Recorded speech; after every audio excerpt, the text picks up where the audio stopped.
Прям можно начинать? Не-не-не, честно. Я скажу пару слов вначале. Хорошо. Мы в эфире.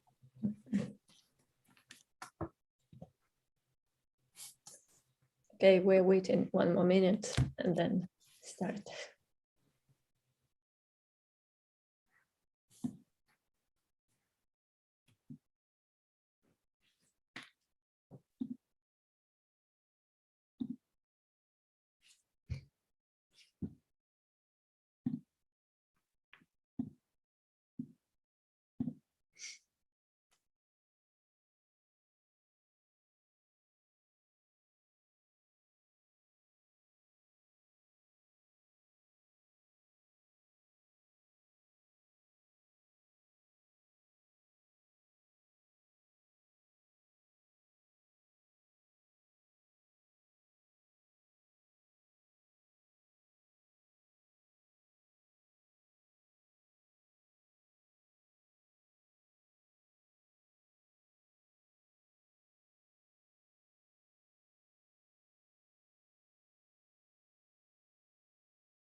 Okay, I think we can start. Welcome everyone. Welcome to the second day of our fully online symposium, Relate North 2021 Everyday Extremes. And today I will start from a kind of technical announcement that we now have a possibility to go to chat room during the coffee break and the lunch break. So we will post also this announcement in our Zoom chat for people who join us later.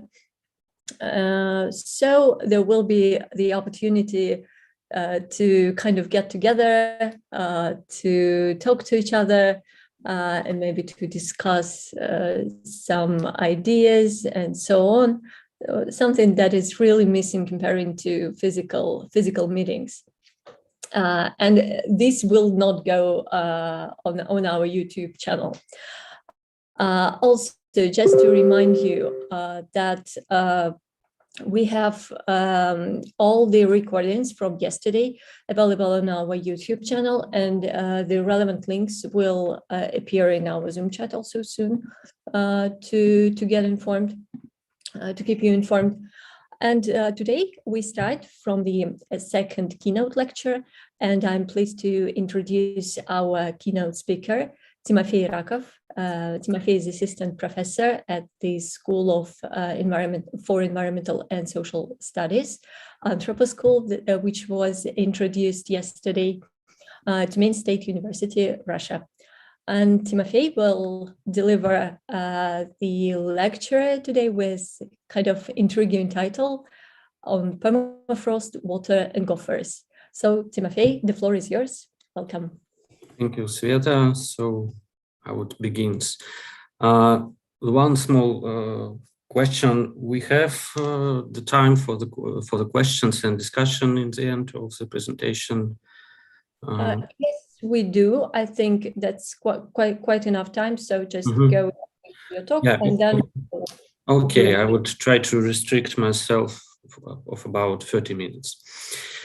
So today my presentation is titled as on permafrost, water, and gophers: some observations on the climate change in Altai Republic, and it would be really some observations and preliminary conclusions about our expedition in the Altai Republic, which we conducted in September of 2021, And I'm very pleased that some of the participants of these expeditions are also here in Zoom with us.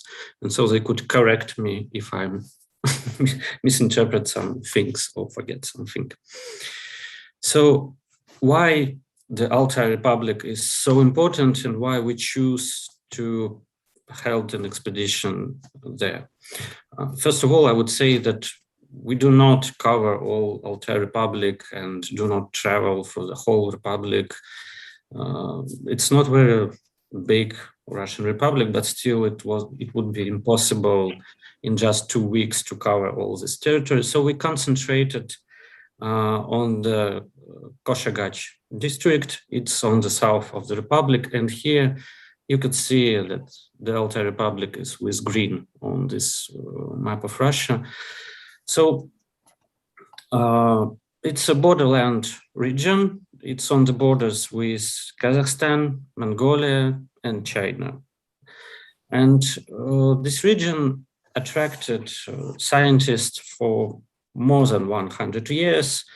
Geologists, geographers, climatologists studied this region almost 1.5 years and collected many data about climate, about weather, about nature, about mountains, and so on. And for ourselves from the School for Environmental Studies, the Altai is important in one more aspect. It's a place of rapid climate change. Climate becomes warmer there, even more rapid as in Siberia or in the Arctic, plus 2.5 degrees in the last 60 years, very, very rapid. And still we think our presupposition is that social dimension of climate change is still understudied. As I said, scientists collected much data about the nature, the environment, but they do not provide expeditions which would concentrate mainly on local people, their knowledge and their perception of the environment and changing of climate. So trying to get to the local knowledge and perception by indigenous people of this climate change, we concentrate on maybe 3 the most big research topics or research questions. So the first one is how local people perceived and understand the climate change. And here we tries to see the local knowledges as important as scientific knowledge, in fact, that they are equal in some ways because people in Altai Republic, as we see, are more connected, still more connected to the nature, to the environment as urban people. They are still living closer to the nature. For example, farming is playing a very big role in the life of people from Koshagach. So because of this closer connection to the environment, climate plays a bigger role in their everyday life. And so we tried to get and to understand what aspects of the climate change, of global climate change, are the most significant for them, because when we're talking about global climate change or climate change in scientific publications and discussions, we're trying to summarize it in the whole of the Earth or in some big regions, and sometimes we miss some points which could be more important in one area than in another.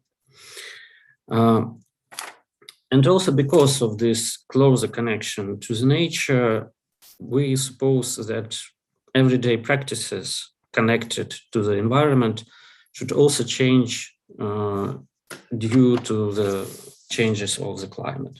And so we try to understand and study what practices transformed, what practices exist, and how they changed over time.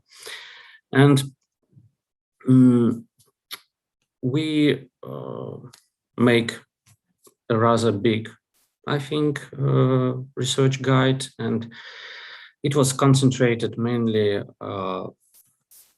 around the points which are listed on the right of the slide: management of the resources, recreation, transport and mobility, knowledge, local knowledge or scientific knowledge and awareness about the climate, values connected to the nature and environment, and the problem of energy. Some points of this guide we presuppose when we just started our expedition. Some points appeared when we was in the field, and they were provided actually by the locals in some way, because when we started to conduct interviews, we understand that some points was missed by us, and we do not know that some problems are so important for the local people. For example, the problem of energy and its cost turned very important for them. And so we included some questions about energy in our research guide. Our research team, or as we like to call it, dream team, combined from the researchers from our School for Environmental Studies and Arctic Design School. We have different background. We from our school are historians, but historians trying to move in the direction of anthropology, field studies, to become more complicated historians. And our beloved colleagues from the Arctic Design School have background in the studying of the Arctic, of the mobility, transport, and so they also provided us some insights about how to study mobility. And I think actually this interdisciplinary character of our dream team enriched our research and our view on the problem of climate change in the Altai Republic.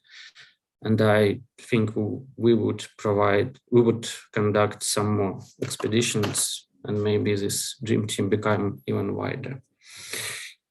So the main topics that we get during our expedition, I would summarize in these three aspects. The first one, indigenous people and local practices. Second one, I called it power of the environment and power over environment. And the third is knowledge or knowledges about nature. I would start from the first one and then trying to get through all these three topics and investigate them. Why the indigenous people are important? Altai Republic is a multi-ethnic region, and the in Koshagach district, the majority of population are Kazakhs, and then two more important nations are Russians and Telengits. The Telengits are small numbered indigenous people.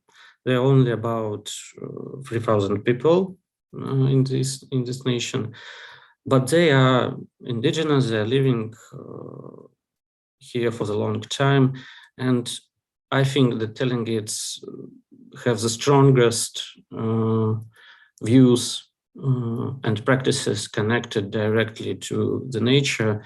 They are still worshipping nature. They believe in spirits connected to the nature, and they have many taboos and rules on how people should act in some places, in the mountains, on the riverbanks, and so on. So the Telengits were main informants about these local practices. Kazakhs, they mention the beliefs and spirits, but Kazakhs are Muslims. But despite this religion differences and some ethnic differences, I think people there are trying to live together, and they are united with many challenges from the environment, from the harsh environment of the Koshagach district. One more point.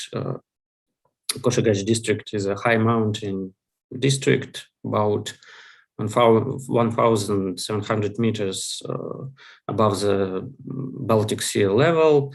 And climate here is a semi-desert climate with very cold and long winter, short spring, and really short summer. But it's changing. And one more challenging aspect of the Koshagach climate is that this district have a permafrost in the grounds.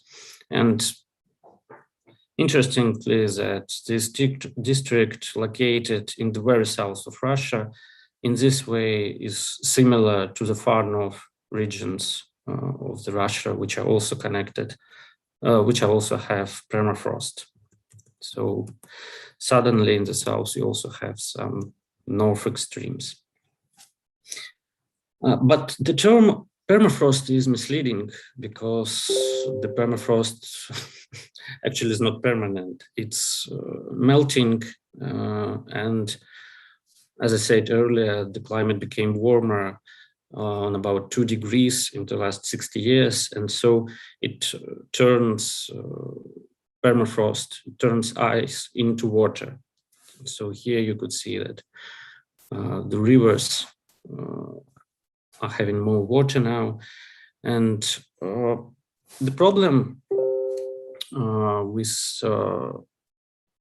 with the thing that ice turns it into water is that it provides the changing of the landscape, drastic changes of the landscape. On the upper right photo, is from the beginning of the 20th century, and the lower right is from the beginning of 21st century. And so you could see on this black and white photo the Orthodox Church, and on the second photo you could see the lake. And this is exactly one place. So it's changed in 100 years so drastically. The church disappeared, the lake appeared, so grounds becoming more wet, more flooded with water. And because of this melting of the permafrost, it leads to the destructions of buildings and even villages. Here you could see on the photo from the copter the ruins of Akhtal village, which were left by people 35 years ago. So their houses were destructed by the melting of permafrost, which leads to the process when grounds start moving. Also, people in Akhtal try to use boreholes all year round, so the water freezes, water melt, and this destruct the houses in this village, and people left it. Yeah, finally. One more challenge for the local people connected to the water, which not coming from the ground but coming from the sky, is the challenges of rains. The climate of Koshagach district is semi-desert, so actually it's normal for this district not to have much rain or even have rains during the summer. But this changed in the last maybe 3 to 5 years. Climate became more wet and rains occurred. And I think it's the most visible change that we faced ourselves during the expedition, because absence of rain lead to the specific construction of the local houses. They were built previously, 50 years ago, actually, still without roofs. So you hear on the black and white photos that the local houses were without roofs. And on the right photo, you could see that they started to build roofs. So here, the house, which was not actually covered with roof, but they started to build it because of the rains. And many people, not only women cited on the slide, told us about this problem, that in the last 3 years there were many rains during the summer. In some aspects, rains could be a good thing, but on the other hand, they provide difficulties, because they could turn the grounds into swamp. They could lead to the flood, which destroys roads, bridges, dams, and so on. And here you could also see the part of interview with the local authority, who's saying that it's harder to get to the fields because roads are eroded by rains, and local infrastructure was built in the situation where there was no so many rains. As I said earlier, people here, local people, are connected to the nature more directly than we are, and this one connection is hunting. People in Altai Republic still hunt, but not only the big mammals, but on the small. Also, they eat marmots and gophers and perceive them as a delicacy. And they still hunt on these animals despite the prohibition of 2012. And later I would get to the point why this hunting was prohibited. One more point about connection of indigenous people and environment is a question of hunting and the economic problems connected with, not hunting, farming, economic costs of the farming. And you could see on this slide that local people trying to sell the meat of the cows, the home cows, and it costs less than €1 per kilo. So they spend, I suppose, more money on production of hay to their cattle than they could get from the market from selling the meat. Just some pictures of cattle, horses, cows, they even have camels. One more challenge, another challenge of the harsh climate of the Koshagach district is a long winter season, and here it's also provide the costs of heating, the heating of the houses, which you need to conduct almost all year round. Maybe they do not heat their houses only maybe in July, in August, even in September they need to heat the house during the night. And it's very expensive because trees are not growing in Koshagach districts. You need to bring firewood from some other places, and you could see the cost of one of the tracks of this firewood. And actually, this cost is equal of the month's salary. Many local people get the month's salary in this amount. So they spend all their salary on the firewood. And not only firewood, it's not enough to heat the house. You need to buy also coal, very much coal during the winter.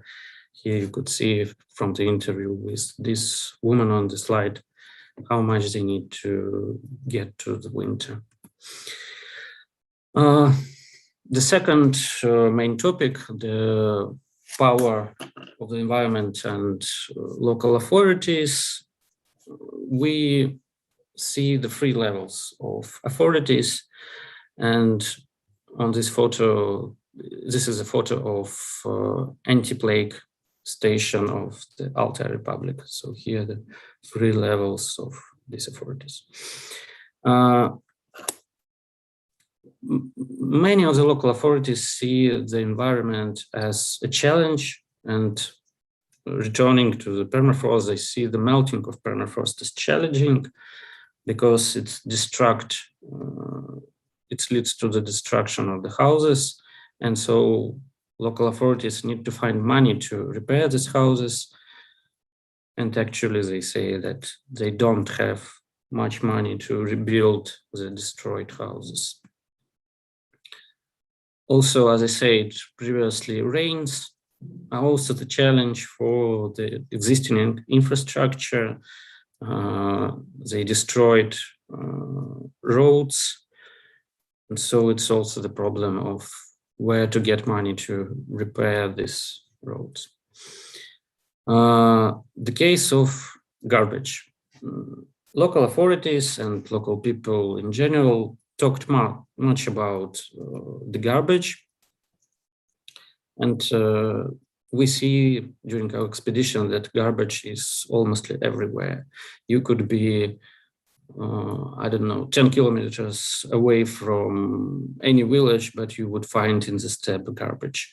And here on the photo, you could see how local cars are eating garbage very ecologically and ecology friendly. And so the problem is what to do with garbage. Local authorities organized volunteers. They talk much about culture, about garbage, but still they could not do so much about the removal of and the cleaning of the steppes. And one more motive connected with the garbage is tourists, because many local people think that tourists bring garbage with them. And tourism connected with nature is also one more challenge for local authorities, because sometimes it leads to the conflicts between indigenous people and tourists which came from other regions of Russia. And due to COVID-19 pandemic, their number is growing. And of course, tourists which came from other districts, other regions, they do not know local rules on how to behave yourself. Or in some places, they do not know that some places are sacral for the locals, that some things are tabooed or prohibited. And here on the slide, you could see that the one example of such conflict when tourists try to harvest thymus and do not know that it is prohibited, and it's lead to some kind of skirmish, but we hope without violence. Energy is the challenge, and the problem is not only through the firewoods or coal, it's also the high cost of electricity. And near Koshgach, there is a solar power station which was opened in 2014.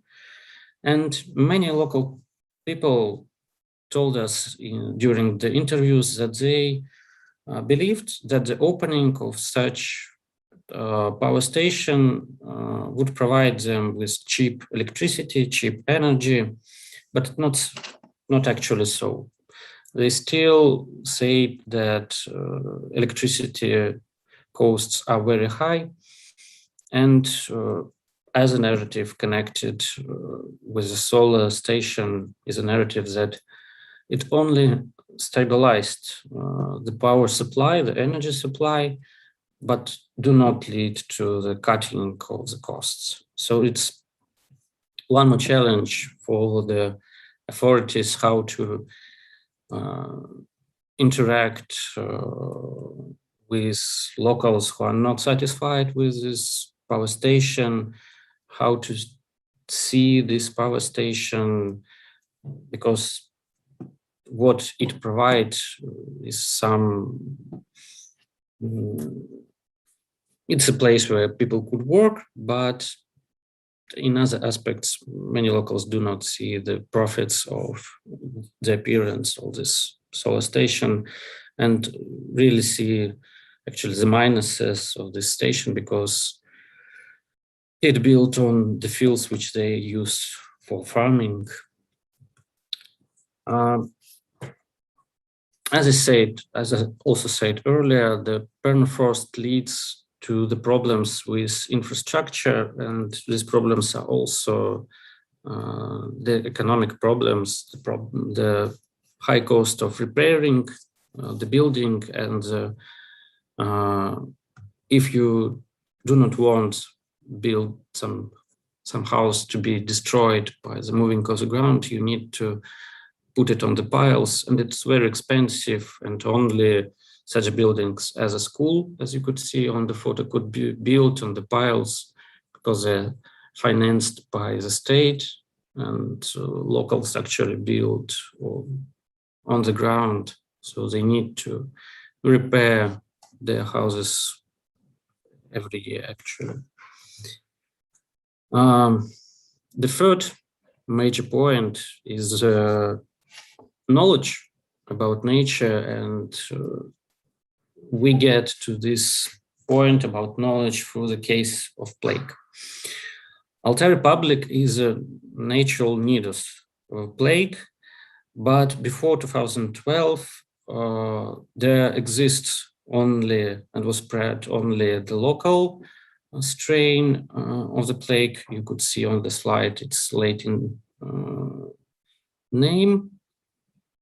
But in 2012, in the first time, the strains of bubonic plague was founded on the dead corpse of a gopher.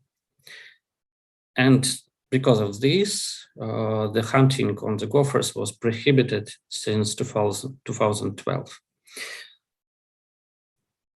But if only one scientific knowledge exists, it would not be a challenge or a problem, but local people, indigenous people, still hunt on the gophers and marmots because they know that if you cave and cook them in the right way, you wouldn't be ill.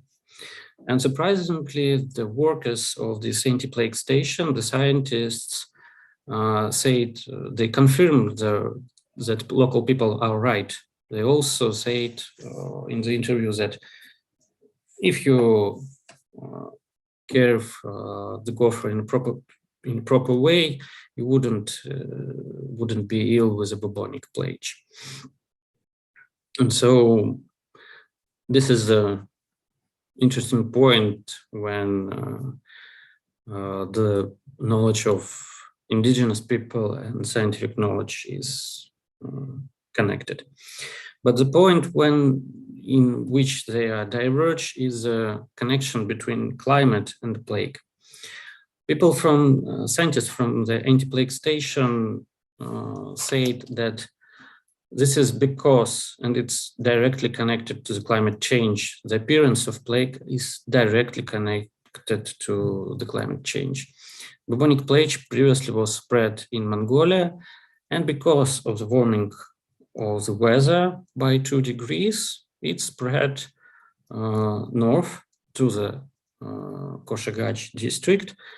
And they suppose that if climate became warmer, it could spread further north. Of course, all my observations are still not covering at all its richness our expedition, and not cover at all in all aspects the problem of climate change in the Altai district. It's really the first observations about this. But I think through this first expedition, we actually get some points, some more questions, which we need to research further. Thank you for attention. Yeah, thank you very much, Timofey, for such a nice virtual tour to the Altai Republic. It was really like an excursion, let's say so. And now I invite the audience to ask questions or comments, anything. If anyone ready? Okay, I don't see any hands so far, but I will probably start. When you mentioned the team with different competences and the very amount of people that took part in that trip, in that expedition, I'm interested. How do you think? What would be the optimal size of the team for such a travel? I mean, now in terms of logistics, in terms of organizing, I don't know, different activities on site. So, how many people would this kind of trip carry? I'm asking. The reason why I'm asking is that whether could we consider this place as a possible location for this kind of interdisciplinary summer school or some kind of joint activities that we can go with a wider team of students and researchers and so on, artists as well. So yeah, how many people? How do you think? Okay, I would first start with your reason to ask this question. So I think, yes, it's a proper and actually very good location for some summer school or maybe even artistic activity connected to the climate change, environment, and so on, because really it's a place with very rich actually environment and also the rapid climate change. So some sort of, I would not call it field research but some activities which could be similar to some aspects of field research we could conduct there, I think, and conduct summer school with wider audience and participants. I think it's possible. And I do not mention in my presentation some scientists, but we actually held also interview with local scientists, with a head of scientific department of Seylegem National Reserve. So with the meteorologists, so there also, and people from the anti-plague station also, of course, they're biologists, scientists, epidemiologists. So there is also a scientific community, which I think would be welcome some researchers which are interested in the climate change and social dimensions. Concerning the number of people in the team which conducted the expedition, I think maybe in the future we could in some ways split the team in the sub-teams. Because of course it's not very comfortable for the locals when 4 or 5 people interview them. So of course, the proper way of conducting interview is 1, 2 people, maybe the third one who have camera and taking videos and photos, but not asking questions.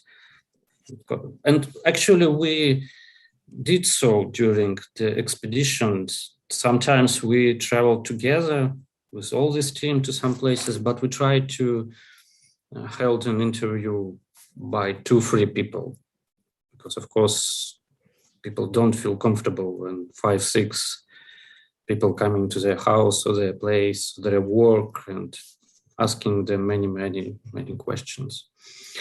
So yes, the number of people could be the same or even a little bit wider, but you should split the work in some aspects.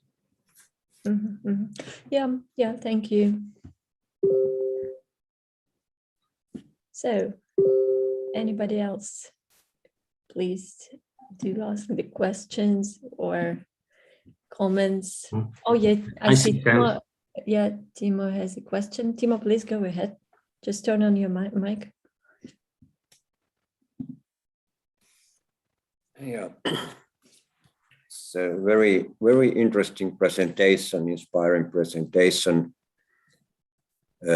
Tour, the virtual tour to Altai, as Svetlana said. Yeah, I must tell you about the one history. It goes back to maybe 25 years ago. I was arranging the first artistic field studies in Lapland, small ones. First we study about the meaning of the river for the people, and then we climb up to the fells and the mountains, and third summer we end up to the villages of the coastline of Arctic Ocean. And then somebody asked me that what could be the next one to go. We never had the possibilities to continue that because the financing system changed and we didn't have the money. But the fourth one was almost a joke. But somebody says that why don't we go to Altai? 20 years ago, we didn't know what the Altai looks like what we know now. But maybe the reason was that in the Finnish literature, research, ethnography, anthropology literature, there is a surprisingly lot of writings about Altai, because Finns were under the Russian, they were part of the Russian Empire, and Finland was a such kind of gate for this ethnographic research to go to the east and Siberian side. And we even know this kind of song about the inspiring area there, about how mountain tops of Altai are shining on the sun, somehow like that. Yeah, inspiring presentation, and makes me a lot of think about the possibilities of this kind of multidisciplinary field trips. But Svetlana asked exact question that how big group, and your answer for that this kind of research and interviews could somehow disturb these people's life there. So what is the between this tourism and the research field trips? It's sometimes, I don't know here. We have a lot of people visiting in Lapland too, and they all want to go to the same Sami villages. Yeah, but we should think about them. We should discuss about these possibilities, even the way that this kind of summer school would end up to have some kind of international part too, because it might offer some good situation, at least for those people who are able to somehow understand and use Russian language. Thank you for the presentation. Thank you for your comment. And I just want to add some words about tourism. And actually, local people, they are not against tourists as we get it. They are welcoming actually tourists, because I need to say that this region of Russia is actually the poor region. People there, they not have much salary. They are very poor people actually, and tourists brings with them money, and so people they're still welcoming tourists, and they will welcomed us also. So they are not against actually that some scientists came from the Tumen or Ekaterinburg and studied their life, their relationship with nature. So yeah, actually it's very friendly people.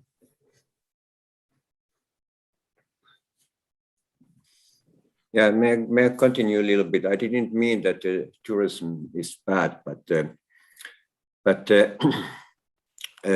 I was thinking about that kind of, even this kind of collaborative work together with different districts in the circumpolar area, where we are exactly thinking about that kind of situation, that how the tourism will be, and how the tourism could be developed for that kind of direction, that it's cultural sensitive. It's this kind of, we use the concept of learning tourism, which means that that tourists are not looking after this kind of extreme attractions, but they are interested about the culture. And also these services, which are part of the tourism, are developed towards that kind of situation, that people really go there to learn about the situation. And they are looking after that kind of extreme, not these adventures or this kind of extreme beauties or remote places, but this learning tourism. And that's something that I have some kind of feeling that Svetlana has also done there in Siberia, at least a description of some articles. And that could be something that we could have a discussion, this kind of multidisciplinary discussion. Artists and designers are good to work with the people emotions and like that, but there is other disciplines who exactly know about this nature, social situation much more better. And their tools, research tools, are developed for that kind of direction. Our tools are a bit different, but we could do a lot of collaboration in this circumpolar area, which are connected for this kind of changes, if we concentrate in this kind of social cultural development. And tourism services is a big thing all over the Arctic. Thank you for your comment. Yeah, thank you very much, Timo. I do agree we have to discuss more on these opportunities and all these possibly new locations.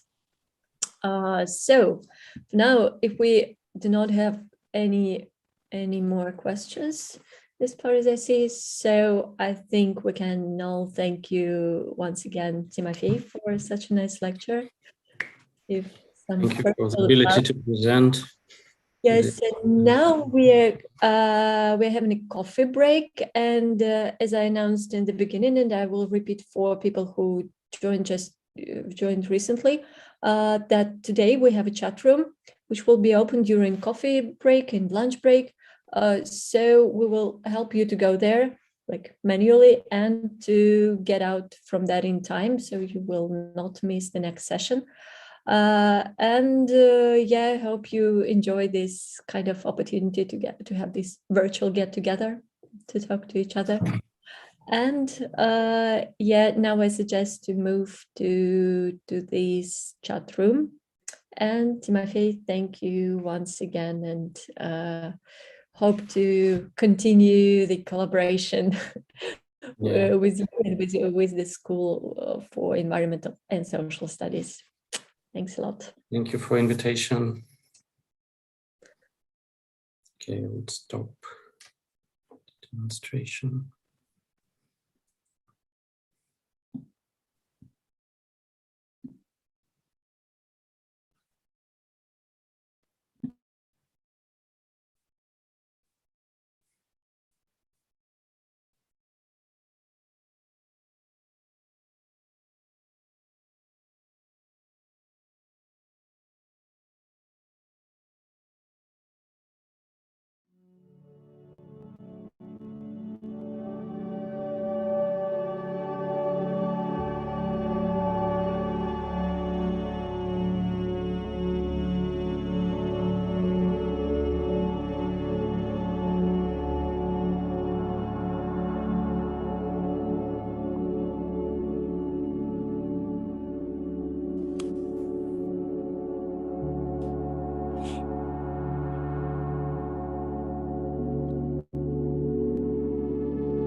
Welcome back, everybody. So we're starting our session, the first session for today, but it's the session number 3 in your programs. And we put it there with an idea to continue the topic of the keynote. So the session is entitled Art-Based Inquiry into Human Nature Relations. And today we have 3 speakers. And let me check. Caroline is here. Wonderful. So we can start in the same order as it is in the program. So I'm pleased to introduce our first presenter. It's Caroline Kirschner, remote with from the University of from the Parsons School of Design, the United States, and the University of London, the UK. So with the topic of remote sensing of the Arctic and exploration of non-human perspectives of the territory. Caroline, the floor is yours. Welcome. Thanks very much, Svetlana. Thank you for having me. I'm just going to start sharing my screen.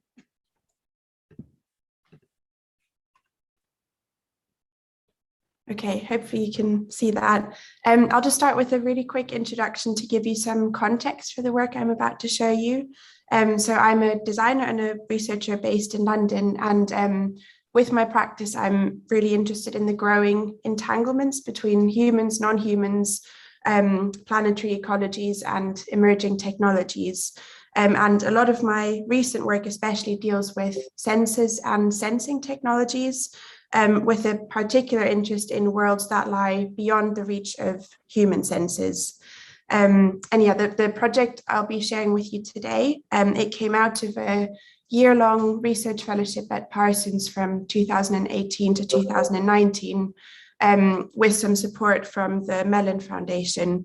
And it was part of a larger research initiative dedicated to finding new ways of working across design and the social sciences, specifically in the context of borders and migration. So yeah, hopefully that helps to kind of place the project a little bit better. Okay, so it's called, the work I'll be sharing, or the project I'll be sharing is called NOPOL, and it's an ongoing investigation into the role of remote sensing technologies in the Arctic, speculating on the ability of these instruments and their electronic visions to disrupt and expand prevailing environmental discourse. So beyond their role as these pragmatic scientific instruments, I'm really interested in their role and the possibilities of thinking about them as design tools, as image making and world building tools. As we come to increasingly rely on technologies to interact with and make decisions about the planet, I wonder what broader shifts this might bring about. What does it mean to encounter a landscape through senses other than our own? And perhaps in our growing reliance on non-human senses and these alien ecological perspectives, we might find new ways of seeing and sensing and smelling the world around us, and perhaps build new narratives that shift away from dominant and often problematic environmental discourse, which feels especially pressing in the context of the climate crisis.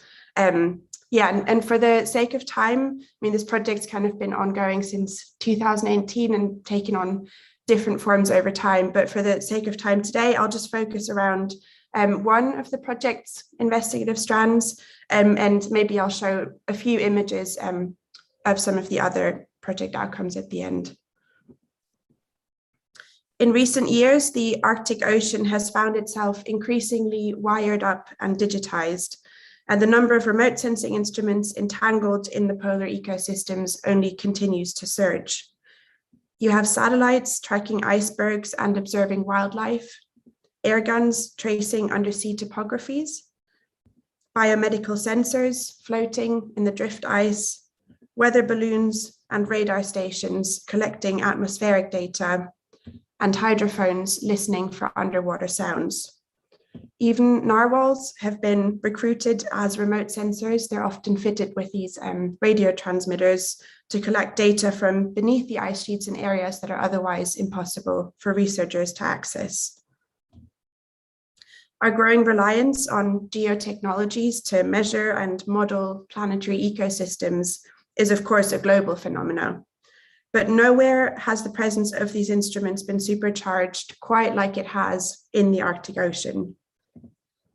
In part, this is explained by the fact that the Arctic remains one of the least understood and least accessible regions on the planet. It's obstructed by crushing pack ice, obscured in complete darkness for half of the year, and subject to notoriously frigid temperatures. So to stand a chance at better understanding a region that's so deeply shrouded in mystery, these instruments are sent in our place. But it's the effects of climate change that have really turned the world's eyes north and are at the core of this wiring up of the landscape. So on one hand, you have climate scientists and environmentalists who are racing to chart the rapidly changing region through data, through these remote sensing instruments in an effort to intervene in the meltdown of the polar ecologies. And then on the other side of this tug of war, there are nation states and extractive industries racing to profiteer off the changing landscape, reliant on the very same sensing infrastructures to assert their dominance over the region, as melting sea ice promises unprecedented access to untapped oil and gas reserves below the seabed. So about 30% of the world's untapped oil and gas is suspected to be below the Arctic Ocean. And the melting sea ice also promises control over new shipping routes emerging across the warming ocean. As such, remote sensing technologies are not only deployed for scientific pursuits, but have become deeply political. They hold multiple conflicting roles, often rolled into a single piece of hardware, and are tasked with transmitting these digital fragments of the landscape across the globe. The resulting imagery, which is pieced together from data points and mathematical models, steers everything from climate strategies to international trade to resource extraction. And so with that, these instruments are granted a huge degree of agency when it comes to planetary decision-making. I'll zoom in on one particular example. So in the case of the ongoing territorial dispute between the Arctic nations over the polar seabed, geological charts and surveys generated by remote sensing instruments have essentially become tools of warfare. So you have Russia, Norway, Denmark, Canada, and the US, each scrambling to claim portions of the 1.1 million square mile area surrounding the North Pole, which is shown as the thick dotted line on the map, which is currently designated as international waters. And according to legal frameworks set out by the United Nations Convention on the Law of the Sea, also known as UNCLOS, the resolution of the dispute is effectively outsourced to remote sensors. So if a nation can prove that the portions of seabed they're trying to claim are a natural continuation of their continental shelf by providing an assortment of geological data, then that portion of seabed is considered to be rightfully theirs. And this, of course, makes for an unusual dispute, which is not resolved through brutal military force, but rather through the possession of information. And interestingly enough, this now means that there are multiple conflicting models of the Arctic Ocean in circulation, because each nation is attempting to skew the territory in their favor. So in a region that very few of us encounter in person, kind of the Arctic Ocean itself, besides indigenous populations, research vessels, and the occasional tourist cruise ship, these sensing instruments and digital portraits of ecologies hold a huge degree of agency in shaping global imaginaries of the far north. They're able to delineate what we see and sense of the region. They steer international decision-making and are central to the geopolitical future of the planet. But most of us, or a lot of us, will never see the Arctic Ocean with our own eyes. Instead, it's these digital fragments that shape our understanding of this region. Essentially, we'll often see this region through the eyes of machines rather than through our own. So with that as a backdrop for my work, with NoPol, I set out to firstly understand the mechanisms through which prevailing imagery of the region is constructed, focusing on the ways in which capitalist and colonial enterprises are able to dominate the way these instruments are currently used, and as a result are able to infiltrate and distort prevailing imagery of the region, like the contradictory models submitted to UNCLOS, for example. And then secondly, the project speculates on ways in which these sensing instruments might be used and also misused to generate alternative visual and material languages and alternative ecological models or alternative ecological narratives beyond the constraints of Western logic. So looking to indigenous and non-human relationships to the land. So these three creature-like digital models have each been generated from remote sensing data extracted from the Arctic Ocean. Actually, the very same data used to generate some of the maps and surveys we're all familiar with. But I developed a series of computational processes that process that data in a way that is at odds with prevailing logics to generate these forms, basically asking what other worlds are concealed within these vast and growing realms of non-human senses, and the data that's accumulating in the wake of these instruments, and also what is left out from prevailing imagery of the Arctic. So this first creature was generated from coordinate data of a border dispute between Norway and Russia, the waves of a seismic pulse, and the skin of a dolphin.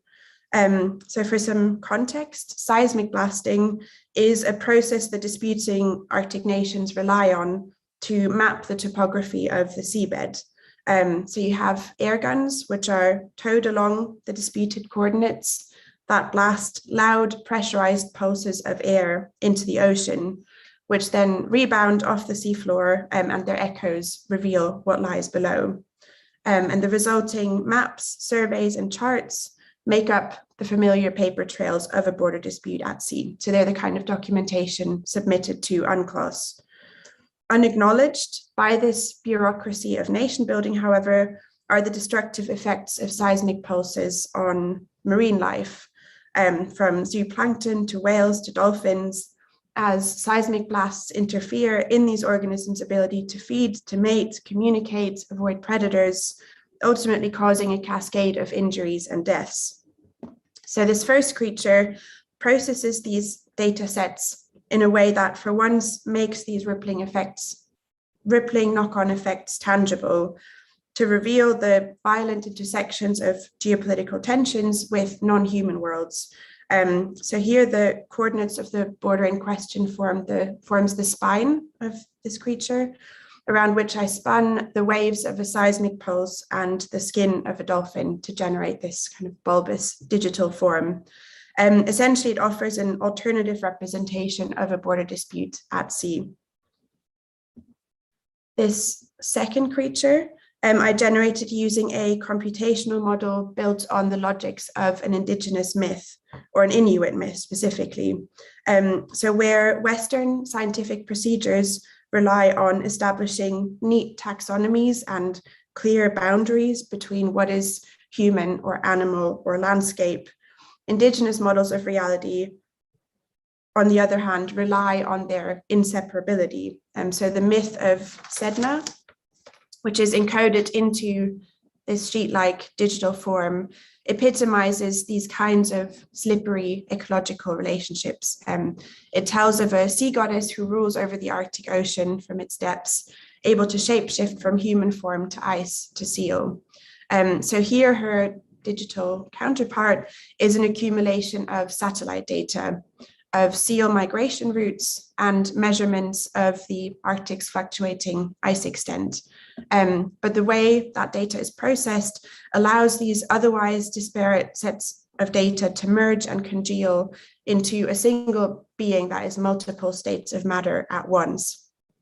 Part ice and part seal, unclear where one data set begins and the other one ends in this three-dimensional form. So it's a materialization of the Arctic Ocean from data that is not even remotely useful for a scientific study, but exists as something far more elusive.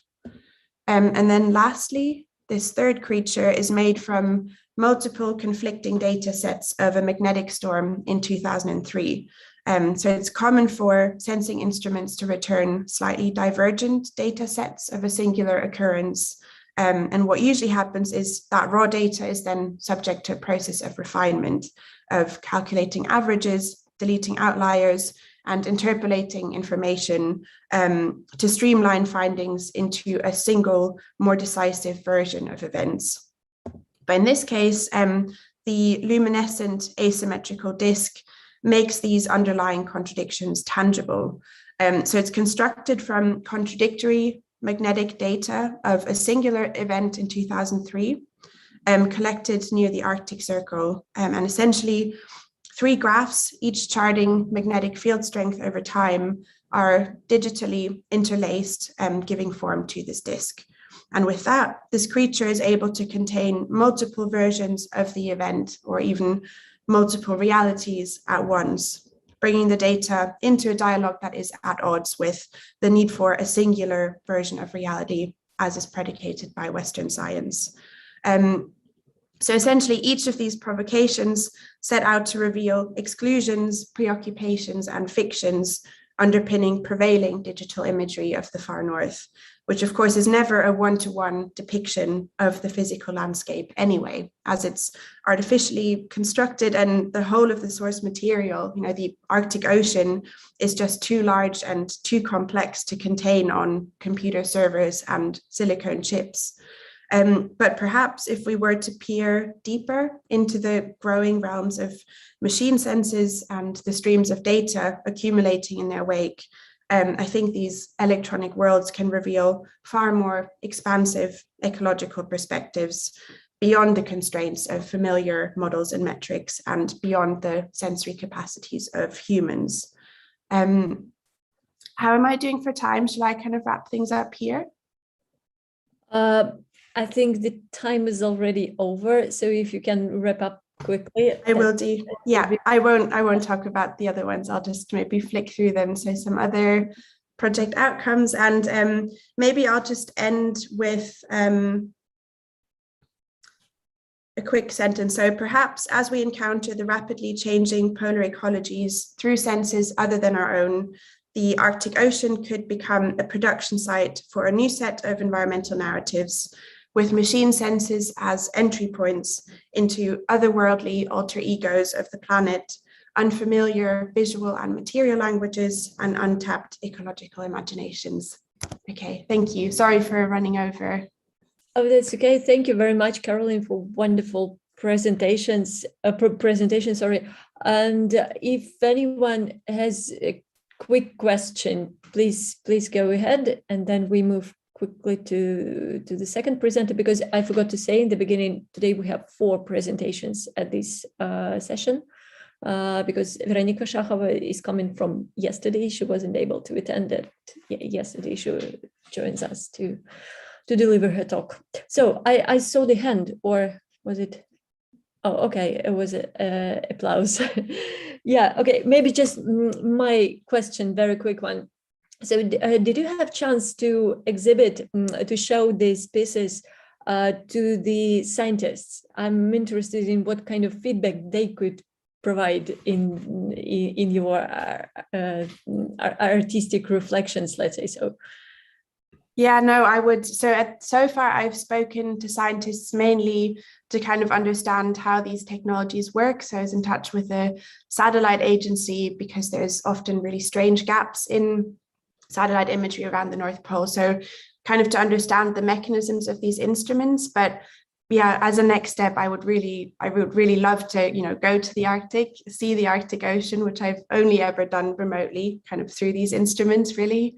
And I would love to, kind of share the work with scientists as well, rather than just have conversations about the kind of technical side of things. So that's the next step. An interesting, wonderful loop to. Mm-hmm. Yeah. Yeah, and I also see the question in the chat from Maria. She said very interesting research. And have you already published this?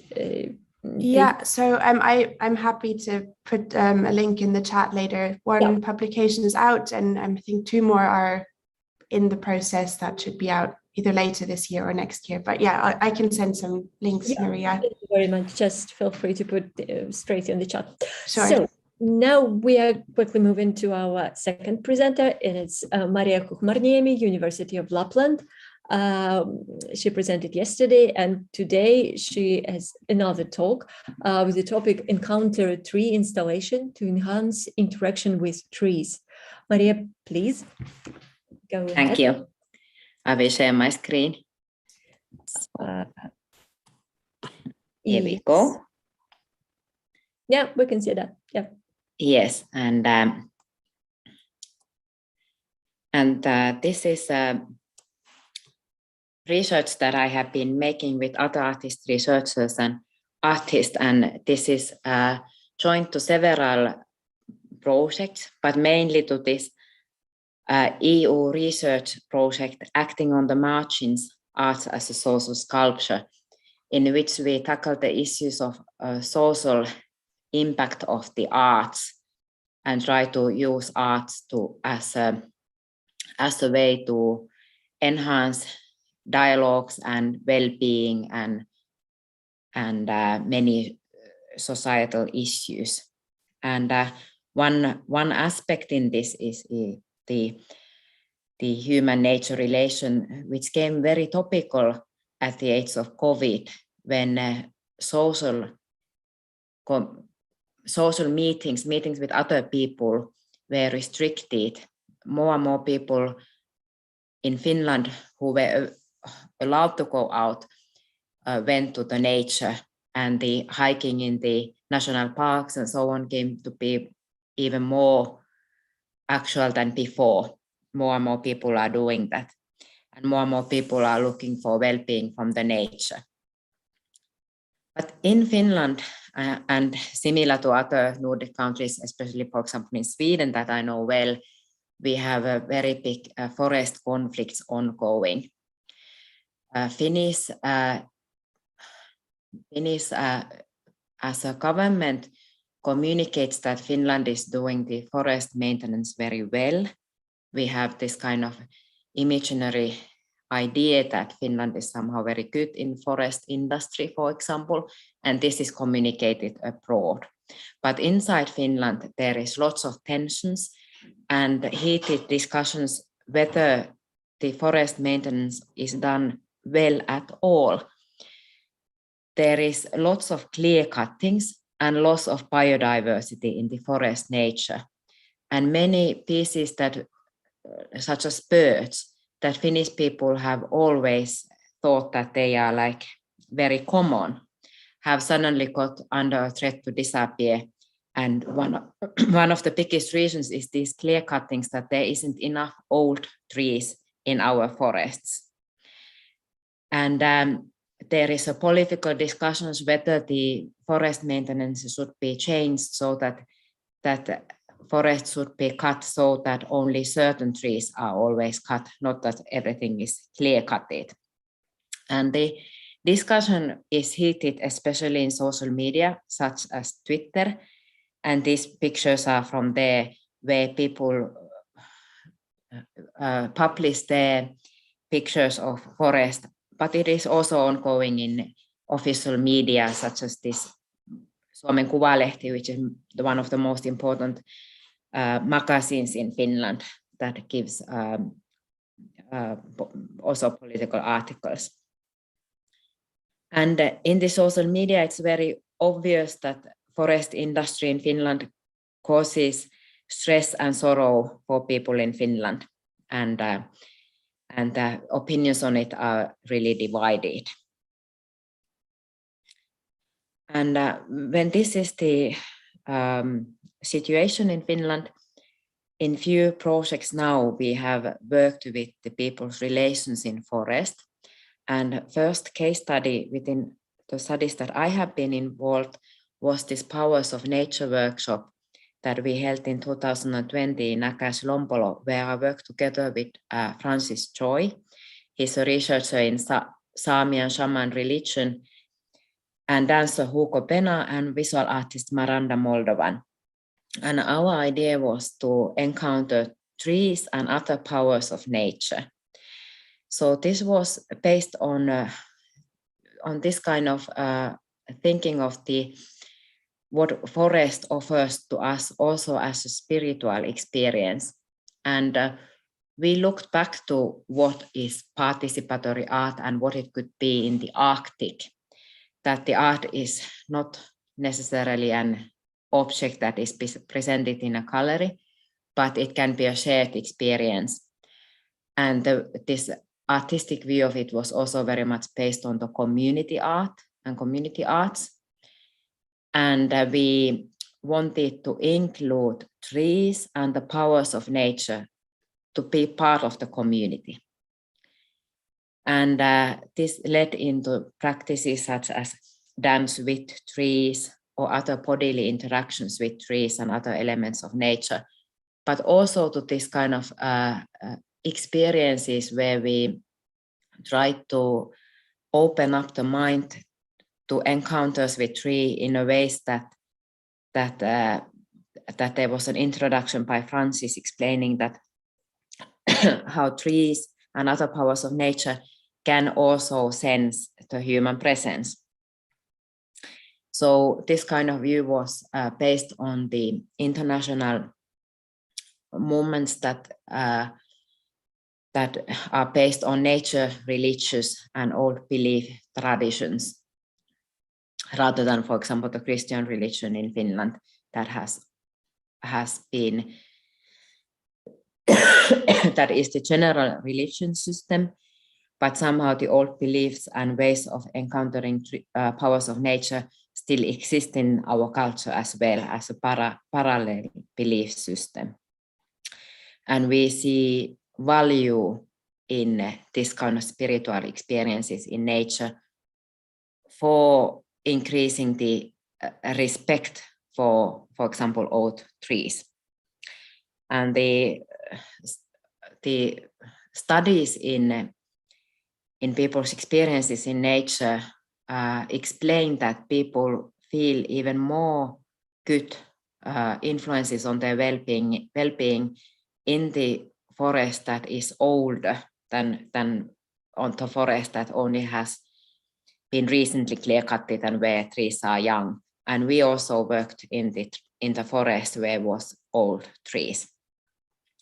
And these experiments have continued then this year, and I'm again working with Francis Choi, and then I'm working with a company called Forest Mindfulness. And this Forest Mindfulness company creates practices as a service for people that where people can find the inner calmness and peace and breathing techniques and so on outdoors in a forest. And these activities are part of the project in where we increase the collaboration between creative industries and other industries that somehow involve activities in the forest. So here are some of the documentary photos of the practice.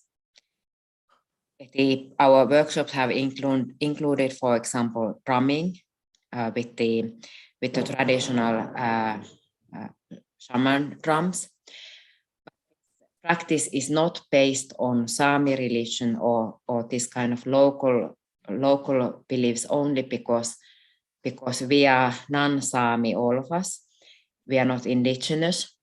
This is more like a new age practice where the idea is that the spiritual knowledge can be shared, while in the indigenous people there is more an idea that the culture belongs to the ones who are insiders in the indigenous culture, for example. So we are not borrowing or adopting elements from the Sami religion as such, but for example, drumming is seen as something that is practiced globally and in many cultures, and that it can be also used in the contemporary culture and arts as part of the Arctic art. And this is the installation that was the title of the presentation today.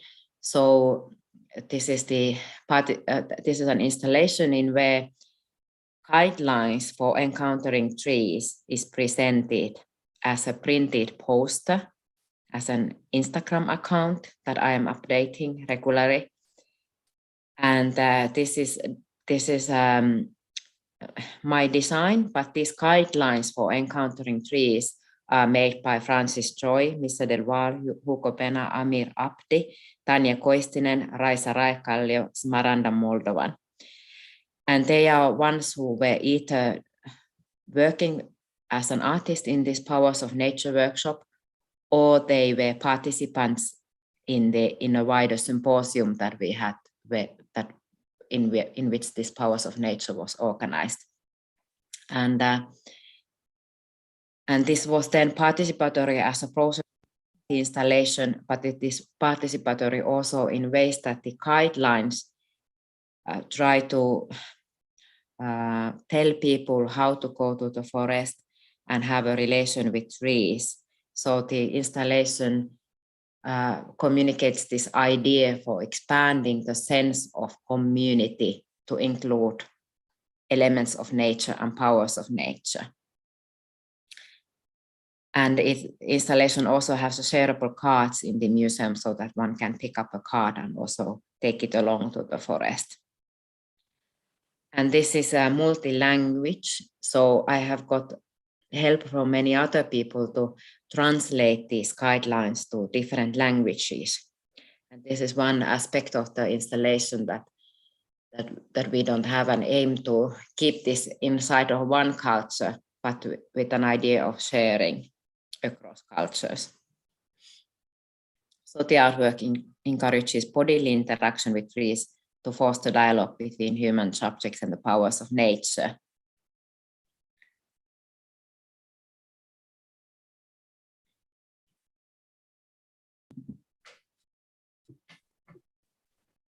Oh yeah, thank you very much, Maria. Thank you. Is it the end already? Okay. Yes. So we can move to thank you for being perfectly in time also. Yeah, and if anyone has questions, please raise the hand or just turn on your mic and ask is a voice. No questions in the chat also.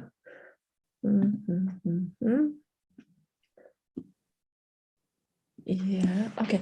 I have one quick question. You mentioned about the team, that you are all with different backgrounds. I mean, professional, also ethnic, I would say so.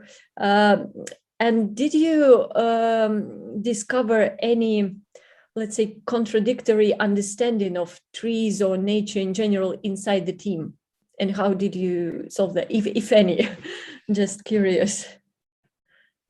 I think that this was kind of new for all of the artists. Mm-hmm. There was this kind of curiosity and openness in the team.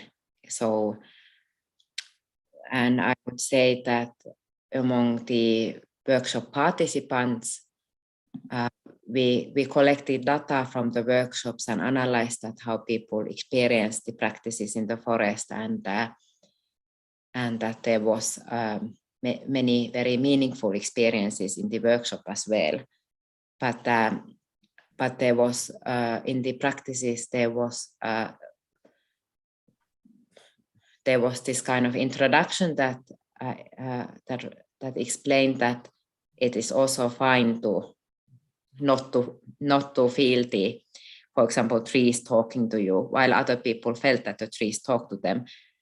we focused on saying that all kinds of experiences with trees are as important in the workshop. Okay, I see. So the openness is a key word for that. Oh, I see there are some hands, and there is also one question in the chat from Catherine Burnett. She thanks you for the presentation. And is the Wellbeing Company for Mindfulness a private company or a charity or a social enterprise? Could you tell more about that, please? It is a company, and it is part of the project where University of Lapland collaborates with small companies. And we did challenge ourselves to think that if we want to do this kind of practice with the company, or if this should be like practiced only so that there isn't any commercial interest in it. But on the other hand, we have a willingness to contribute to sustainable livelihoods in Finland. That while the forest gives income for really many people, but only as a logging, we think that it is kind of along with these aims for increasing also economical sustainability, that there can be collaborations with companies. Yeah, thank you. And there is one question from Timo. I think the hand just disappeared. So Timo, if you still have a question. Actually, I was asking him to ask, but Maria already answered for my question. Okay. Okay, yeah. So with that, we thank you once again, Maria, for an interesting presentation, an interesting kind of immersive experience into that tree workshop. So, and we're moving to our next presenter. It is Tatiana Kravtsov from the University of Lapland, Finland also.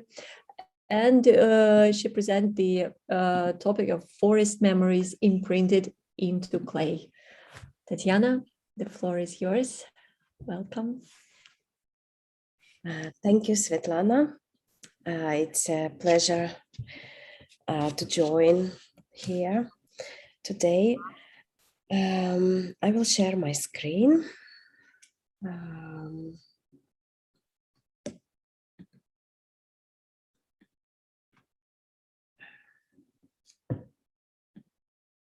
Just a moment.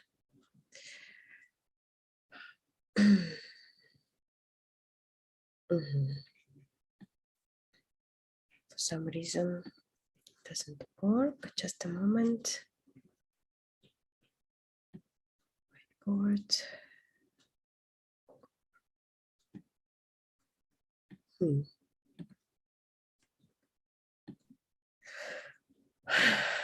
If you need any help, we can try to assist you remotely. Just let us know. Seems like surprisingly. Okay, when I press, wait, here is advanced and files. No, share the screen. I get many options. Desktop. Yeah. Preview, unknown, preview. Google. Oh, what kind of program you want to share your PowerPoint slides or PDF? PDF slides, yes. Okay. Русские тетки разговаривают по-английски. Ну, то, что конференция.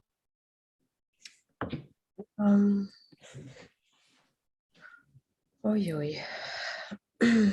Maybe you could send us the slides and we will turn them on from our screen. If I have them actually opened already. Okay. So if you can just go and Tatiana will tell you which slide will go next. Yeah, great. Oh, thank you so much. Thanks a lot, Sophia. Okay, hello everyone. My name is Tatiana Kravtsov, and originally I'm from southwestern Siberia, from Omsk, and I've been living in Finland for last 5.5 years. I came to study my master degree in the University of Lapland, and at the moment I continue to my PhD studies. So my research is around creative tourism and development of art and craft-based activities with a focus on local culture and nature and sustainable development of the area. And today I would like to share with you one project. We can move to next slide. The project or a case study was a part of a bigger project, art-based services for tourism, which supported collaboration between art galleries and art museums in Lapland with the tourism industry, and aimed to better mediate creative tourism services for tourism agencies.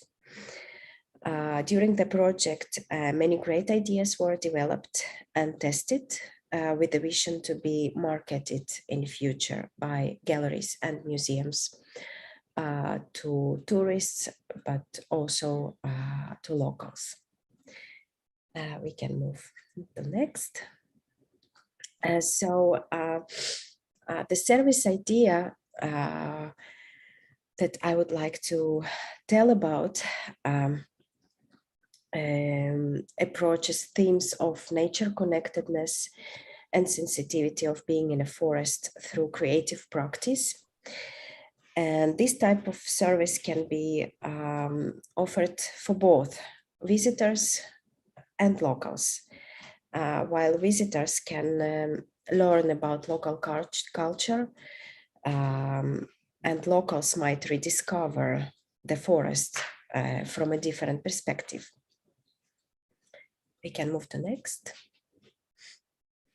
So the pilot of this service idea took place last year in September in Ounasvara forest in Rovaniemi. And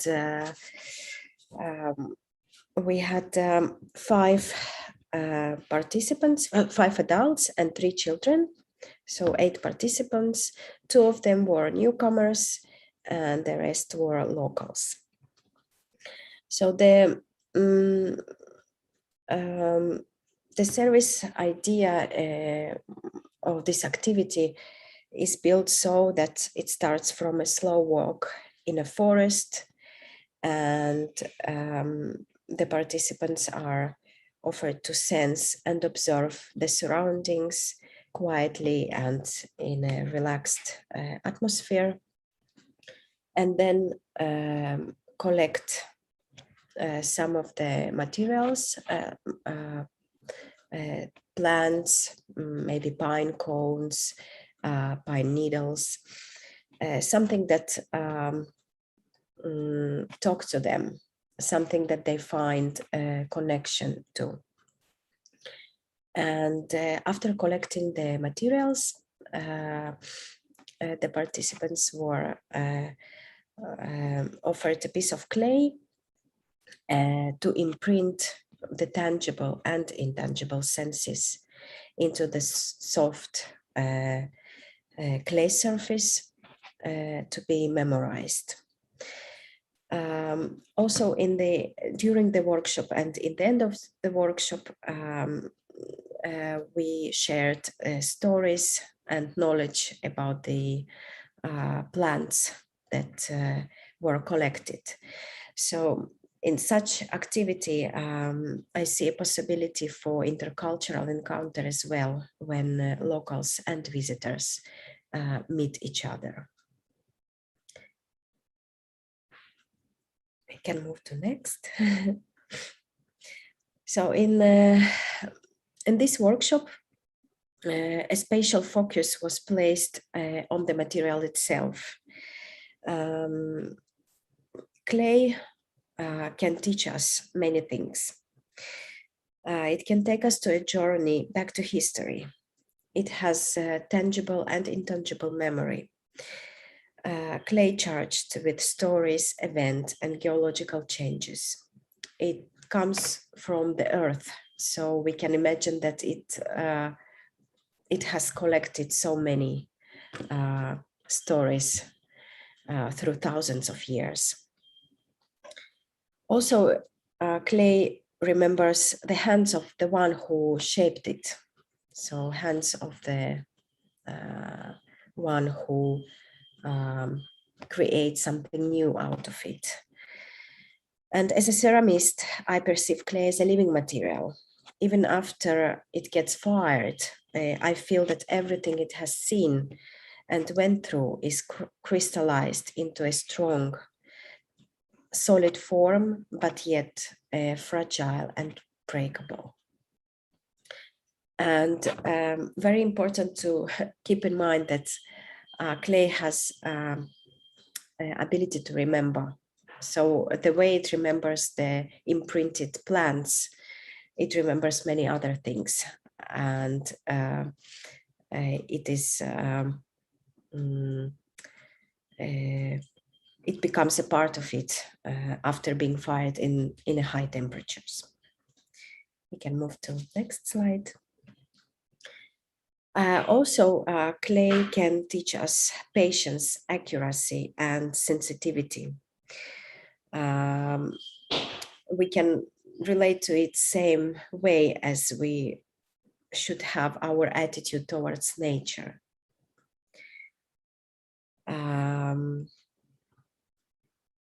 We can move to next slide. The technique that has been used is very simple, so everyone can do it. There is no need to have previous experience or skills. In this sense, it is very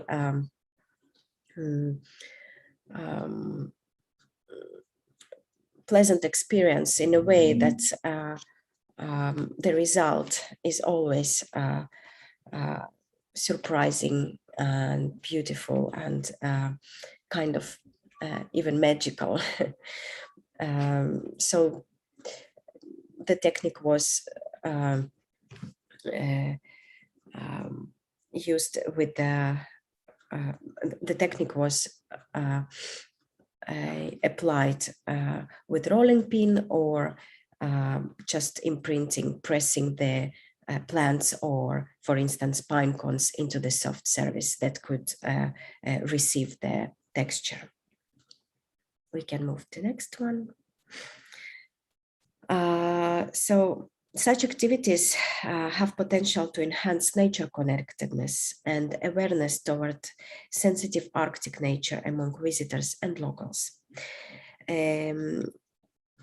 Jan van Boykel argues that ecological crisis might be rooted in the lack of direct contact with nature, which is no longer perceived as being essential for our existence. What makes it difficult to care for it. Therefore, re-establishment of the lost intimate relationship with nature is essential for the existence of the whole planet. We can move to the next one. So I believe that this type of art activities have a potential to connect us with the natural world around us on intimate level. And the action of imprinting plants into clay surface gives a little magic effect. It reveals the textures and the smallest wrinkles and lines. Zooming into a very small details creates an intimate bonding with the plants. We can move to next one.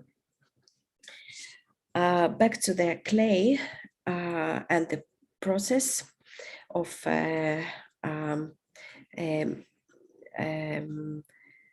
making out of clay ceramics. Waiting is crucial in the work with clay. It requires drying, firing, glazing, drying again, and then second firing. And all this takes time. So I perceive those waiting moments as a contradiction to the rapid speed of the world, to the mass production and endless consumption. By slowing down, we can accept the fact that things takes time they take. After completing the imprinting part in the forest, the participants have to wait about 1 or even 2 months to get their piece back, because it needs to be glazed, fired, and then shipped to the destination. So it is a contrast to the consumption of very accessible tourist souvenirs that can be bought everywhere, and sometimes they only imitate something local, but they might be even produced in another country. But in such service, there is something to wait for. We can move to another slide. Reconnection with nature is necessary. And in their study, Lumber, Richardson, and Sheffield examined the relationship between connectedness with nature, well-being, and pro-environmental behavior. They suggest to involve contact, meaning, emotion, compassion, and beauty in activities designed as a pathway to nature connectedness. It is not only about beauty, it is about making a meaningful object by yourself. It is about experience to remember, new things to learn, and hopefully change an attitude towards the sensitive nature, be it in the Arctic or elsewhere in the world. We can move to the next one. Here is another example of the final object after firing with the glaze. And to summarize, I would like to say that this type of service offers an authentic and time and place-oriented experience, which involves senses and emotions, making it meaningful, deep, and memorable. We can move to the next slide to finish, and these are the references and one more example. Thank you very much for listening. Thank you very much, Tanya. It was lovely to see the whole path that you made with the participants of that workshop. And I had actually one question during your presentation, but you answered it in the very end. Maybe some small details that you mentioned about waiting, really nicely framed. And I was wondering, like, how those participants reacted exactly on the need to that they have to wait such a long time. And as you nicely said, these are not immediately available tourist souvenirs, but this is something that you really have to spend time before you receive it. So what people said about that, I wonder. Yes, thank you, Svetlana, for the question. In the workshop itself, when I told about the waiting process, I think it was a bit more challenging to understand and accept for children. But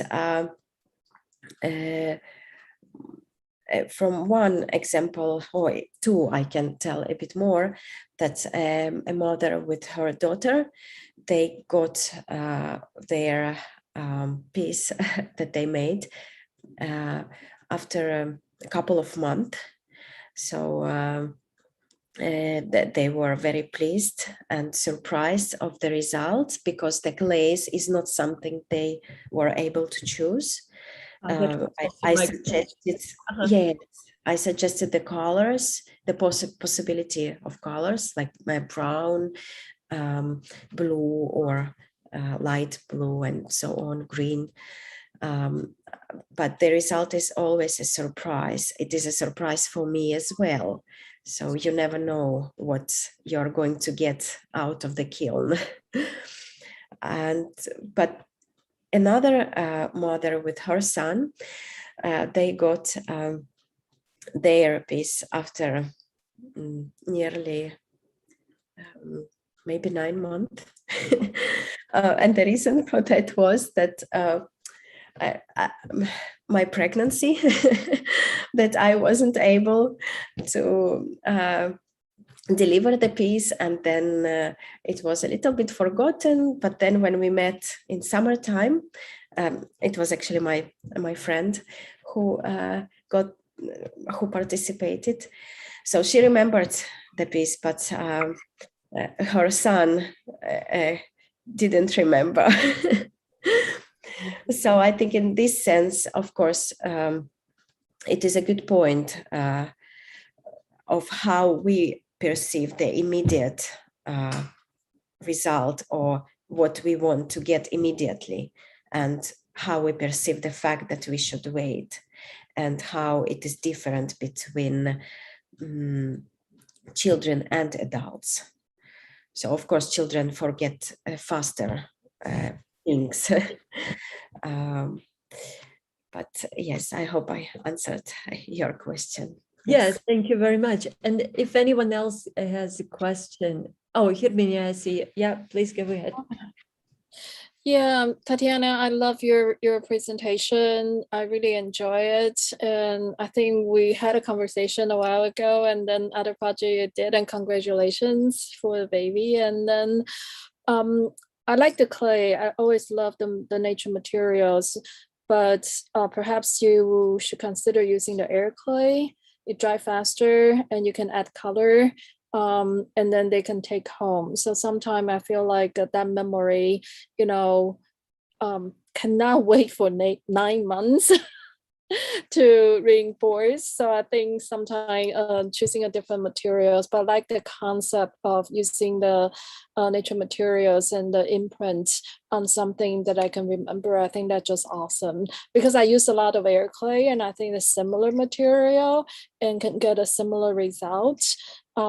So just a comment, but thank you for the presentation. I love it. Good to see you. Yes, thank you, Herminia. Good to see you too. I will check the air clay. I never worked with it. But yeah, of course, this 9 month of waiting was exceptional.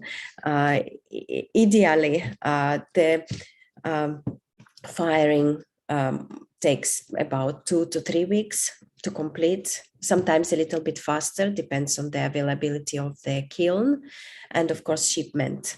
So in a bigger view, if I can think about it, it's about 1.5 to 2 months to wait. But thank you for your comment. Nice to see you. Okay, thank you very much once again. And we're moving to our last presenter for this session.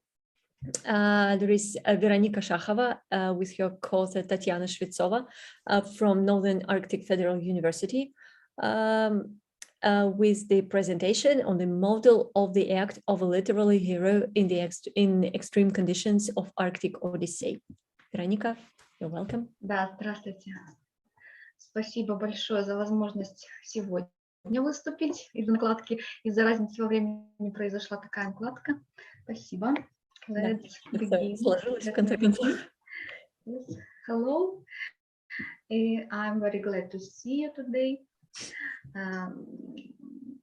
The topic of our presentation is the model of the act of a literary hero in extreme conditions of Arctic Odyssey.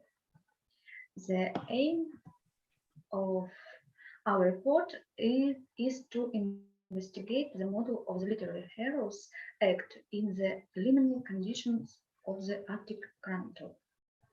The analysis was based on the novel Biruni by Zinovy Davudov. The plot of the book is based on events of the distant 18th century, adventures of Russian sailors on a desert island in the Arctic. Hunters from Methane were shipwrecked in the Arctic Ocean in 1743. They survived on Svalbard for 6 years. The story of the misadventures of the sailors from Methane in the Arctic was described in detail in the book of Peter Louis Leroy in 1760. The Arctic is an area where a hero is put in an extreme position. A literary hero has to go through 3 phases of his formation.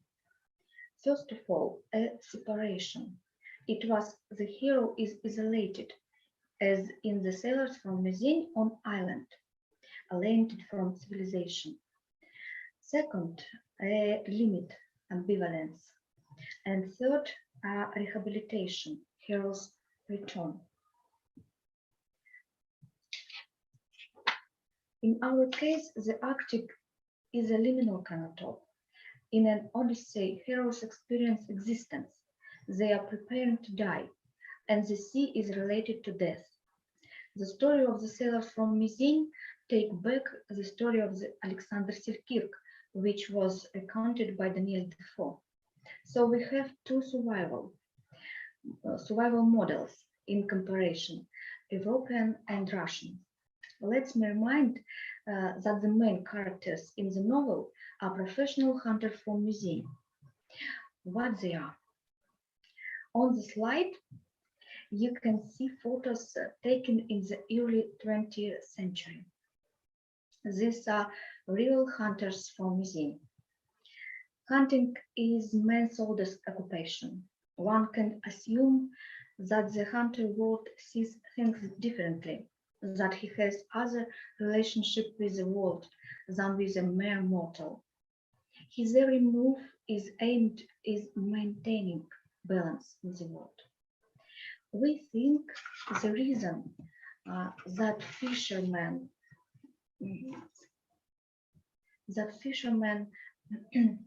are stranded on a desert island is to be found in episode of their mindless behavior, the whale killing situation. This act can be seen as a desecration of the sea. They kill for fun. Вероника, извините, у вас презентация должна слайды меняться? Да. Мы просто видим только титульный слайд. Включить режим. Новая демонстрация? Да, потому что сейчас мы видим окно PowerPoint рабочее обычное. Так. Демонстрация.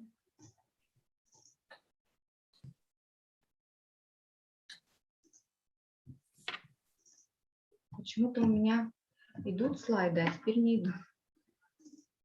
Так. Вы не присылали свои слайды? Нет, не присылала, почему-то не успела. Так. Все равно первый.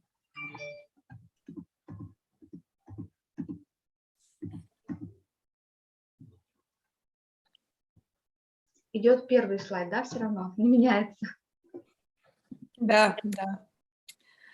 Не меняется. Жалко. Так.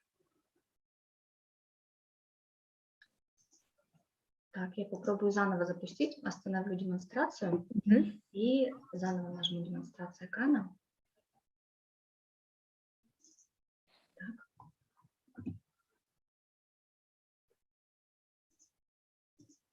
А теперь? Меняется, все хорошо. Отлично. Так, продолжим с места, где остановились. We think the reason that fishermen are stranded on a desert island is to be found in an episode of their mindless behavior, the whale killing situation. This act can be seen as a desecration of the sea. They kill for fun. We know that the act of literary hero is a category that marks the position of a hero in the artistic world. By analyzing the acts of a particular literary hero, it is possible to define the word universals in the prose of a given writer. Try to complete this task. We use cognitive schematics, prepare a model of the act of the sailors from Museum during the voyage. The beginning chapters of the novel are revealing in this sense. We conditionally call this action hunt, which in fact is a global manifestation of activity of heroes in all unity of the narrative. Hunters are bored at the beginning to Odyssey. They sing songs, they prepare weapons, they sleep. At one time, the sailors from Messene were blocked by a huge iceberg. They managed to overcome the obstacle. Then a decisive event occurred. It's welling. This event caused a series of troubles for sailors from Messene. One of them died. Then the ships crashed, and most of the ship crew died. Only 4 sailors survived. They landed on a desert island, but in the end they died too.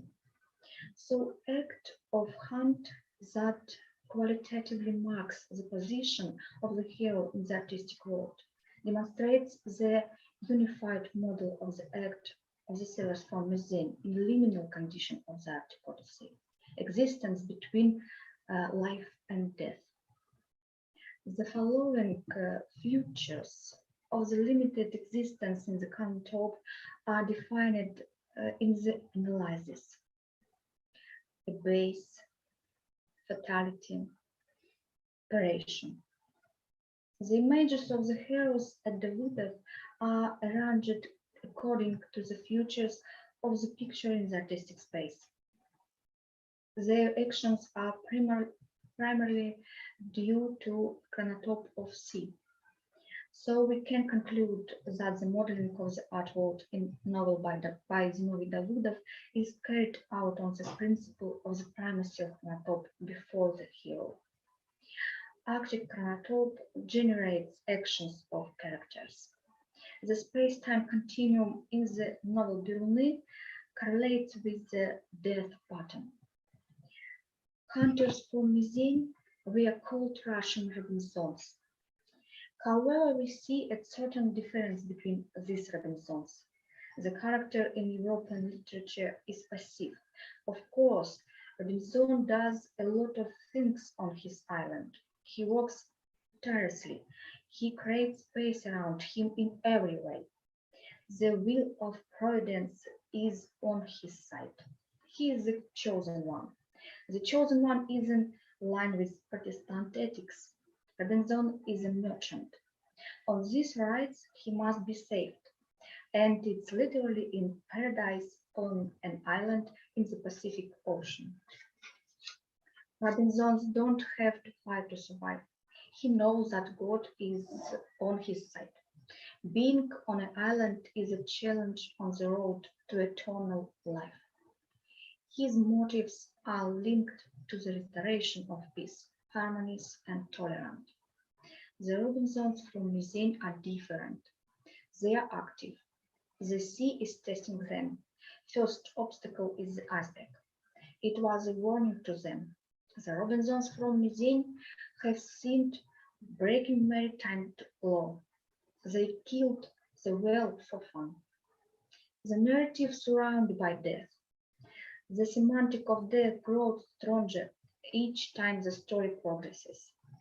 The sea in a novel is an ambivalent image. It feeds and kills. They can reach land only after testing. Rook gets stuck in iceberg. In novel by Davudov, the heroes find themselves on an uninhabited island due to a violation of the ban, which is consistent with the mythological picture of the world. The ending of the novel is tragic. All characters are killed. They find their last refuge in the Arctic. So the sea voyage in Davidov's novel gives a limit to the situation in the text. The sea is an ambivalent image accompanied by a death motive. The main action of heroes in the novel is hunting a sea animal, their whalers. Robinson's act has a reason and a finale. It violates the established order of the world. Reckless behavior at sea provokes execution, death on the island. So thank you for your attention. That's all. Yeah, thank you very much, Veronica. Luckily, we managed to to work well with the presentation finally. If anyone has questions, please ask. Yeah, I see no one. I might have one very quick one. How would you like to continue your research, if you would? I mean, expanding the range of authors or different novels, or what, maybe from different parts of the Arctic? Or how would you see the continuation of your research? I understand your questions, but I can answer in Russian language. Да, пожалуйста. Продолжение. Вообще эта история, по этой истории написано не одно произведение, и исследование будет основано на общем количестве этих текстов. Всего их 5 будет. Написано 5 в 20 веке уже. И анализ произведений показывает и образ Арктики, и образ героев, и их взаимоотношения друг с другом. Я еще имела в виду, хотите ли вы там расширить перечень и включить, допустим, других авторов там, с других частей Арктики и посмотреть. Вот, да, у нас спасибо. Наше исследование, оно сосредоточено именно вот на этом сюжете приключения мизинцев в Арктике. Это историческое событие, которое произошло в далеком XVIII веке, и в XX веке уже писатели представили свою художественную обработку этого события исторического, и наш анализ посвящен именно вот этому событию, сюжету. Okay, thank you very much. So, Veronica, I will just quickly translate your response. So she said that she will continue her research towards all the 5 novels that were written about and around this, describing this particular event. So that's her research track, let's say so. And as I see, there are no more questions coming. There is one from Yana in the chat. Sophie, if you can respond. This is about the link to the exhibition. Yeah, and for now, I think we are ready to announce the lunch break. And again, as I mentioned in the very beginning, and I'm repeating it right now, that we have a chat room. So if you want to have kind of virtual get together, just go there, and it will close automatically as the next session starts. So you will not miss anything, no worries. And yeah, and see you in about 40 minutes, I think. Yeah, and the chair of the next session will be Sofia. You already know her. And so we will have 2 sessions left, I mean, during our second day of our symposium. So see you soon. Have a good break.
I think we will wait a couple more minutes and then start.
Okay, I think we can start our second session of the day. And it is going to be art-based inquiry into human-animal relations. And the first speaker we have, the first speakers we have are Catherine Burnett and Ray Burnett from the University of the West of Scotland. Hello, Catherine. Hi there. So you can start, please. Okay, great. I didn't realize I was starting first. That's exciting. Just to say, Ray's not able to join us, I don't think, but I'm hoping he might be able to catch up on the live stream. So let me share my screen and we'll get going. So let me know if this looks okay from your end. Yeah, it's okay, but we see your. You see everything? No. Okay. Yeah, in that case, I'll just do it for this one and I'll read. Yeah, okay, great. Zoom is so fickle. Okay, thanks so much. I really enjoyed already today, and I've kind of timed this, so hopefully it'll be under the kind of 15 minutes. So, but do shout out, Sophia, if I'm running over. Okay, so Scotland then has a long history of great connection, but also complex and often complicit, even indeed problematic engagement with the communities and the cultures of the circumpolar north. And the records and the narratives and texts that remain with us today include those of the Scottish polymath and scholar John Francis Campbell of Islay, born 1821, it's his bicentenary this year, and died in 1885. Excuse me. Campbell's paintings, his sketches and written accounts are held in the National Library archives in Scotland, but also digitised for wider access more generally. Briefly here, we examine Campbell's archival relevance to sustaining a Scottish artic sense of ordinary extremes of identity and place. And furthermore, art inquiry is informed by situated context. Such archives provide educational and creative resource in regard of indigeneity and cultural and environmental survival issues of both Campbell's time and now. Such accounts present opportunity for an ongoing critical connectivity of extremes and of art, ethnology and ecology futures, For example, how such archives may inform current debates and understandings on ideas of North, cultural history, art's interface with land, and assets of margins, or indeed currently in Scotland, particularly issues around rewilding, for example. So as a folklorist artist and scientist, Campbell travelled extensively in northern regions of North America. He travelled globally, actually. But in North America, for example, he recorded notions of Celtic Canadians and Rocky Mountain Scotch Highlanders, for example. He also travelled widely in Northern Europe, including many times to the circumpolar north. And here in this talk, we most especially refer to, as he would, Lapland. On the eve of this 2021 bicentenary of Campbell's birth, we explore his 19th century textual legacy as an artist and as a collector of tales derived and inscribed from, quote, these northern lands' travels. And one aspect of interest is his actual and his assumed connections between Lapps, Finns and others with Scottish Hebrideans and Highlanders, that is Scotland's Gaelic people. Born in Edinburgh to an aristocratic clan lineage, Campbell's Eton and University of Edinburgh education afforded him gateways into both science and literature. But it was his Highland and Scottish Gaelic roots in the Hebridean island of Islay, however, that stimulated his great thirst and his pioneering practice for the history, culture, and ethnology of people. And we know, as Thomson does here, Campbell's significant and important contribution of his so-called salvage collecting in the Gaeltacht, that's Scotland's Highlands and Islands, Gaelic-speaking communities and places. And the impact of his writings and illustration is notable, not least his popular tales of the West Highlands that were indeed widely read. These sketches and stories offered a powerful frame by which Gaelic communities, that is what was understood from afar as a people of a, quote, Celtic fringe of, again, quote, North Britain, could be viewed. His paintings, notebooks and journals are much concerned with the mythology, stories and traditions of people comparatively elsewhere. While much of his folklore observations were widely circulated and critiqued positively, his more colourful theories of a deep connectivity between Scotland and Lapland in regard of fairies, spirits and the, and I quote, professed wizards culture of the Lapps were deemed by most as quite fanciful and dismissed as unscientific in the extreme. And yet folkloric cultures of spirits and myth is something we now recognise as being much marginalised, derided, and perhaps only recently more fully acknowledged as a realm of the authentic everyday knowledge across northern regions and oral culture. It's important then to avoid a crude Scottish like-for-like analogy here to Indigenous and minority groups elsewhere. Yet the Scottish connection to be explored were key drivers in Campbell's own documenting. Campbell's own engagement and great interest in Northern people's ethnology across the Arctic was informed by his very deep affection for an awareness of and empathy with a Gaelic way of life, itself under threat from various modernising and imperial forces. That is, the Gaelic people, their Highland and Hebridean cultures were considered different, to be emptied of cultural power, held at bay in the cultural and geographic extremes of an imperial and modernising Britain. But it was also, of course, crucially, a culture at risk. Campbell was deeply interested, as I've said, and enamoured with the possible connectivity of Scottish, Nordic and Fenno-Scandinavian cultures and traditions, and this included no less the literal or mythic possibilities of a Scottish reindeer landscape history and culture in both a pre- and early history in Scotland. The quote here refers to a Gaelic fairy lullaby of the milk of the deer, in Gaelic here, Banyan Fia, that was collected and recorded by the folklorist Carmichael. So deer here are symbolic of a more ancient Scottish mythic and fairy culture, inviting Scottish and, quote, Lapp connections based on Campbell's own recording, as Geddes alludes to here in the second quote. In a sense, he says, Francis Campbell, in his own accounts, for example, was able to make these references to the reindeer herding customs and practices that he'd recorded of a century ago. So such animal folklore associations points to a long history of mythic and material culture in Scotland's Highlands, that is, our north, in regard of deer, birds and salmon, for example. And furthermore, archives such as Campbell's are creatively informing of our current valuing of north ecologies, wildness, myths and peopled landscapes. As I say, the rewilding issue in Scotland is just one example. So by the late 18th century, Gaelic culture, clanship society in Highland Scotland was increasingly suppressed, delegitimised, powerfully othered and marginalised by an entrenching Anglo-British hegemonic power, not least in the aftermath of the Battle of Culloden and the Jacobite defeat in 1746.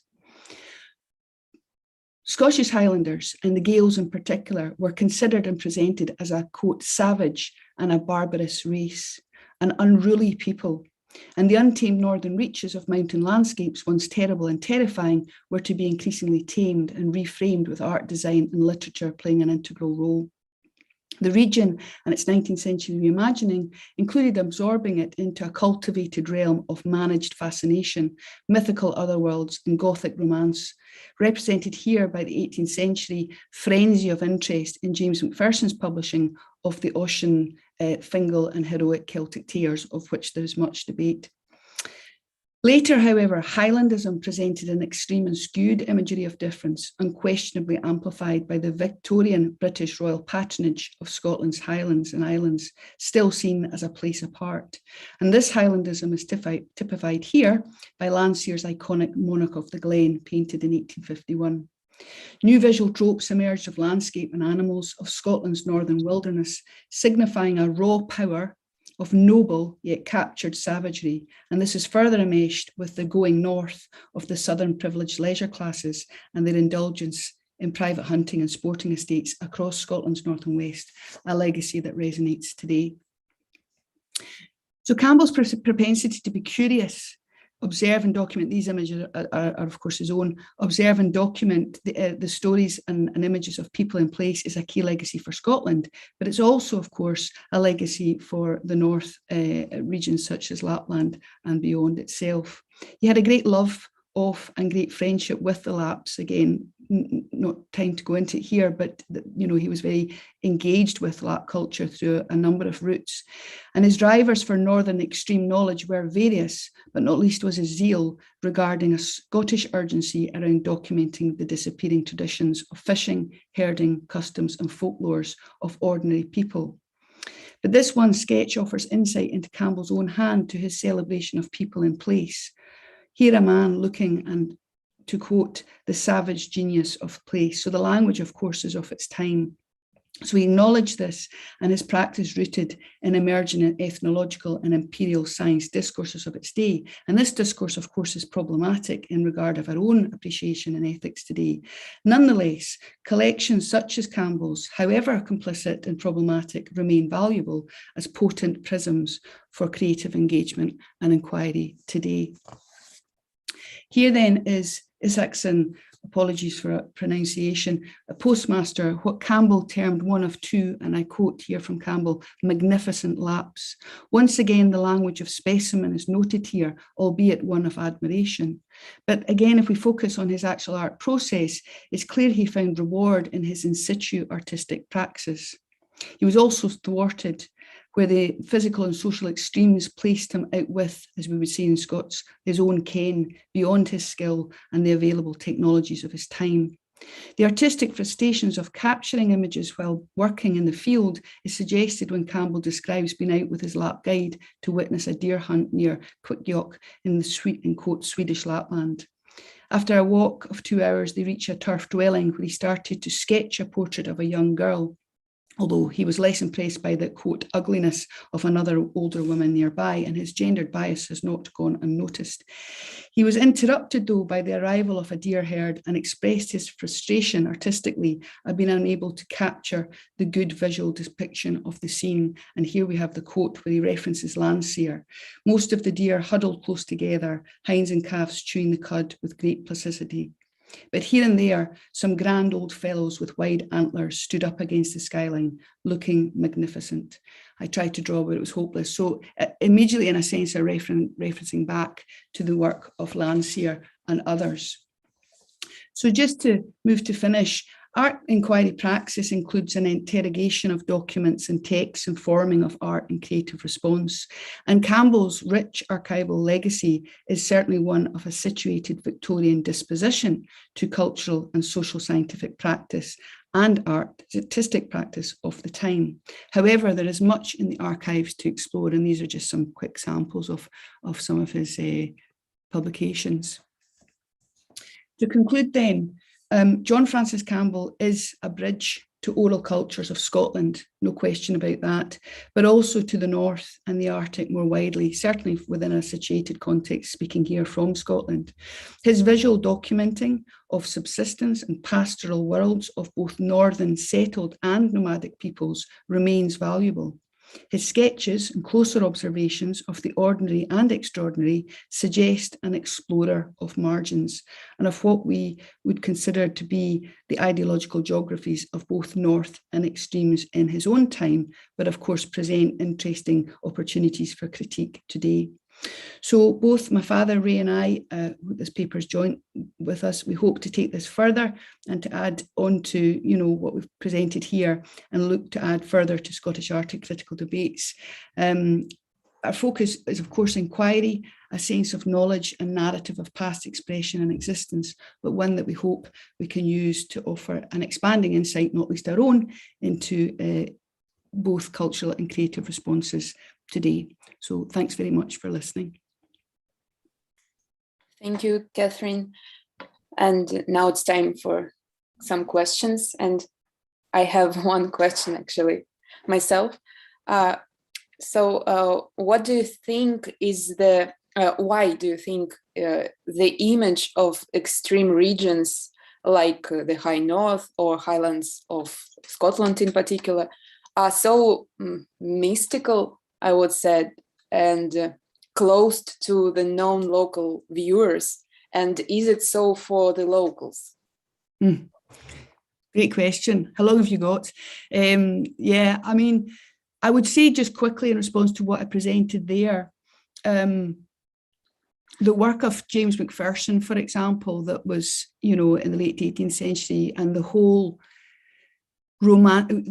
early and later romancing of, you know, ideas of landscapes and people of the North was very, very powerful. Macpherson's Ocean Tales, and some of you may well know of them, were incredibly impactful. And then there was an associated hoax debate about them as well, which I won't go into. But in a sense, the traveller cultures of people, of which Campbell is one, you know, and we're very lucky to still have those documents, because by nature they were written down and published and so on, of a time, of course, were very, very impactful. I think in Scotland we have particular issues, as does just about everywhere else, with how we relate to our neighbours, particularly in issues of power. And I've largely referenced here, you know, as I said, a post-Culloden shift in terms of the British state and ideas of what would be classified as British culture, but also, of course, Scottish culture and particularly Gaelic culture. So there's a whole mesh around that.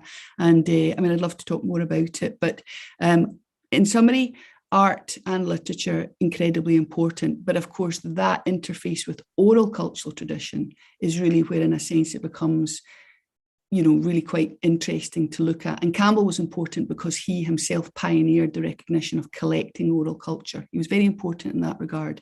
So he's interesting from that point of view in terms of what it opens out from, as it were. So thanks for your question, Sophia. Thank you. Maybe anyone else has a question to Catherine? Please raise your hand or just start speaking. I guess we will have some time at the end of the session, so if you will have some questions, you could ask them then. And now we will move forward to our second speaker, and it is Karina Kostrom-Maga. I hope I pronounced your name right. I'm sorry if not. Please correct me. It sounded wonderful. Thank you. Thank you. So Karina is from University of Lapland, Finland, and please, the floor is yours. Thank you. I hope you all hear me well. Is the sound good? Yeah. Okay. Okay, and then I will try to share my screen. Just a moment. over there and share like that. And you can see my screen for the moment. Yes. Okay, so then we can begin. Well, thank you first, Catherine. It was a wonderful presentation, very interesting, and in many ways like my project, but my project is during the 2000th century, not that far away as Campbell did. So I will present you my own project. This presentation is about co-knowing with Sami reindeer herders. And it goes back to my ongoing research, art-based action research encountering contemporary reindeer herders in Lapland in northern Finland. And this project has been going on for quite a while. We started in 2016 when I and 5 reindeer herder families from my neighborhood in northern Finland, we started a photography project. And our aim was to observe and document the contemporary reindeer herder families' daily lives in order to make it visible for other people. The photos and the photographing action were also giving data for my art-based action research of how visual creativity can enhance cultural identity, preserve indigenous knowledge, and also be a source for fostering and education. So we have here pictures again that are giving knowledge about the culture today. My own position in this project and as a researcher could be described as an insider-outsider state. I moved from the south of Finland, so very far away from Lapland, to Lapland about 30 years ago, and I have shared my daily life with the Sami reindeer herder family since. During the years, I have learned a lot about the Sami culture and reindeer herding, and I'm still learning. So every day is something new coming up and new information for me too. But anyhow, it helps when you have lived with the family for 30 years to understand what's going on in the pictures. This project is embracing co-knowing in many ways. The families and we are offering skills to one another. As an art educator, I work in the role as a project leader, and I coordinate and enable the scenes of the photos for the public. And the families involved are my co-workers. They have the full right to decide the context of their photos and how the photos shall be exhibited. The collonative point of view is very important, though. So it's not my decision to choose or to put the right angle in the exhibition. It's totally in their hands. I described my research approach as a participatory ethnographic method with a decolonizative emphasis. The reindeer herders are, in turn, my mentors in their reindeer world. So each day when my husband comes from the forest and I come from my art teaching school world, we discuss about his work, what is happening over there, and something new is coming up every day.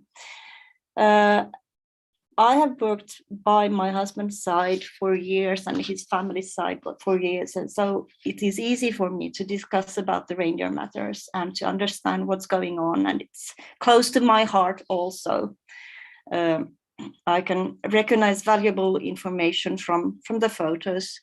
And that's also because I have my profession as an artist and art educator, that I'm able to pick things and items from the photos and analyze them in the visual way also. Let's see, I can change the picture perhaps over there. Yes. Okay, so this is our project. Our aim with the families in this photo voice project is to capture their daily life as reindeer herders and to spread information about it by visual means. The principles of reindeer herding are having similarities around the world, but the circumstances for the herders are very different depending on where they live.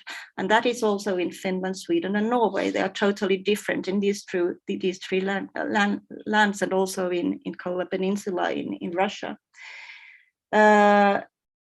in Finland also, the non-Sami people, the Finns, are allowed to do reindeer husbandry, and that is not possible in Norway and Sweden. But almost every reindeer herder family in the northernmost Lapland are Sami people. So that's the reason why this has a very important cultural point of view also, the project in the whole.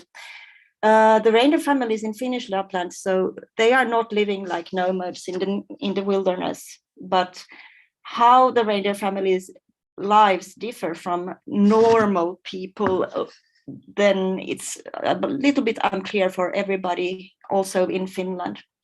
The reindeer families have consequently, they meet phony presumptions and ignorance, and it complicates their daily life and their interaction with other stakeholders in the same area. So the families need to justify their daily concerns, and that was one of the main reasons why all the reindeer families, they were very keen on this project and they wanted to be with, and the Photo Voice project was very important for them too. Me, in my turn, I was the one who was then organizing the exhibitions. We had our first opening exhibition at Sida, and that's a Sami museum in northern Lapland. And in the exhibition, we had over 1,000 photos shown in non-stop dias and also as pictures connected with built-up installations made of items, equipment of reindeer herding. And after the photos had been shown in several seminars and conferences with Arctic Concern, so it was not the only place where the photos has been shown. For the time being, the families are very keen on to make a book of the photos, and we are quite a long way on that work also. So I hope that the book will be ready next spring or something, with these photos and small histories of their daily life. So here's a picture of the exhibition in Sida. And as you can see, we also have these real photos on the wall and then the dia projected photos. Some of the, now let's have a look what kind of photos they had. So I have picked a few different things that angle some kind of importance for the reindeer herders. And when you look at family albums on the whole, you can see pictures of friends and family and important animals, and that is also the thing with these photos. But there were also a lot of photos of the nature. And when I go to the nature, when I'm not thinking about reindeer, I just look at the beautiful scenery and that is all I see. But when a reindeer herder goes to the nature, he's always very aware of what is around him. So the picture here to the left is about how the person was going to the forest in the beginning of the day, but then when she was going back, it was impossible because during the day the river had been floating over and it was impossible to get over the ice. So they are always connected to the situation, and they have to be aware how to move there and know about the dangerous things also in the nature. And another thing that is very common in their cell phones are these photos about tracks and animal droppings.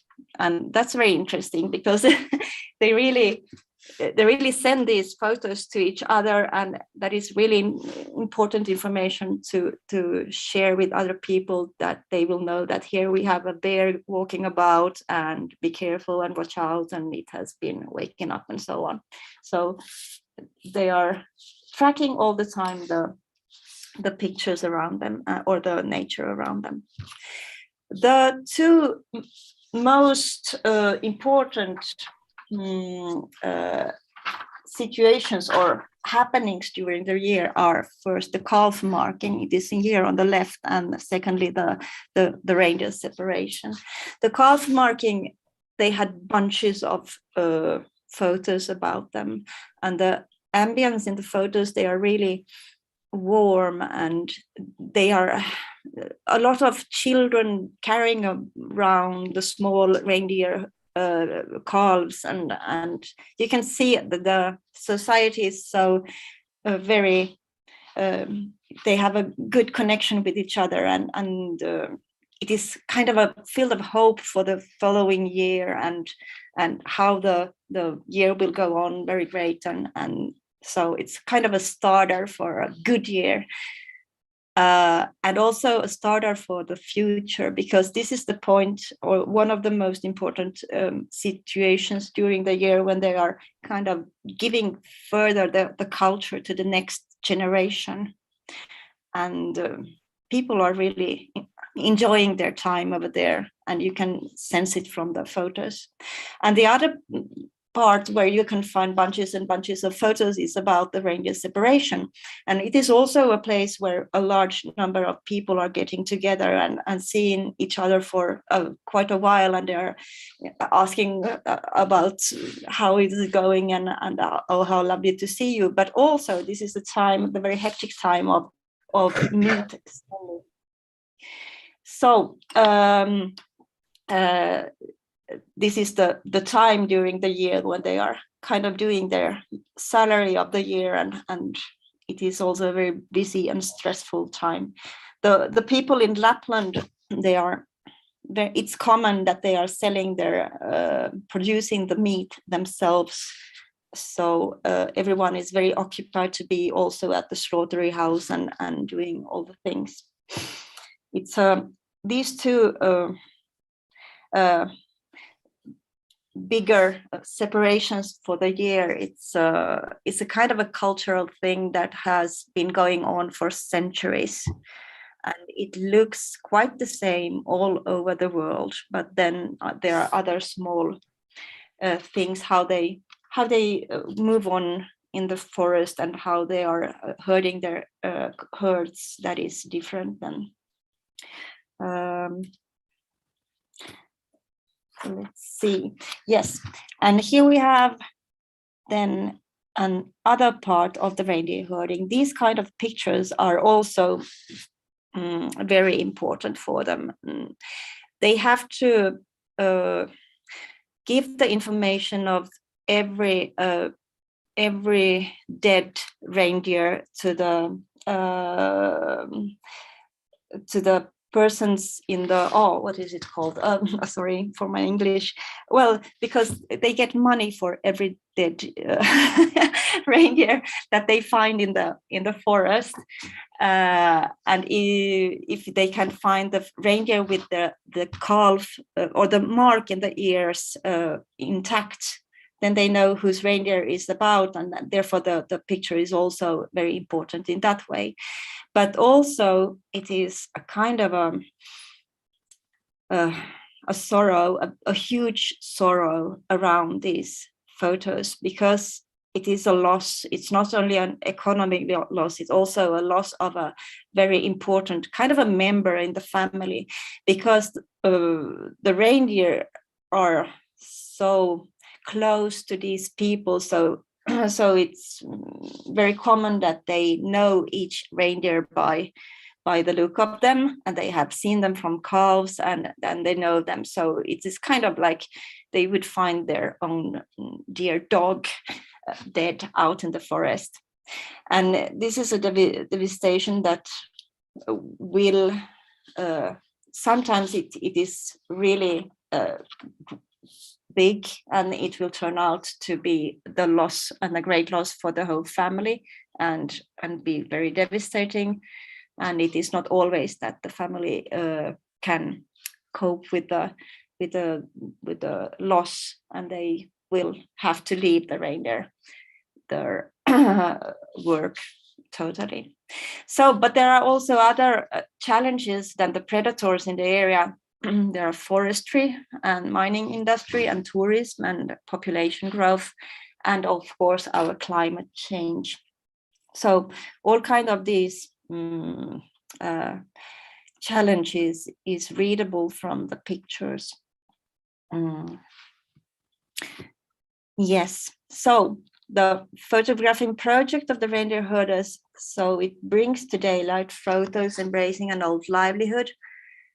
The Sami culture is very much depending on, is the reindeer herding a lively profession in Lapland or not? If the reindeer herding would drop out totally and only be like a bunch of animals being in a fence for tourists, it would disappear and it would make a huge hole in the Sami culture. And that's a rather contradictional thing, because it's only 10% of the Sami people that is having reindeer herding as their profession. So it's funny to think of. And the reindeer herders are coping with global system, and they are adjusting their culture with the modern world.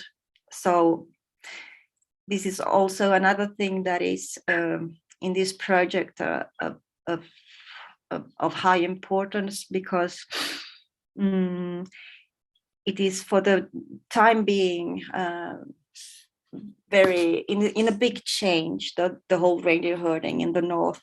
It is modernizing, and while it is modernizing, a bit of the Sami culture is dropping off and it's not there anymore.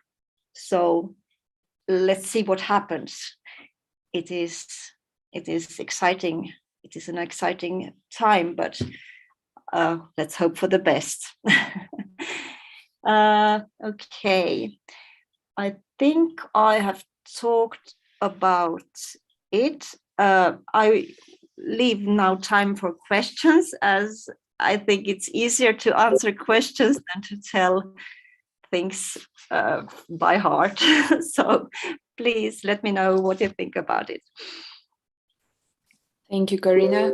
Please, it's time for questions if you have some. Oh, yes, Seija, please, and Svetlana. Maybe Seija will be the first. She raised your hand first. Seija, we can't hear you. You need to turn the microphone. Yes, thank you. Thank you. I always have the problem with this telephone that I lose the microphone exactly when I need to press the button. So anyway, thank you, Corinna, and I remember you from maybe 15 years ago. We did something at the university together. I hope that was good, and you seem to be active with this research again. And so my comment or question is this, that as I also have been doing this kind of photographing project in the daily life, so do you think, Corinna, that people who were taking photos of their own lives, that did they ever say that sometimes they just can't make visible some things because they are in the middle of doing them?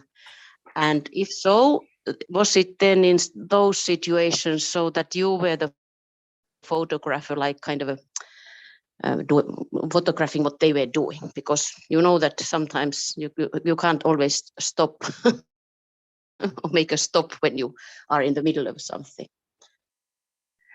Thank you, Seija. Yes, you just... Yeah, sorry. Yeah. Yes, thank you, Seija. You were just... hitting the hammer to the right place. It is exactly so that when it's happening the most, and when you are exactly in the action, well, how can you possibly take the photo of the situation? And there are a bunch of situations that they wanted to take the photo, and they said afterwards that it wasn't possible. It was too cold. The cell phone had frozen. It was out of battery. It was too dark. It was too hasty. It was not enough hands, and so on. So there are, yes, a lot of situations that are not photographed, but they told me about it. And I hope that in the book that we are making, the situation will be fixed. So we have this view that the visual picture could tell everything about the situation, but in fact it cannot. It's the perfect mix is kind of the word with the picture. I couldn't be photographing their lives, as they live very far away from me, most of them, and they have their own life. So I'm just photographing my own life, and I notice also that the situation that, well, when something nice is happening or not nice is happening, or not something very important is happening, then the phone is not there, and they cannot take the photo, and so on. So yes, that's a problem. Yes. Thank you. Thank you. Svetlana. Yeah, I have to unmute. Yeah, thank you, Karina, for your presentation. It really reminded me the time when I was in Lapland and spending time on Finnish side and on Norwegian side among reindeer herders as well. And my question actually relates to that. You mentioned only briefly that issue of predators, and I'm interested in how many photos of those cases were collected by your community. The reason why I'm asking is that some of Sami people I talked to, they expressed clearly their concern that these kind of images and in general, this kind of issue of predators, it's really contradictory in terms of European context, or that kind of animal protection and this kind of policy. And they even tried to raise their voice by publishing those photos in their Facebook accounts, and they got blocked because of those pictures, very violent and so on. And I wonder how big this concern is among those people you worked with.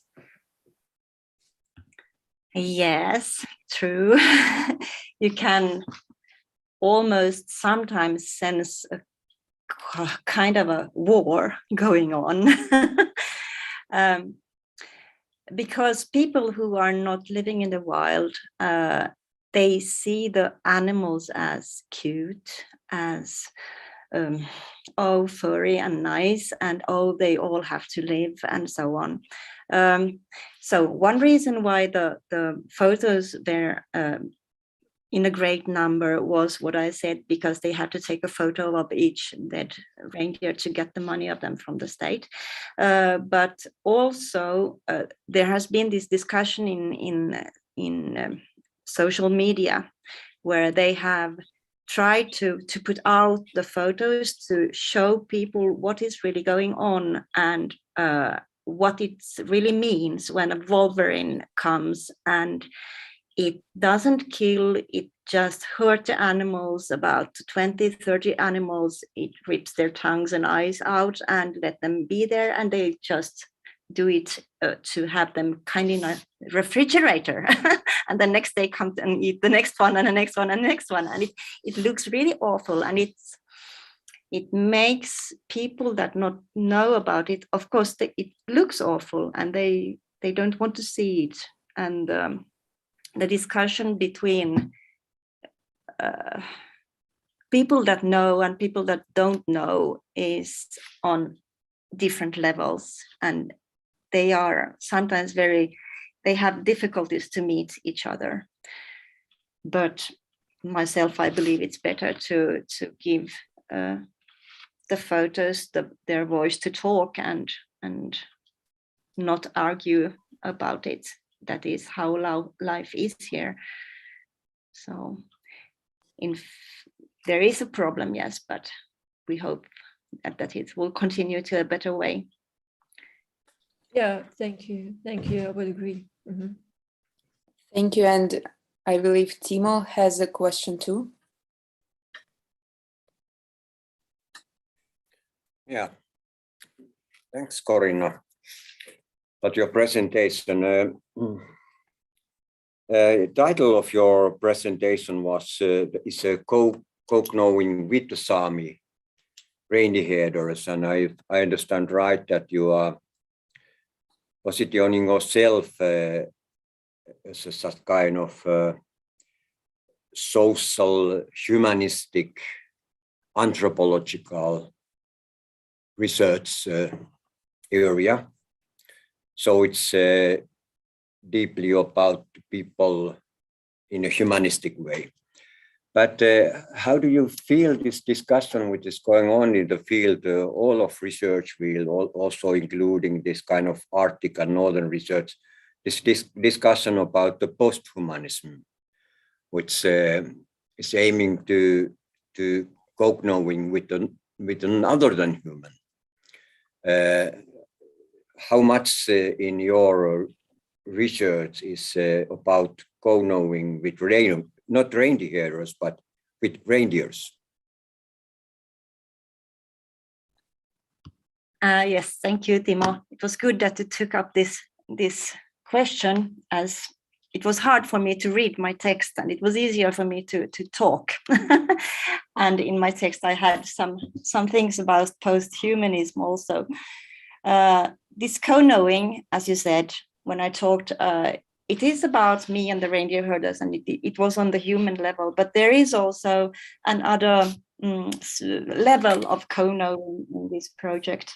And that is about the indigenous people and their indigenous way of knowing, the co-knowing with the nature. And I was a little bit on the line in the picture with the eyes and the tracking and the droppings, because the co-knowing, what the reindeer herders are doing, they are doing it with the nature, or I'm not for the moment exactly sure if co-knowing is an exact word of what is really actually happening there out in the nature, but they are putting themselves in the same level as the nature around them, and they are kind of a part of the entity, and they are discussing with the environment when they are working and acting in the wild. And well, it's not only about the reindeer, it's about all that is around them. And of course, the reindeer is one main point of their interest, because for example, for the moment being, we have a very warm period here in Lapland, and the reindeer, they are acting differently from other autumns. They are walking long ways. That is not usual for them. They are walking for one day, they can walk for 40 kilometers to another part of our system or our areas. And it has something to do with wind and snow, and also with rivers that are not yet icing, they are floating freely. And it is something that is not as it used to be. And people are kind of surprised, and they're discussing it with each other, that, oh, have you noticed that your reindeer is here already? Oh, is it true? It was yesterday over there. How is it possible? And it is going on a discussion about it. And it is a kind of a co-knowing with reindeer and with the environment. They are all the time tracking traces of what is happening around them with the environment. It's really interesting. Thank you, Timo. Thank you. Thank you for this discussion. And let's move forward to our next presenter. It is Emilia Ticca, and she is a PhD candidate at Aalto University, research associate at Tampere University, and artist in residence at Art from Med, if I am pronouncing it right, in Finnish BioArt Society, Finland. Emilia, please, the floor is yours. Yes, thank you very much. Let me share the screen with you.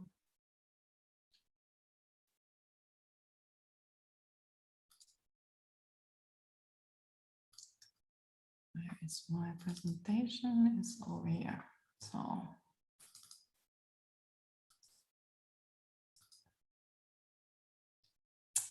okay, I hope you can all see my slides. Yes, we see it. Yeah, so thank you for the very interesting prior presentations. I will be also talking about reindeer herding, but in a quite a different setting. So my title for the presentation is Co-Speculative Design as a Situated Approach and More Than Human Futures in the Reindeer Worlds of the Finnish Arctic. So I will be talking about my PhD research, which is quite in the beginning. I'm in a second year at the moment. And also later on, I will be talking about an artwork connected to that, which is an ongoing project.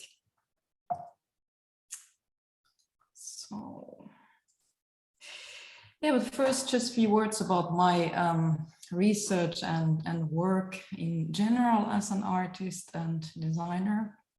So I'm interested on speculative and critical design approaches in nature sciences and particularly collaborative approaches in this kind of a speculative based research. And my main field has been for some years now. I've been producing several works on the topic of novel genome editing technologies and synthetic biology. And I'm particularly interested of how these might impact on our society. So I'm interested of the societal implications of these technologies that I look through this kind of a speculative and critical design practice. I'm also interested of the theoretical approaches more leading to science and technology studies, which is about a post-human question, or I rather use the word more than human. So looking at these techno-scientific developments through a more than human lens. But now to my PhD project, which is situated in the geopolitical area of the Arctic, and it deals with the Anthropocene crisis in the area. So the human impact. One of the things is, of course, climate change, which we probably all know is advancing even 2 times faster in the Arctic than in anywhere else in the world, which is also threatening the traditional livelihoods as reindeer herding, as we also heard from the previous presenter. But my project in general critically engages with techno-scientific projects which aim to hinder the climate change, which, like for example, with the synthetic biology. And what could be an example of this? I will give you one. So perhaps you have also heard about the woolly mammoth revival project, which is a project from the Harvard University, where the mammoth steppe ecosystem is planned to be restored by bringing back the woolly mammoth through genetic engineering. So the Church Lab in the Harvard University is working to identify cold climate adapted alleles of a mammoth genome and editing them into an Indian elephant, which then will be placed in Siberia in a certain area. So even if these imaginaries of synthetic biology seems to be quite distant and would not even be realized very soon, it's important to know that they are heavily funded projects and also receive a large media attention. And therefore, it is also important to ask what do these represent and what kind of mindset is behind this project. And one of my critiques is that this is a rather modern and Western ideals of nature that drive these projects. So the technoscience imaginaries shape our futures. But one thing I also want to ask about, who gets to actually imagine technological futures and whose visions are important and whose understanding of nature is actually steering these projects. And Charlotte Ringsley from the Queen Mary University of London has written about the Mammoth project, and her critique is that some people living in the area, some Siberian indigenous groups, actually think that the mammoth is a sacred animal. And therefore their opinion was not included or asked when planning this project. So from my perspective as a designer, as a speculative designer, perhaps I'm thinking, how could this kind of field contribute to the endeavor to change the techno-scientific imaginaries, perhaps more pluriversal, to widen the scope? So what I'm proposing is a co-speculations as stories of a different kind of future. So firstly, co-making stories that directly discusses the problematics of the area and people who are involved. And secondly, co-designing hopeful futures, stories that indicate that the future is not something inevitable or fixed, that things really could be actually different. And also contesting the hegemonic narratives of progress and development. So kind of asking what is progress to who, and could progress be something quite different actually.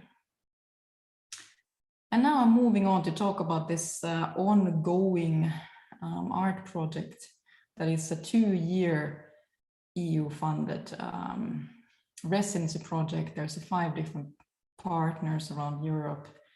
Each of them has one artist, and I'm the artist in residence with the Finnish Art Society in this project. And I have 2 collaboration partners in my project. So Ola Valkeapää is a reindeer herder who's living in the northernmost fell region in the western Finland. And he's following the nomadic-based herding tradition of his ancestors. And Leena Valkeapää is an artist and researcher, and she and Ola has been working together since 2011. So this is a drawing from a book of Niels Aslak Valkeapää, who's a Sami poet and artist. The drawing is made by Susanna Valkeapää, who illustrated one of the problems of the modernity in her perspective, the disappearing of space for the herding culture. Our research also includes complexities of different border politics of herding in the Nordic countries. In Norway and Sweden, the herding areas follow more closely the migration routes of the reindeer, enabling perhaps more nomadic herding practice. Where in Finland, the reindeer can roam free, but in areas that are quite small, and the reindeer sometimes cannot really achieve their natural migration rhythm in these areas. And Jukka Kärkkä and Timo Horskotti has claimed in their book that when the natural movement of the reindeer is externally limited, it leads into ecological problems, so overusing the soil, for example. But it also leads to cultural loss, since the more than human worldview connected to nomadic way of life vanishes through the modern way of stationary herding and technologization of the movement. So they proposed that nomadic herding would be better in ecological and also cultural reasons. So in the art project, we take temporality, so time, as a key to imagine alternatives to the present. So instead of the current Western hegemony of the technological progress, what if the non-human ethics of the past would form a starting point to imagine a different kind of future? So basically, imagine future not through the present day, but through the past. That's kind of our idea. And the artwork will be 2 films taking place in 2 different temporalities that we are creating together with Ola as a dialogue. So the first film, which is Ola's own film, is about contemporary herding. It's about how have modernity and technologization changed the nomadic movement and what was perhaps lost within the change. And as a second film, we speculate a future where the nomadic movement returns, which is kind of a story of a different kind of a techno-scientific future.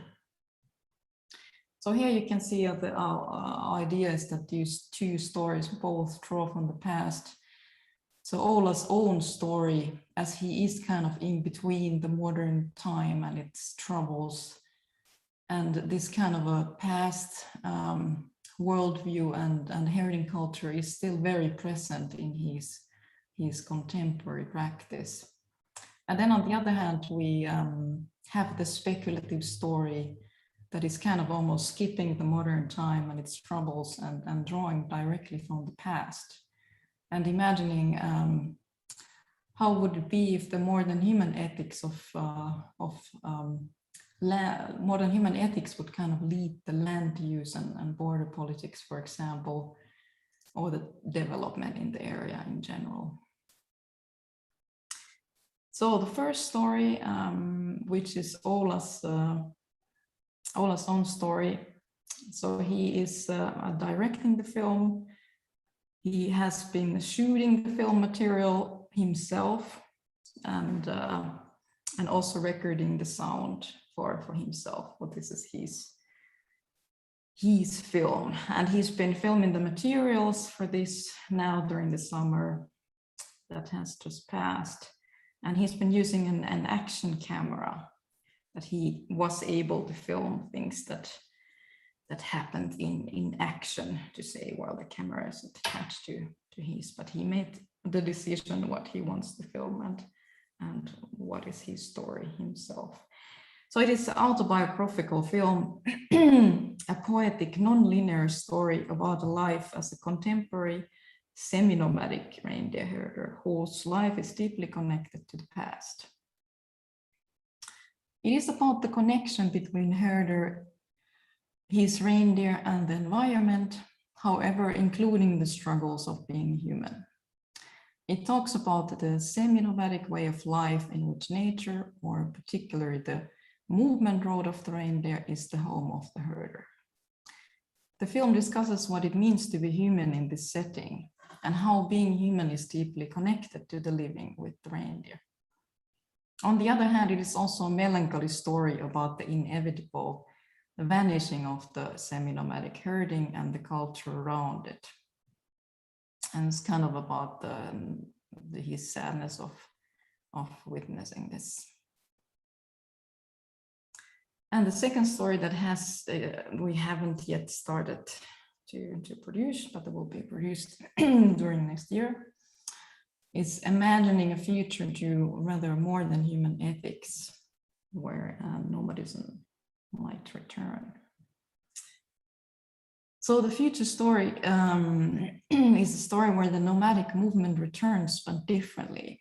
A fictional person lives in a time of an ecological collapse. In the story, a bygone herd of reindeer carries the memories of the shared past of the humans and animals in their epigenetics. Valuing and restoring these memories will be a key for human survival in the future. It is a future where biotechnologies are used in order to remember what was lost. The story imagines how the transformation makes the humans perceive the environment differently.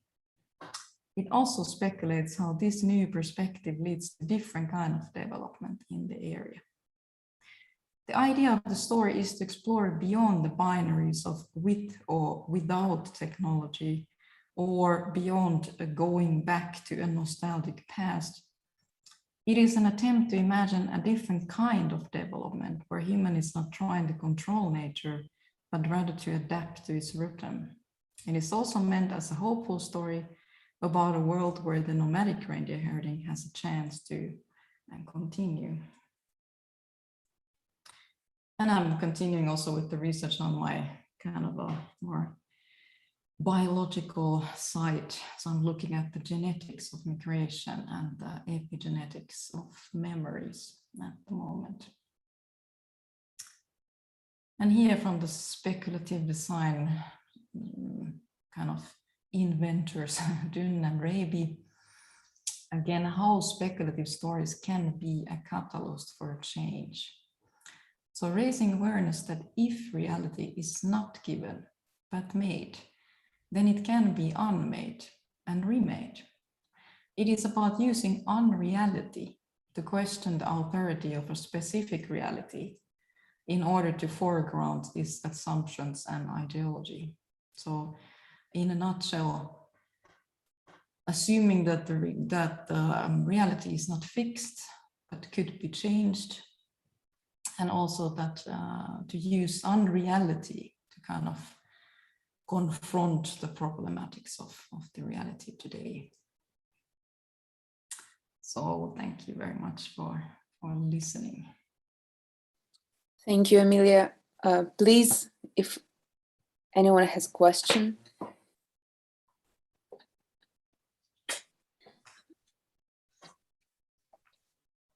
We have about 10 or 15 minutes till the end of the session, so we can discuss if you have some comments or questions. Hello, Emilia. This is Corinna. May I ask a question? Yeah, sure. Okay. This was kind of close to my presentation also, as I am also pondering about how the world is changing and how the reindeer herding and its future is going to manage. But yours was very philosophical and pondering through reality and non-reality in a very beautiful way. I can notice that Lena Valkeapää, she had also a very beautiful research. So her tracks in the entities, it looks really nice. I was thinking about exactly the reality. Could you, maybe you said already in the presentation, but could you repeat how will this point of view, how do you see it can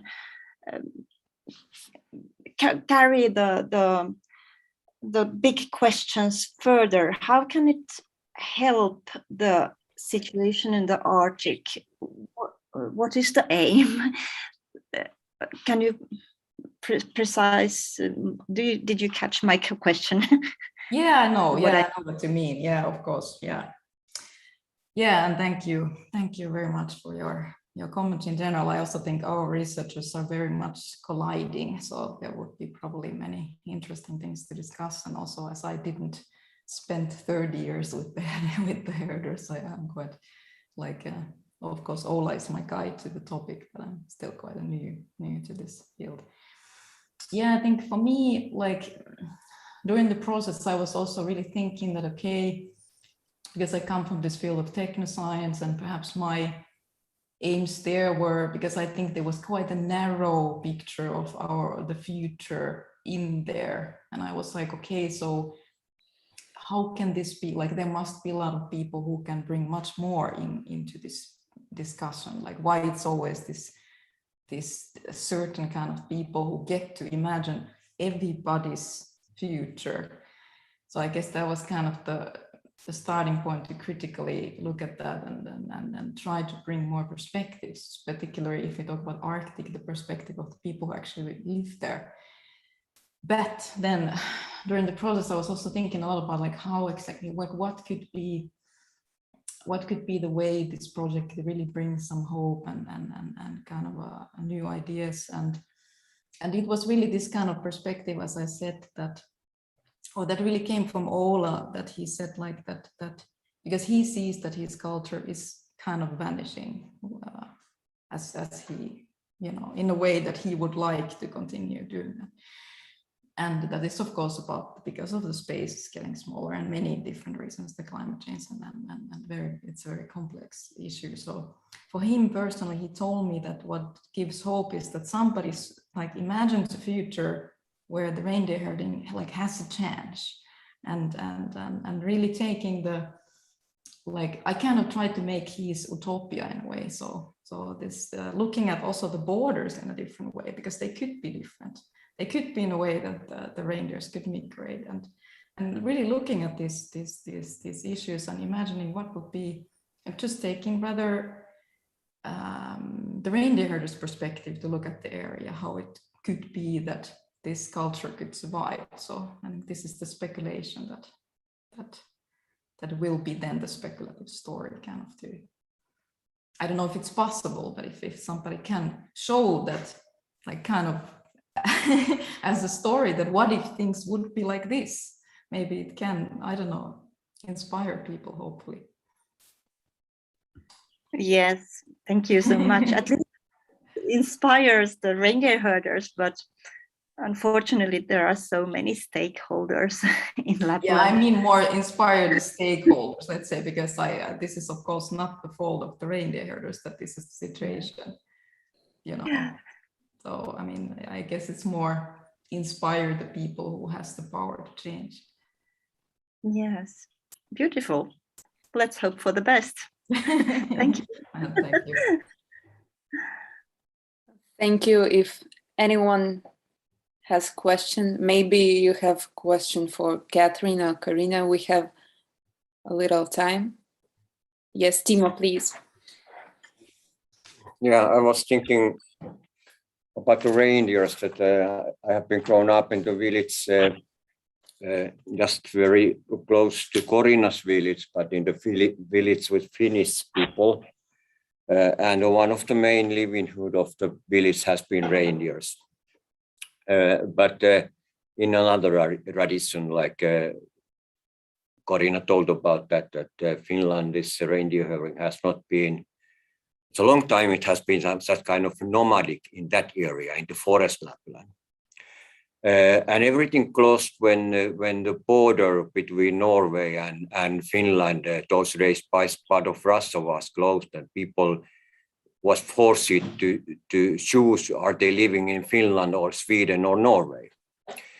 And until this time, the reindeer was living in the way that they were in the winter time in the forest area, pine tree forest area.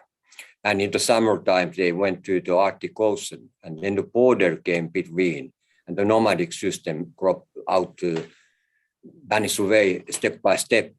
But I wonder about the situation that there is a few generations of people, but more than 100 generations of reindeers. Are the reindeers anymore the same animals? Can we think about the nomadic system following the reindeers anymore? They are different animals. They have generation and generation learned and adapted to live another way. And now everything is changing, as Korina told that reindeers are a little bit confused about the temperature and the way that rivers are not freezing, and swampy area is something that they can't find eating there anymore because it's not able to go there. So I was just wondering about that. What kind of future, how we can imagine, even when we are artists, about the future based on the old knowledge or old traditional knowledge? Is it using Apple anymore? I really hope that it is, but world is changing, and reindeers has been changing very radically, I think so, in last tens of years, at least in Finland, in Lapland.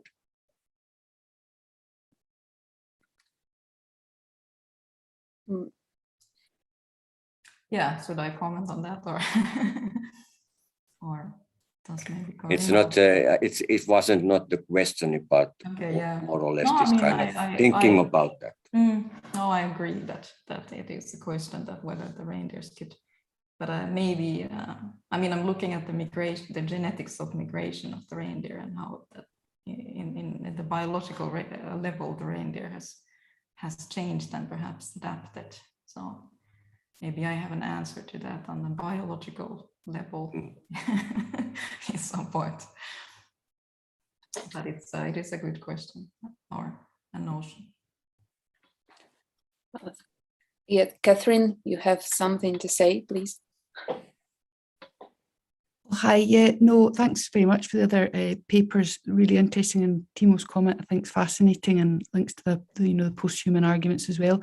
I just wanted to come in quickly in response to the question before Timo, the comment, and just to say about this whole issue of power and stakeholders in the land, of which we're all very aware in all our different areas and regions. But I don't know if people are aware, but from a Scottish perspective, and Scotland's a very small country, but one of the things that has happened relatively recently has been an incredible shift in the sense of collective and peopled ownership of land and resources and assets.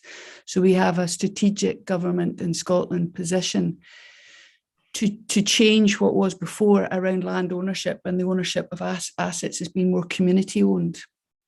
And it just struck me that just that reality, if you like, of having access to collective community management of resources, and it's not perfect, and there are debates and there are differences, which is healthy and normal, but it has changed the dynamic within Scotland in the last 15 or 20 so years. It's relatively recent, as I say, and it's just an example, certainly in terms of land and assets and community. And then that whole complex interface with, as just has been discussed, animals don't read policy reports and they don't vote. But, there's that really interesting intermix about where the human agency is in terms of, speaking for on behalf of all of those assets, which of course would include the wildlife and indeed other more, as it were, managed animals. So it was just for interest really for people that idea of stakeholders and power. Scotland has significantly moved along to really engage with this idea of more collective community ownership. The term is buyouts, where people can buy out land and hold it in collective sort of community public ownership. So, and it opens up all sorts of possibilities around that, which are quite interesting. So I just wanted to share that really. Thank you. And thank you for this wonderful discussion, for this session in general. And I guess we will meet in 20 minutes for our last session. Thank you for all speakers, for all participants, and see you in 20 minutes.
Welcome back, everyone.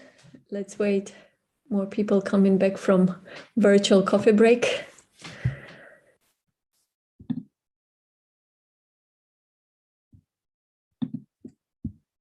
So I think everybody's here and we can start then. Our last session for the day and for the whole symposium is entitled Arctic Design and Architecture.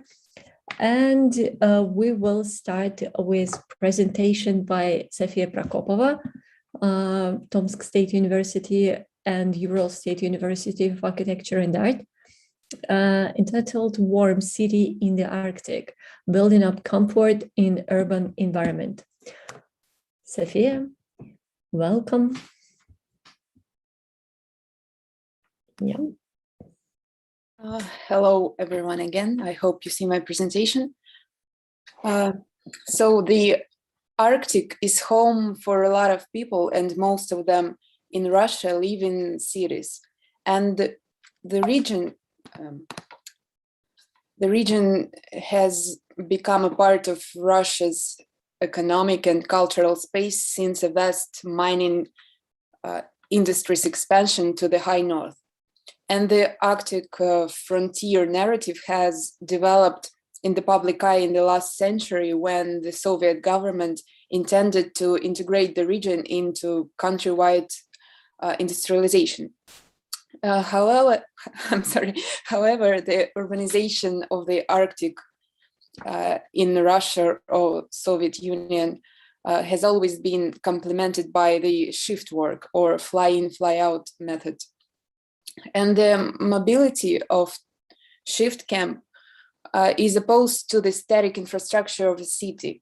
And the massive urbanization of the West Siberian North planned by the Soviet government began with settlements chaotically arranged by mining departments close to the discovered deposits. And later these temporary settlements grew into cities. And in both mobile and static approaches, the living environment of the settlement was shaped as a complementary and secondary to the industrial infrastructure. And the typical Russian Arctic city still functions as a supply center for the labor force for ongoing industrial development. And nowadays, gas and oil fields in Western Siberia are also explored by fly-in, fly-out method. And industrial centers such as Novy Urengoy, Western Siberia, it is right here. I hope you see. These cities function as base cities for the shift workers. And therefore, it is perceived as a temporary residence for raising money, just like a shift camp is perceived. And during our field work in Novy Urengoy, we discovered the phenomenon of cultural isolation revealed through the feeling of physical and informational remoteness. And citizens tended to call their hometowns and other parts of the country a mainland similar to seamen. And the shift work methods or embodied into Arctic settlements turns them into a space of flows. And based on that, the structural elements of the shift way of living, work being in the camp, and road, long travel to home, and home are perceived as elements of one system. It also confirms a cyclical pattern of life divided into two parts, where the main part of life arises at the hometown, while the Arctic city becomes something that one should endure. And moreover, life becomes a constant alternation of adaptation and readaptation, where a sense of belonging and attachment. Researchers, and here sorry. Where was I? I said that the sense of belonging and attachment to home are dislocated in this kind of life. And the Russian urban environment is mainly shaped by prefabricated housing that has been widely distributed, since the 60s years from the last century, to rapidly provide affordable accommodation for workers. And prefabricated housing soon got affected by the severe climatic conditions, resulting in a low quality of the living environment.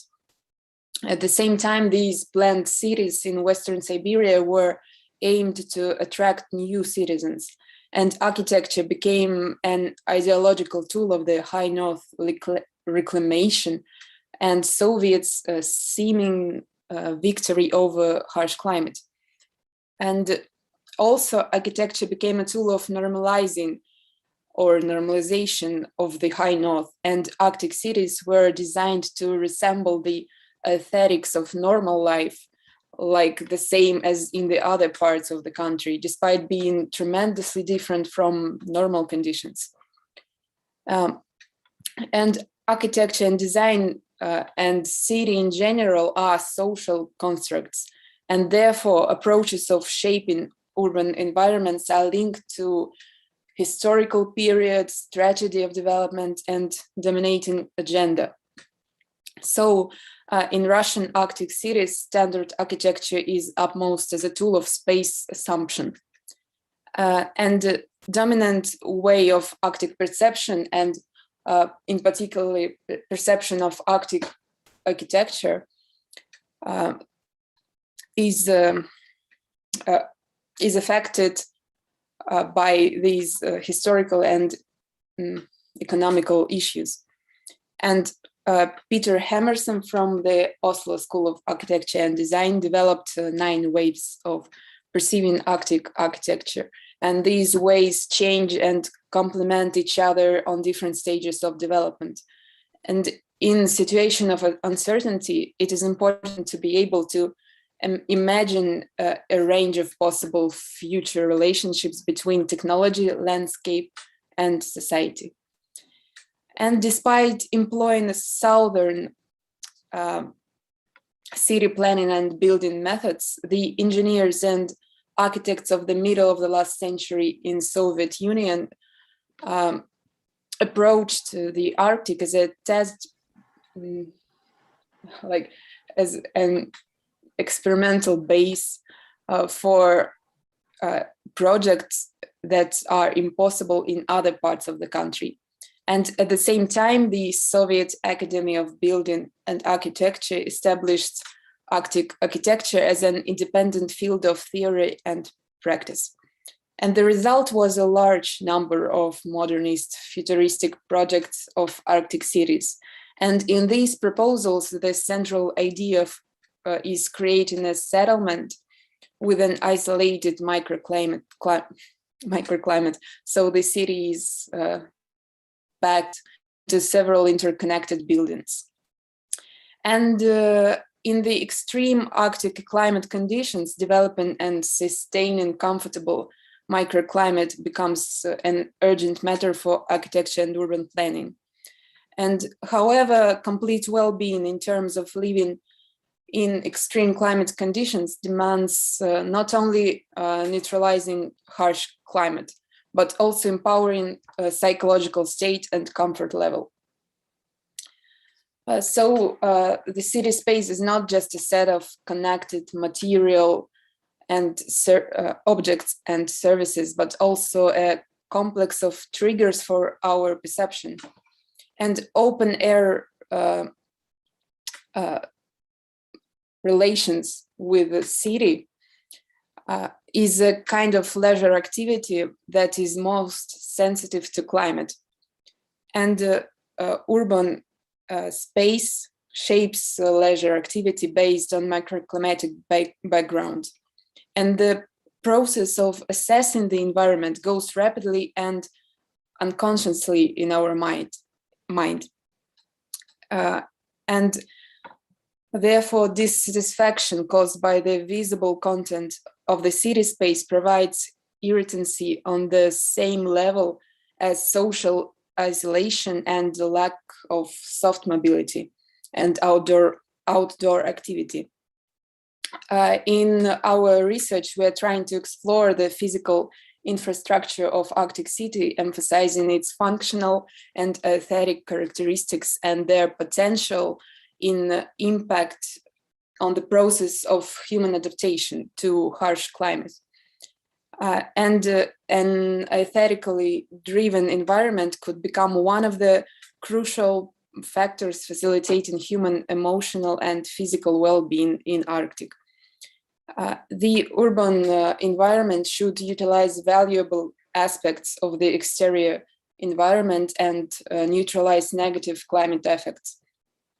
And a city that is mindful to its inhabitants and appreciative for northern nature could shift one's perception from Arctic as a resource base towards sustainable future. And the central aim of this research is to find or develop approaches and ways to humanize the built environment to maintain physical and psychological well-being within the extreme Arctic climate. And this approach is based on the inter-influence between city space and human perception, as I already said. A sense of comfort and secure develops local belonging, in contrary to temporary living that is formed by shift work methods in Arctic. And such attachment can be traced in cases where citizens have to defend their place of living, like from unwanted environmental projects. I mean that if a human feels like it is his or her city, they will defend it and they will love it. And we perceive the Arctic city cold in both physical and mental ways. And if physical comfort of everyday interaction with open urban space is a task for city planning, then a theoretical part of urban environment is in area of our conscious and unconscious sensations. And ideas of psychology, social and cultural studies and technologies embodied into tools of architecture and design on both material and visual levels unite into one system. And implemented with a systematic approach, it develops into a concept of warm city, where infrastructural and architectural optimization forms humane, responsive living and therefore warm city in the conditions of Arctic. That's all I have, I guess. Thank you for your attention. Yeah, thank you very much, Sophia, for your very concise and still wonderful talk. And I will, if anyone has questions, please go ahead. I will begin, I think. Oh, Roxanne, I see you wanted to ask something. Yeah. Oh, did I indicate that? I'm not so sure it's a question, it's just a thank you. I really loved that. It's really interesting to me because so much of what you've said is relevant to Shetland, and I find that so surprising in some ways, not in others, because we're so tiny. We have such a small land mass and population is so small, but things like the, what do you call it? The fly away, fly in, fly out camp. Yes. That dynamic has been profoundly, has had a profound impact on Shetland since the 1970s, when an enormous oil base was made, Sullom Voe. And we're having it again. It keeps happening. We've had a huge gas plant built fairly recently. We have the Viking Energy wind farm being built. And at the moment, we have about 200 workers that fly in. I think they stay for 2 weeks and then they fly away. During COVID, that's been a problem. The community has built up resentment, not only because of the wind farm, but because they've been thought to bring in COVID.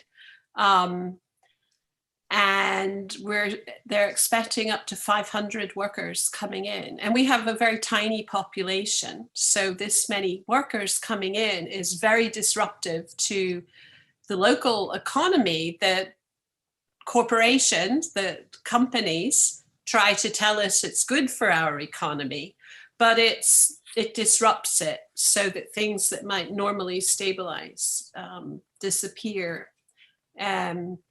Anyway, and all the lots of things you've said, I've just found really, really interesting. So thank you very, very much. Thank you. I don't know if any of that made sense. Yeah, thank you, Roxanne, for your comment. I see Timo raised his hand. So Timo, please turn on your mic. Yes, thank you, Sophia. It was a very good presentation and make me think a lot of collaboration possibilities again.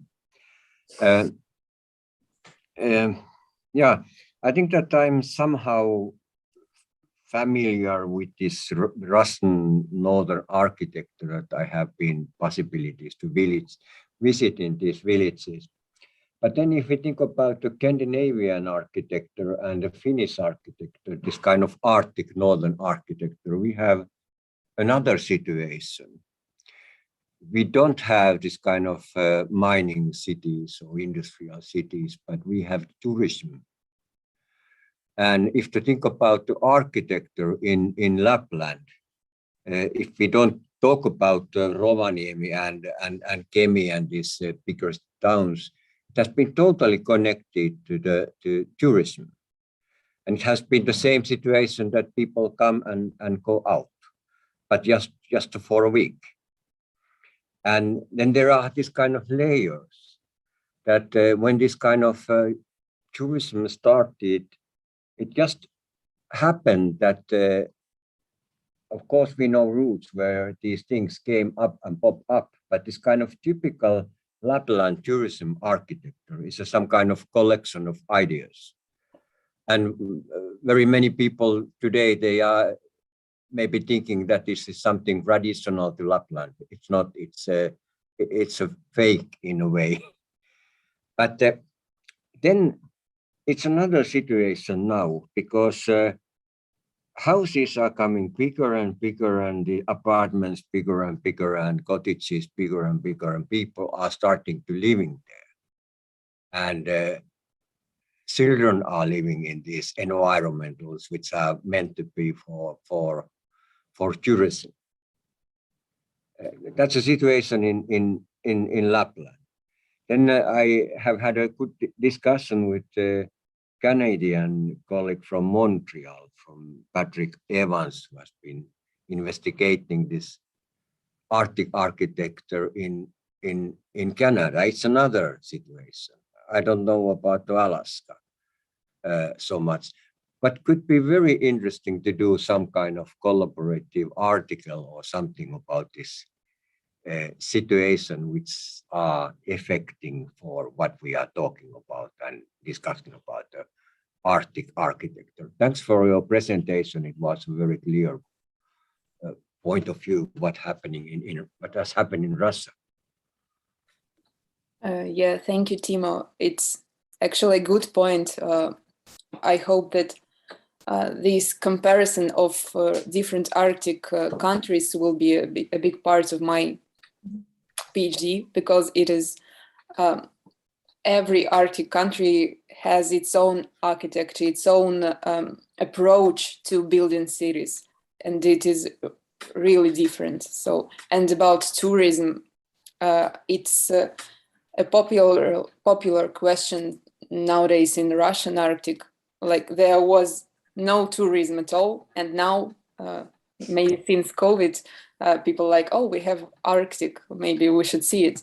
So I think it is, yes, it's just a really interesting thing. I live in a village which is still living partly, which is 100 inhabitants, 150 inhabitants. A neighbor village where 25 years ago similar, but now in some weekends there could be some 40,000 people housing in this tourism city.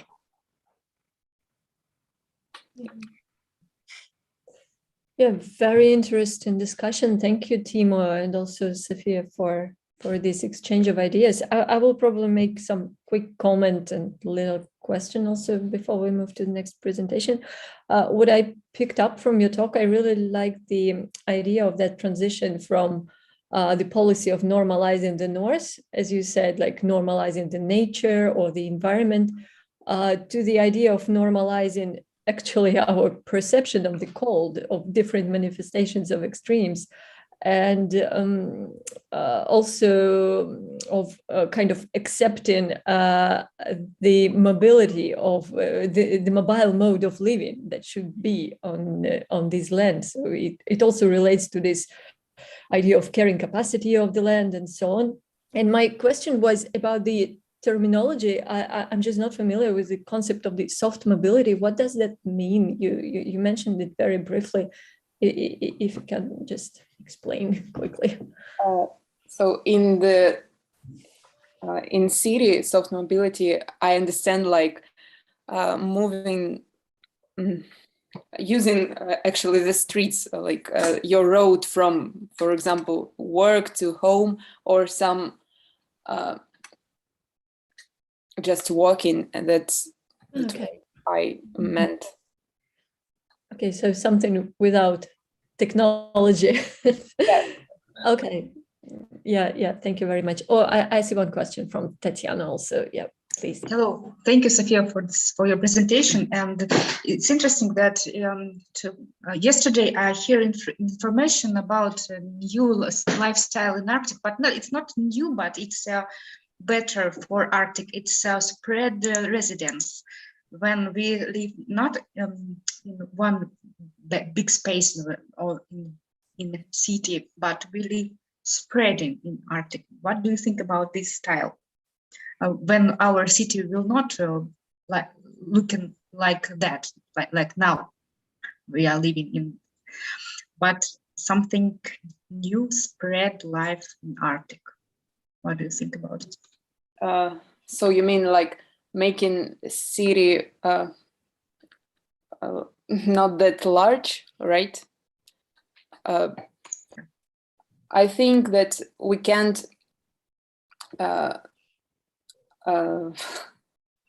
so the city in Arctic is already there, and it is already big, I mean large.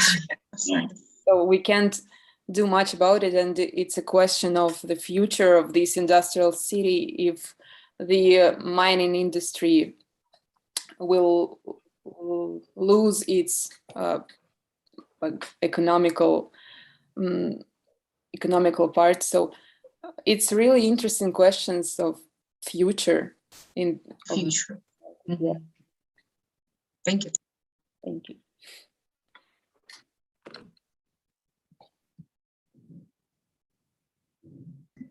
Yeah, thank you very much. Nice discussion is going on.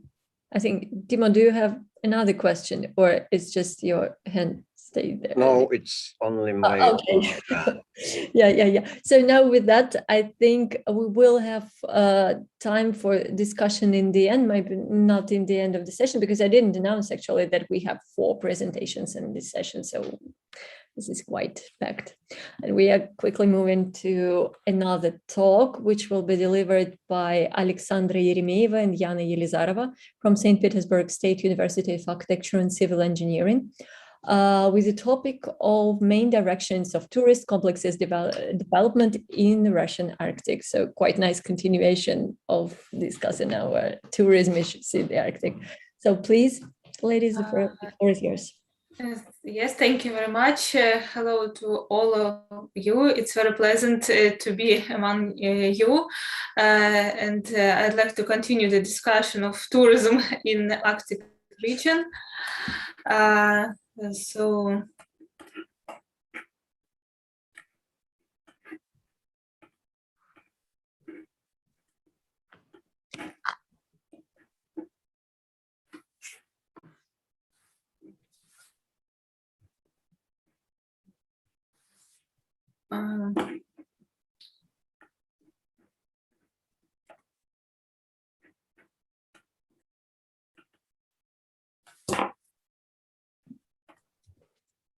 Yes.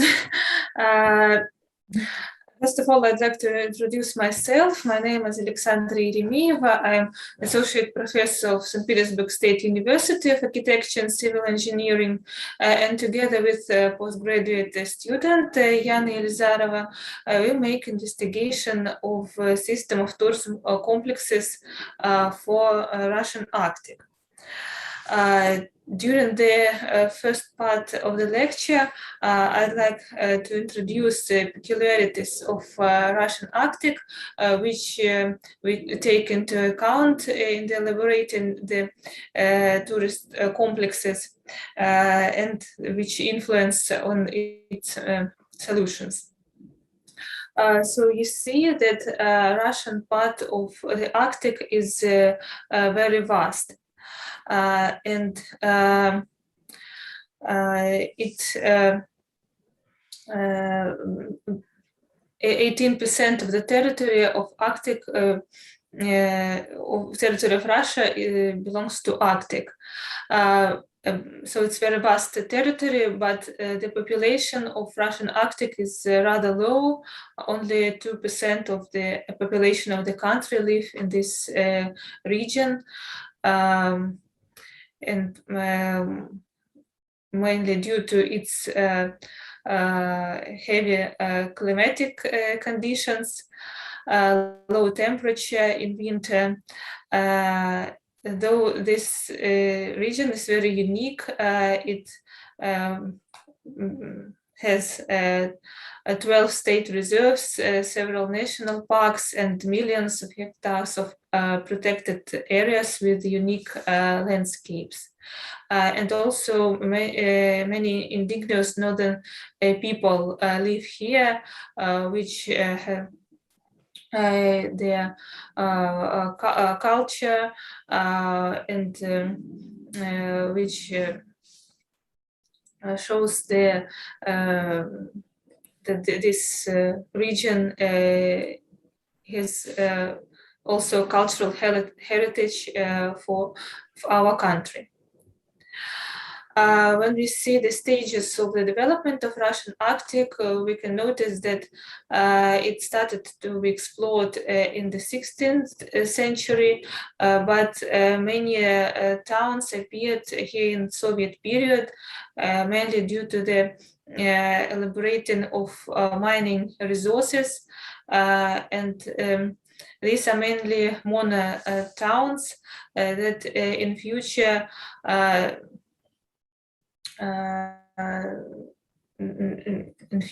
found a crisis in the 1990s when the financiation of the industry of some enterprises became low. But in the Soviet period, they were rather abandoned the towns, and fantastic projects were elaborated for these cities. Some of them we have seen in the previous presentation.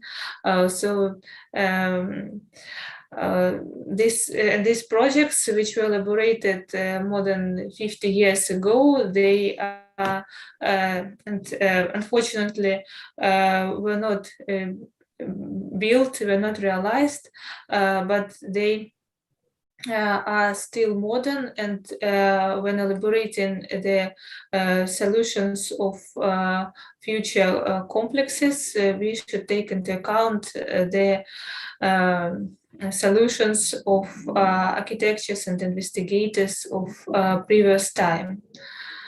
because they're still modern. And taking into account that the population of many Arctic towns became low and low year after year, we try to elaborate a tourist system which will increase interest to this region, which will introduce more places for work for the population of native population of this region, and that the using the infrastructure that has already built in these towns. So we'll try to attract more tourists in spite of the population that goes lower. So you see the views of northern towns of that some residential areas now found themselves without people at all. Even transport stopped, heating stopped. But these views can be also attractive for tourists. Today, tourists like to visit not only beautiful land, but also see the enterprises, the life that stopped, and like a unique place. Go further. Today, this Arctic region is a huge source of mineral resources, and mainly this region develops like an energetic place where we can find energetic resources, but it's not a concept that is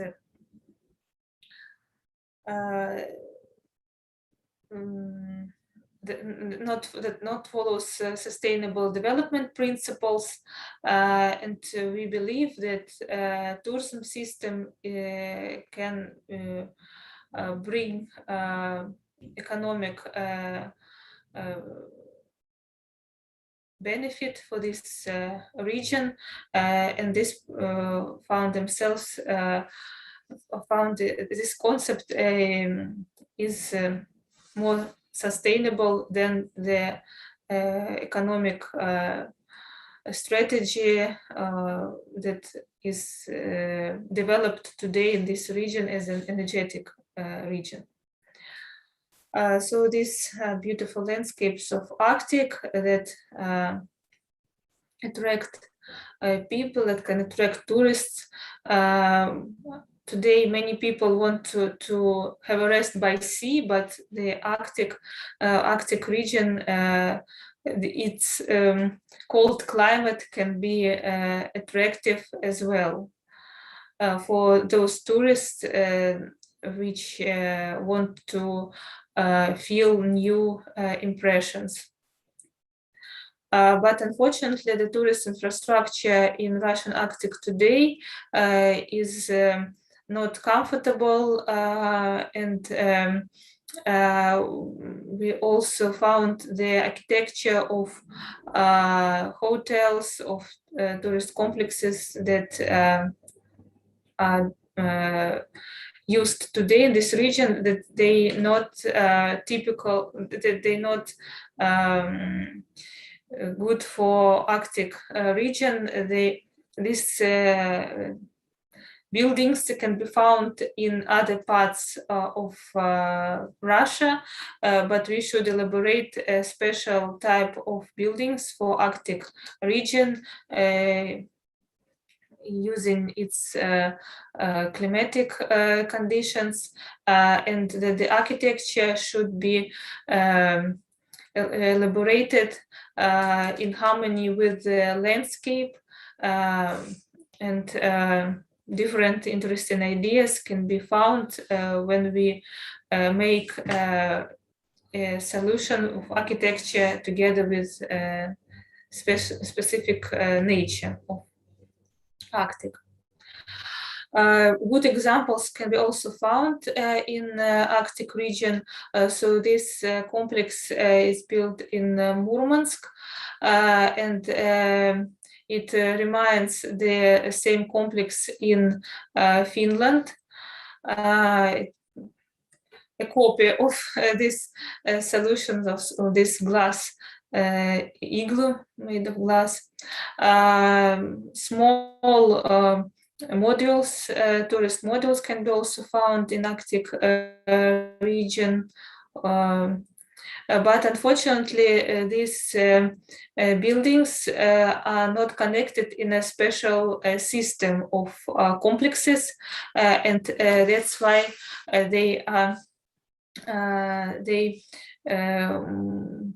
don't attract much tourists. And I'll show the next presentation. So here we found what today exists in Russian Arctic according to a tourist system, and what we want to introduce here. So these are the project proposals of tourist complexes that were elaborated in our university together with diploma students. So this is a concept of how can we use existing resource, city resource of Russian Arctic. Here in this map, you can see a system of towns. This urban system was developed in Soviet time, and we can see main cities that have more than 250,000 people.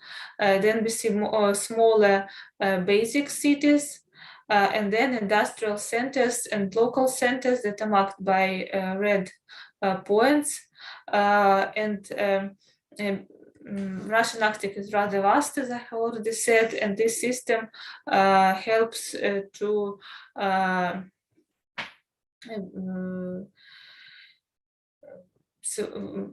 build the towns, and the small centers are connected with main cities through the basic cities, and we want to use this existing system for the development of tourism. So I'll show how it can be used.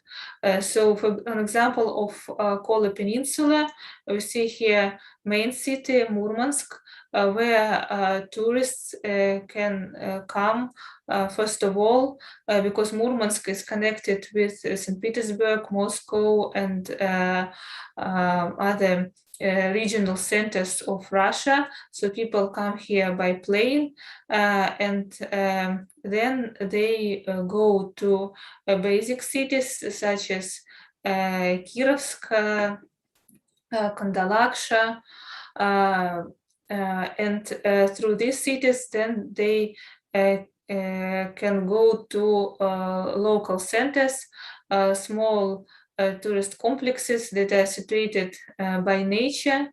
For example, Tereberka or Russian Arctic National Park, and so we introduced special routes for tourists so that they don't go only to one town, but they can see the whole peninsula through the hierarchy of these traveling routes. And in each tourist town, we introduce special center. So in main cities and towns, we introduce main tourist complexes. The aim of them is to collect more tourists from different regions and countries where they can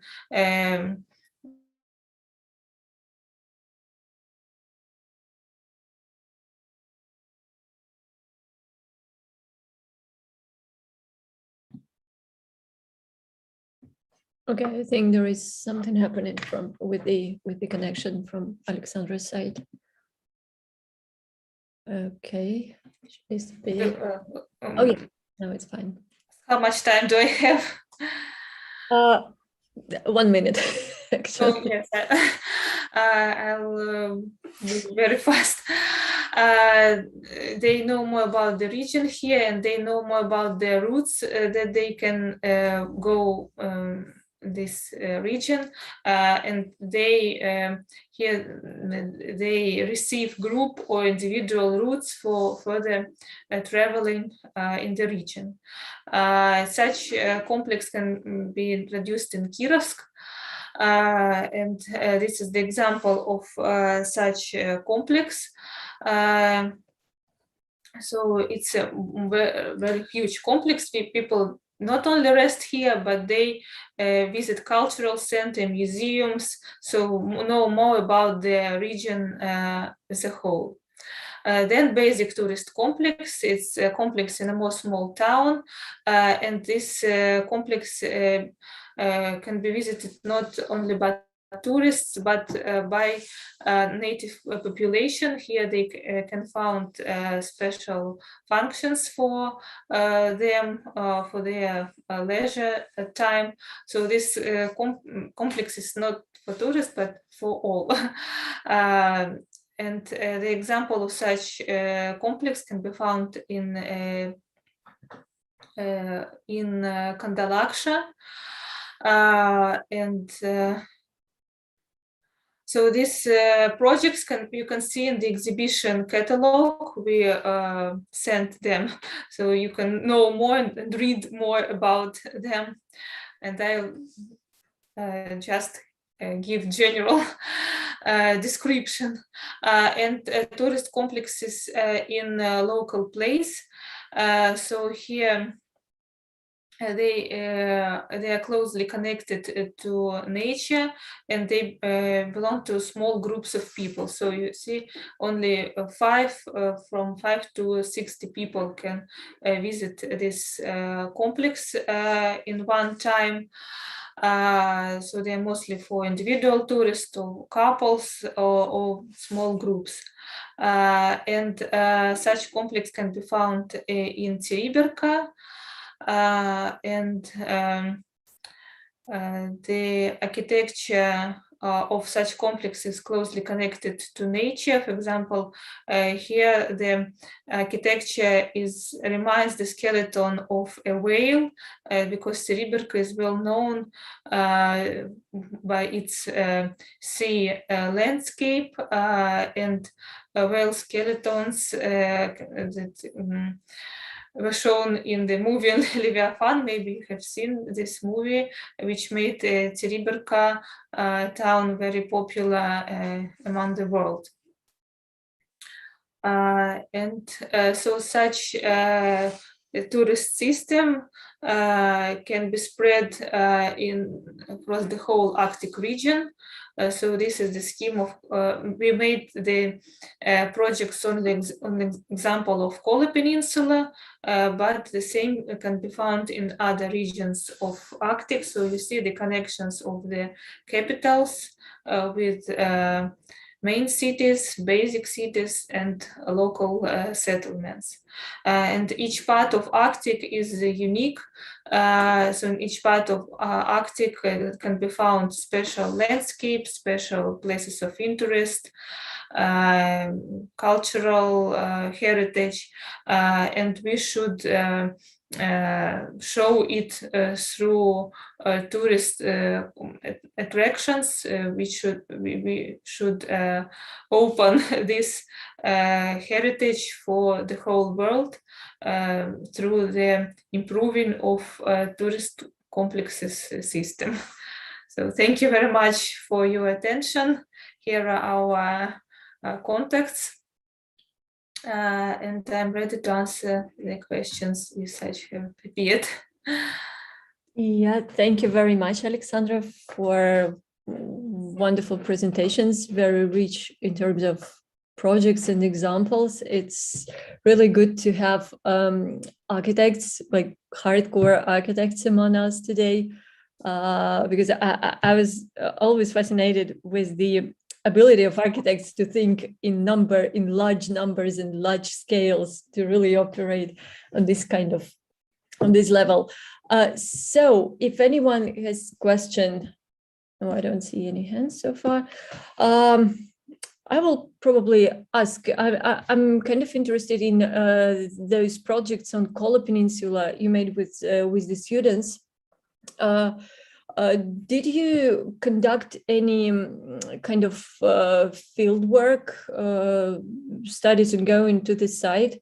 Yeah, the reason why I'm asking, I'll just explain a bit, because the Kola Peninsula is, on the one hand, is very good, as you mentioned, in terms of logistics, very well developed infrastructure, in contrast to the to the rest of the Russian Arctic. And on the other hand, it's a very kind of contested area, I would say, for military sector and for also for traditional reindeer, not very traditional nowadays, they have its own form, but for reindeer herding.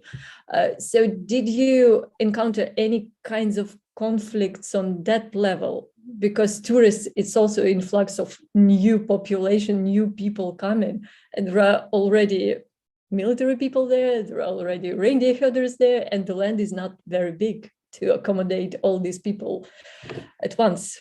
So that's my question. I can explain in Russian if you need more explanation on my. Yes, I think I understand the question. Yes, the field study was conducted by Yana Elizarova and the students. They visited the region before making the projects. They visited Kirovsk and Tereberka mainly, and Murmansk also as well. And they even participated in the workshop of the environment design of embankment in Murmansk. But I don't remember any conflicts that appeared. Of course, we in this postgraduate study, we noticed that Arctic region is a very important strategic region for the military of the country, and there are many airports, military airports. And we even thought that in vast in Arctic regions where there are no airports for people, for usual for people, for tourists, that we can maybe use these military airports for tourism development. So it's just a concept. Of course, it can be criticized by the military people, but we see that the military infrastructure is rather developed, but if we can share it for tourism as well, it can help to spread more good connections between remote Arctic region and other cities. Yeah, thank you very much. Anyone else with the questions? No, and as Alexandra mentioned, there are works by students. supervised by Alexandra and Jana in our exhibition, and we will provide the link in the Zoom chat and later in the emails, follow-up emails. So now we are moving, I think, to our next presenter, and we are coming back to the area of design, and I'd like to introduce you Tatiana Batova. Many of you know her very well from Murmansk Arctic State University with the topic on design development of fish skin products. Tatiana, please, the floor. Thank you, Svetlana. I'm glad to be here. It's for me, it's a good tradition. It's became a good tradition to be in this symposium. I'm glad to see your faces, my old friends, and I'm glad to see new faces and new research. It's very interesting. And my theme, my presentation will be connect and continue the theme of Alexandra in one part maybe. And I will show you my presentation. Help me. Did you see the presentation? Yeah, we do see the slides, but we see the PowerPoint, not the. All right, now? Oh, yeah, now it's perfect. Yeah. Now it's perfect. Okay, did you see it? It's changed? Yeah, the slides are going. Okay, thank you. My theme will be design of fish skin products as a part of the circular economy of the Arctic zone. It will be a practical experience, including research. And let me introduce Tatiana Batova, Senior Lecturer of Department of Arts and Design, Murmansk Arctic State University, and also a member of the Union of Designers of Russia. And a little bit introduction about a region, which I will speak. Previous presentation will tell about our region, but I will continue. The population of our Murmansk region, Kola Peninsula, almost 748,000 of people, and decrease border with Finland and Norway, and more than 92% it's a urban population. And what about the theme? Many design experiments are focused on recycling in the world trend for a long time. Such products as a part of sustainable circular economy and meet the environment agenda. The issues of using industrial waste in design in Russia have been dealt with for a long time. More interesting for my research is the fish processing industry, and so why? The city of Murmansk, the city where I live and work, is a port city, a fishing city. The Kola Peninsula region is surrounded by two seas. It's the White Sea and the Barents Sea. In Murmansk, in the 1930s, there was a factory for processing fish skin, which were then sent for revision to St. Petersburg. The source of fish skin was cod, shark, and catfish skin. Here in slide, you see the picture. A.G. Zhigalin, in 1933, in his article, Production of Chrome Catfish, described how production of fish leather in the north was organized. Since May 1993, factory experiments on the manufacture of fishing skin began to attract the attention to engineering and technical workers. Fish skin, which were previously considered only the garbage of canyons, turned out to be quite sustainable raw materials for leather production. As I said previously, fish skin is a waste product of fish production with the preparation of canned fish and fillets. In total, only in the territory of Murmansk and the region, there are about 29 fish processing plants, but only one company is engaged in processing fish leather. The company processes and colors the skin in various shades. Fish skin has a number of advantages. It's elastic, soft, breathable, and waterproof, has great wear resistance and durability. Here in the slides, you see processing fish skin, fish leather.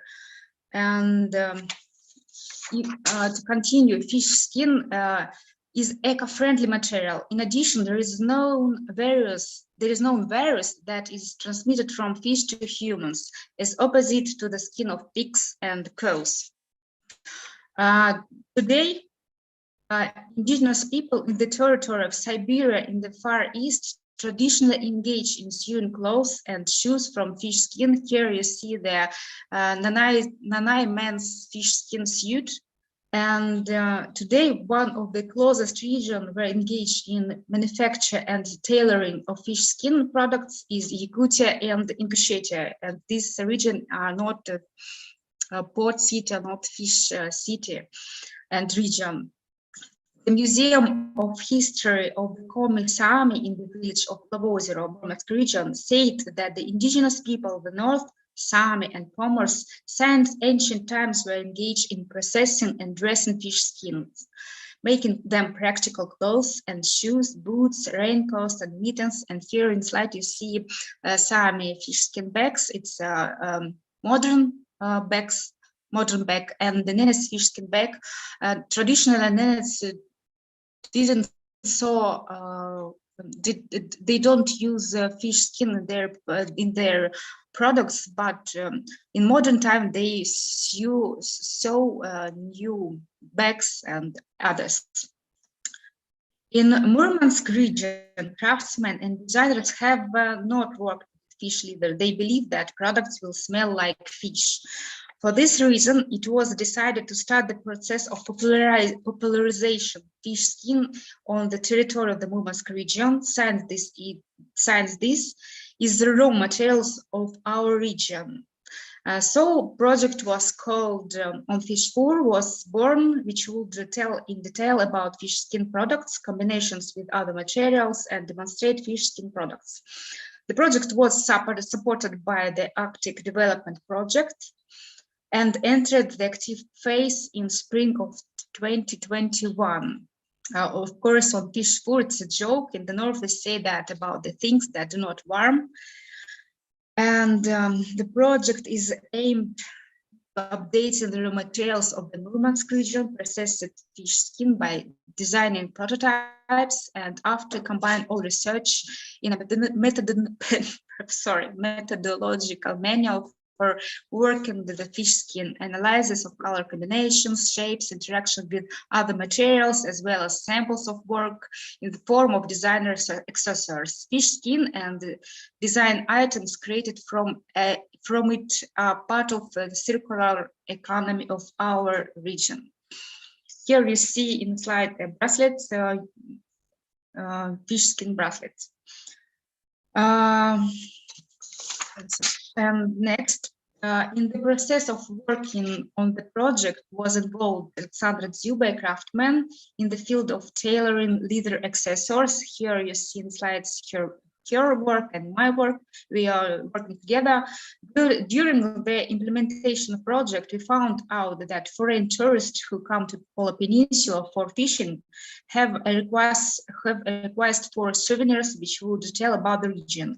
For this reason, one of the direction of the project was the production of souvenirs made of fish skin, which would reflect the specific of region, for example, these bracelets. And the combination of fish skin, strong and elastic material, which other materials can be very diverse. The basic principle when combine fish skin with other materials is contrast and nuance. For example, in this product, you see nuance, it's a color nuance. In this belt, we take two fish skin, gray and black colors. And for example, contrast and nuance, contrasting raw surface of fish skin and smooth, soft leather, fish skin and co-leather, contrast by color or contrast by texture.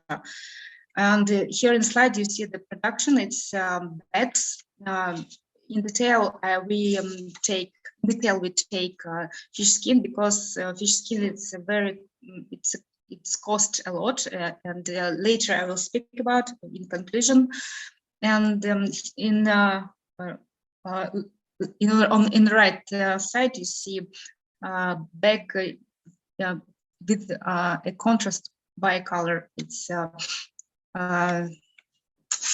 using this contrast color. And next you see nuance color, black color, little bag, and it's not contrast, it's nuance too, but it's a very high colorized, you see in right side. And next it's production looks like Sami bag, and you see that. And the conclusion for practical work with fish skin, that sewn only from fish skin is unwise. The high price of raw materials leads to the need to create products with very little consumption of fish skin, like in bracelets or in details in bags, or design products with a high added value. Externally, the contrasted textures looks like more interesting, smooth stained leather and textured fish skin. You see in this product or in this product, this inclusion. And products should be small in size to minimize their cost. For example, also in bracelets, I say that, and in details in bags.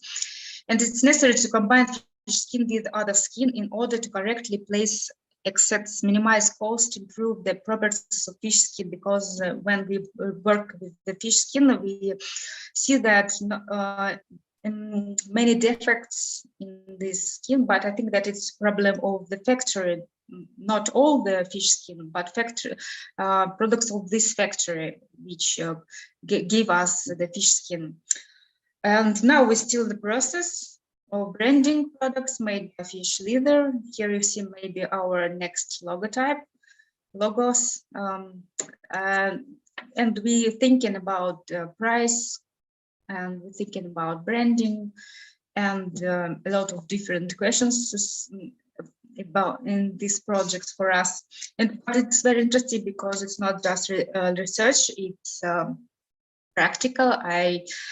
So these bags in my own hands, and so it was very interesting for me. All more inspiration for me because it's raw materials for our region, and it's eco trend in our region. For I think that it's trend for all our country and all world to use this waste material.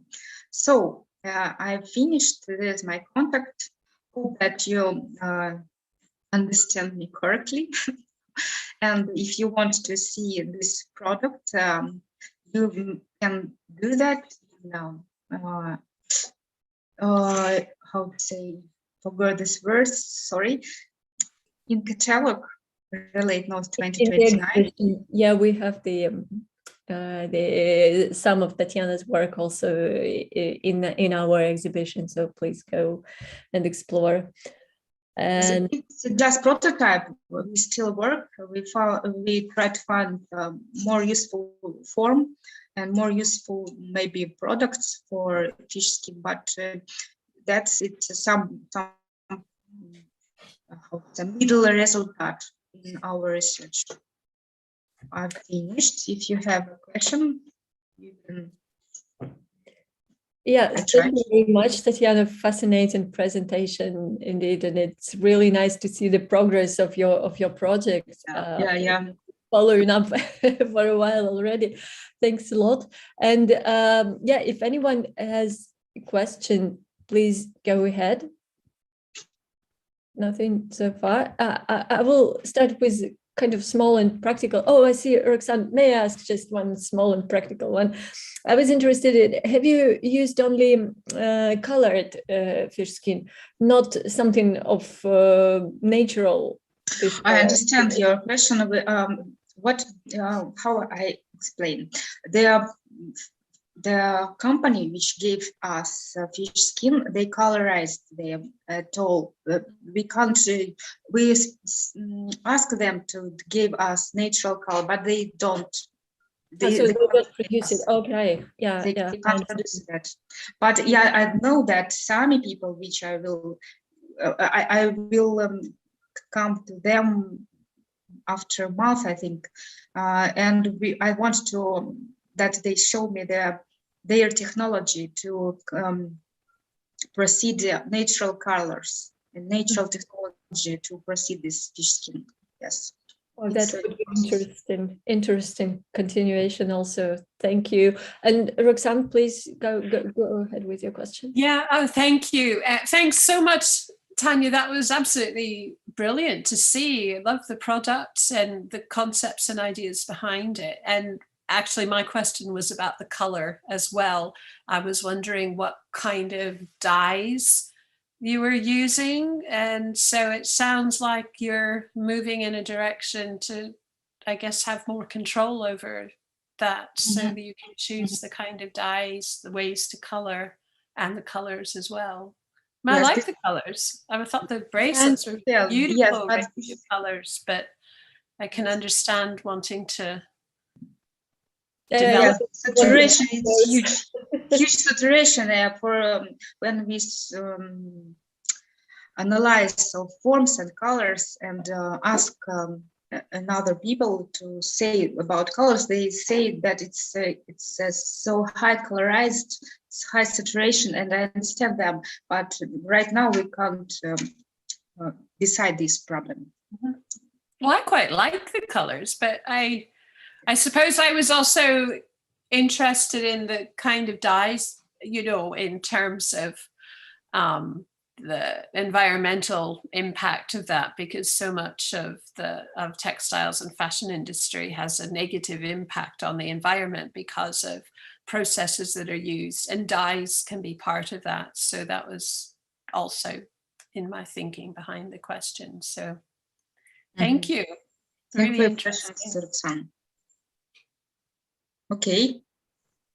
May I say something, Seija? Here again, I have this problem with raising hand and then talking. So yes, Seija, can I just talk? Yes. I was thinking when you showed this one bag with when you said that it's kind of a samey type of a bag, that have you encountered with this question of so-called cultural appropriation or so, that have anybody commented that one couldn't use them if you are not the same person, that you shouldn't do that? That is because I am also encountering this problem somehow. Okay. I hope that I understand correctly your questions. This green bag, I think so. It's not Sami bag. It's like ethnic bag, not Sami bag. It's ethnic bag. If I understand correctly, and Светлана, я правильно поняла вопрос? Да, вопрос именно про копирайт, что возможно ли использовать вот формы народные. No, I don't take a Sami bag because it's not correctly. Of course, you're right. It's this bag is like ethno bag, something ethnic. No, it's not a Sami bag at all. Yes, okay, I understand. I just was thinking that because sometimes it's hard to, even though if we think that we are not making anything or copying or taking like ideas from others, maybe the people themselves sometimes think that, okay, I think that is so sensitive nowadays. That is only I wanted to ask your opinion and experience. Thank you. Sami of Kola Peninsula produce bags using fish skin, and in my slides, in my presentation in slides, I show them. It's interesting, and I will came for forgot this word. I came for them, and they show me the technology, but I will not copy their technology.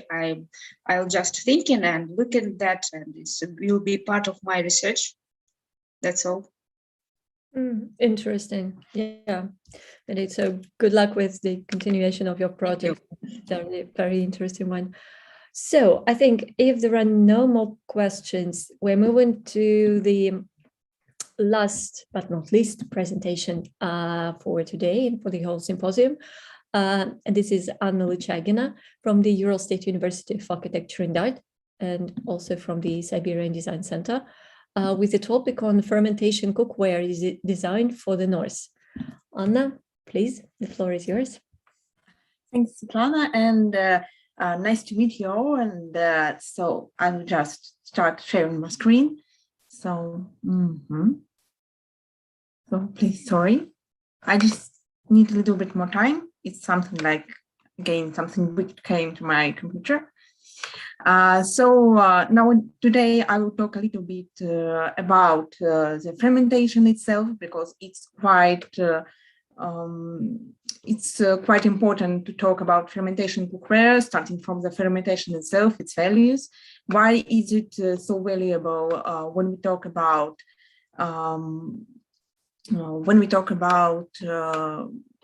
first of all, here in our nutrition for the North people, and then we will talk finally about the fermentation dedicated to the Arctic cuisine. And let me start, I guess.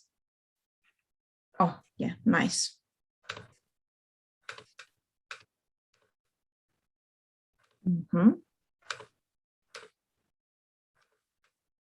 Yeah, also it's great. I hope you see everything here. Yeah, everything is there. Great. First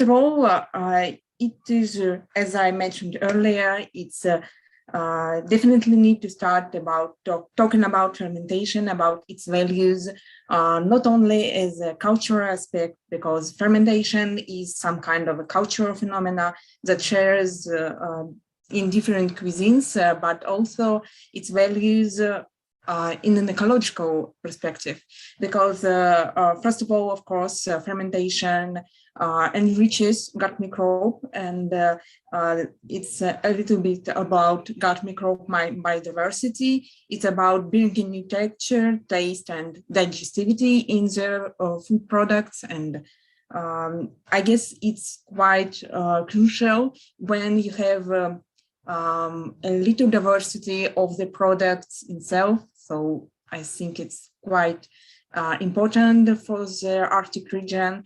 Of course, fermentation, their processes can bring more vitamins and bioactive compounds to the product itself, and sometimes making it more safer for the people to eat. And most of all, it's not only about I guess, not about consuming, but also in types of production. Fermentation stays as one of the most safe food processing technology.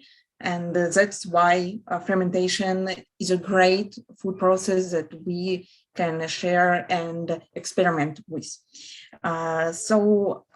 If you're new to fermentation as a technology and would like to see a little bit about why is it popular, why is it so great, and why fermentation itself can be a good scientific part of research, I would like to maybe introduce you to one of the most influential research group that is located at Stanford University and is led by Justin Sonnenberg. Their research focuses primarily on the value of fermented foods, and it's a little bit more about the biochemistry than on the design or cultural aspects or something like that. Their last research was published in the Cell Journal in the August of 2021, and their latest research examines how fermentation-based diet can enrich your physical health and through your gut microbiota. And if it's I think besides that scientific research, Justin Sonnenberg himself wrote different non-scientific books that are great for the people who would like to read a little bit about more the fermentation itself, like in terms of your health, personal health, and your mood, and so on and so forth. But the research that, in my humble personal point of view, is more interesting for the designers, or for the creators who would like to create different products dedicated to fermentation is definitely the nomadic to fermentation. These two authors are the chefs, and they are working in the Noma restaurant that is located in Copenhagen in Denmark.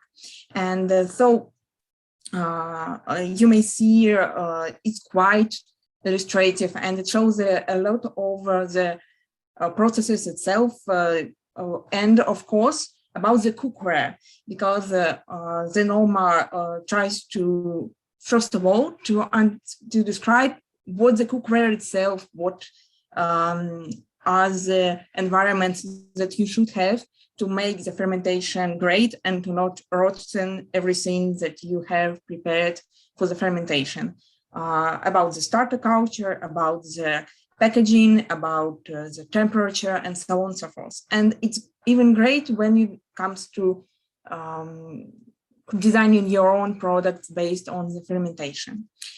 But by the fermentation itself is quite valuable for the Arctic region, I would definitely say that fermentation itself, as I mentioned earlier, is one of the safest types of processing the food, and it's always sometimes the only way to process proteins when it comes to fish proteins or meat proteins, in order to make them safer and to save them for the later.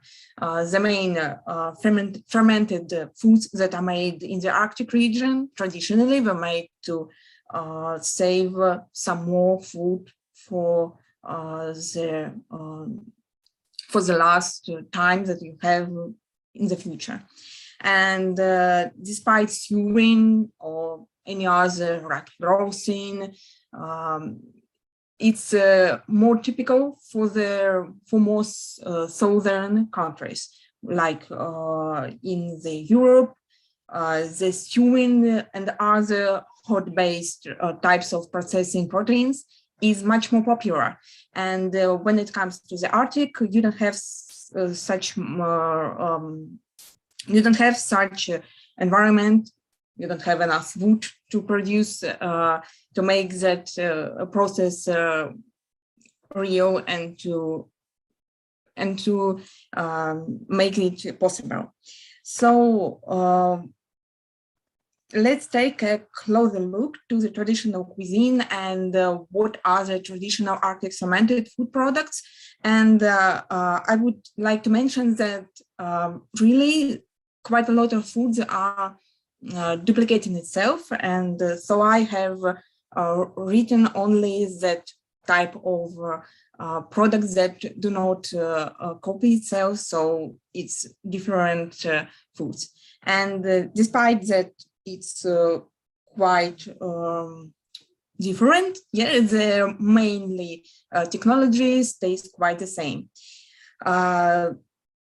It's usually used to preserve a large amount of food, like kopalhen, that is quite typical Nenets food, that is their own food that can be only consumed by them because of some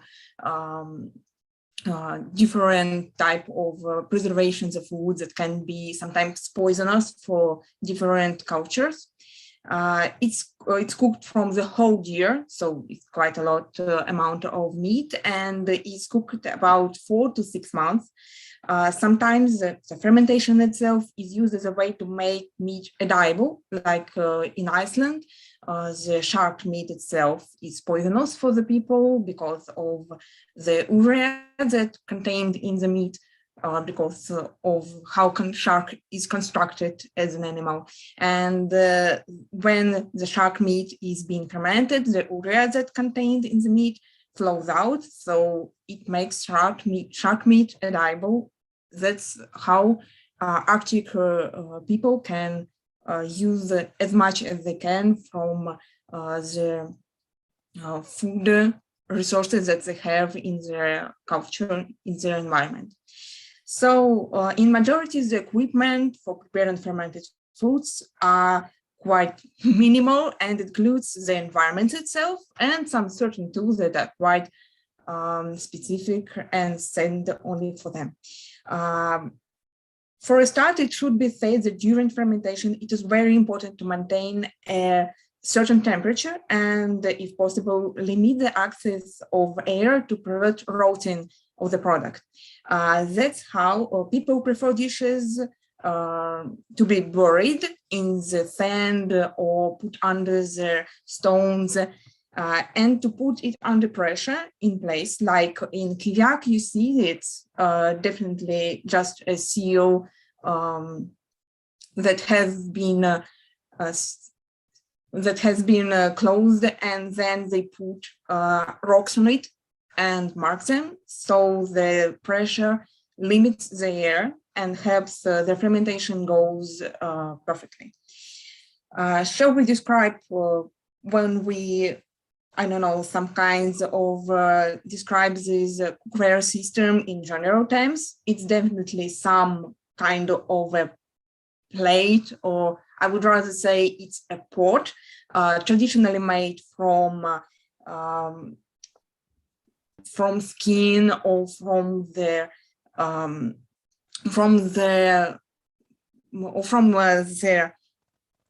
deer or whale itself. So it's some kind of encapsulated pot that have restricted air access itself. And in some more southern cultures, it's used with some natural resin like casein that is made from milk, that helps to restrict air access even more. And sometimes the dish itself, this kind of pot, have their own starting culture. Then we have the environment, it's a sand or ground, that have their constant temperature. Of course, it is low itself because of their climate, but it's not that cold that prevents food from freezing. And the temperature is constant, that helps a product do not rotten when being cooked. And of course, we have some pressure that prevents air from coming, that sometimes makes this product safer and not being torn apart and something like that. We can remove that pressure sometimes to control the process and to watch after when the product is ready. So how can we use design methods to reimagine how some traditional cooked fermentation products can be used in nowadays life, when we definitely most of all live in the cities, and we can't use that kind of traditional cooking in our city because of the smell, because of we don't all of us have our yard when we can make our whale and bury in the sand, and so have quite a lot of time for that. The first idea is to imitate the environment for a smaller scale, and the great example of that product is a nuka paste for pickling that is made by Muji. It's definitely, as you can see, a sack with a paste that is plant-based. It's made from legumes, I think, something like that. And you can place your vegetables inside it, bury in them. It already has a starch culture itself, and then place it in your kitchen when it's closed, or in your fridge, and it stays and fermented itself quite easily. So I guess it is possible to create fish or meat-based paste in order to rethink that traditional flavors of the northern cuisine. Another technology way is to create some special devices intended for imitating the traditional technologies. They can be both high-tech, like on the left, that is used for fermenting legumes and vegetables in Chinese culture, or like on the right, that is made from some kind of traditional materials and used for pickling. And I guess the problem of the smell that is efficient for the fish-based fermented products can also be eliminated by creating design itself and thinking about the air that can be removed by them.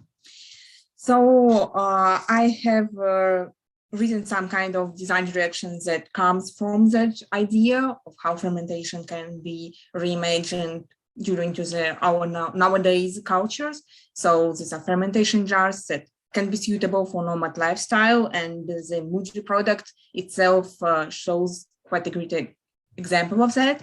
Of course, kitchen appliances that reduce the smell of the plant, of the fish-based pickling and something like that. New forms of starting culture cookware, like creating new past. Low-tech, no electronic cookware that can be used in nowadays cuisine, but based on new materials, so that makes them less single-use. It can be used moreover and moreover.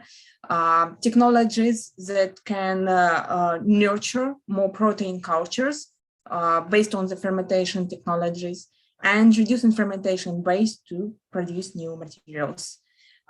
Thanks you a lot, and I would be very pleased to answer some of your questions. Thank you very much, Anya. Fascinating presentation and great introduction into the fermentation culture indeed. And it's nice to see this connection with the whole idea of dealing with Arctic extremes, because it's also something about what we take inside us. And this is the food exactly. So if anyone has question, no, I don't see anything in the chat. And okay, I see Timo raised the hand. Yeah, Timo, please. Fascinating presentation, thank you. Thanks. It's quite interesting, from art and design to architecture to end up this kind of food production. But actually, I was thinking about that of my old childhood, that in the village where I was living, this different type of starting cultures for the bread, for the milk production, type of yogurt, blood productions, and then fish, they were there in the village as a part of community. And people went to the other houses and borrowed this. We have that not anymore, but could you give it? This taste, what was in my childhood, I totally have forgotten. It's a long time ago to have this kind of taste. And that's a pity, in a way. Fermentation, yes, it has popped up in quite a many cases. I don't have anything to ask, but maybe this is challenging you, because our previous rector always says that he was a philosopher, and that I was leading that faculty of art and design, and we were always thinking about the new openings, like this kind of department and disciplines. But our rector always said that you must notice that making food, cooking, is a form of art. Why don't you start this kind of department in your faculty as a part of design and art, cooking? This could be a very good example for the cooking school in Arctic. Yeah, thank you for the presentation. It was inspiring in one way to get out from the normal borders of the art and design and architecture. Yeah, thank you so much. It's quite overwhelming for me, and it's quite warm in my heart, because I think, of course, food itself as a cultural product, as a social product, and there is so much more in it. And I hope nowadays in Russia, we do have some new faculty in Moscow that tries to open a new faculty based on food design and food sciences together, and I hope that they will be great. But sometimes COVID and something like that made it postponed the opening, and I hope that they will come back stronger than ever. Yeah, thank you very much. Such a great discussion is coming. I just wanted to say as a comment mainly that Anima, maybe you will be interested in this kind of collaboration, because there are, as Timo mentioned, the need to open the a kind of food school in up north in Lapland. But there is a great project that Sami people do in Norway, in this center for reindeer husbandry, of eating traditional or something like that, and then they really introduce the way of traditional cooking to younger generation, which almost lost those skills of cooking, preserving, of dealing with reindeer meat and with other kind of things that are usually cooked, have been traditionally cooked in the north.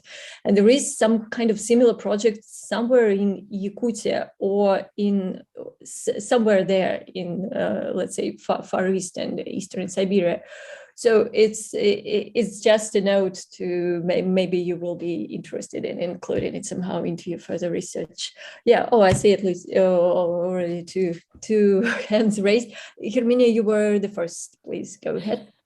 Oh yeah, just a comment. Thank you, Anna, for this presentation. I think it's very similar food, and the fermented food is really a part of the traditional Alaska Native food.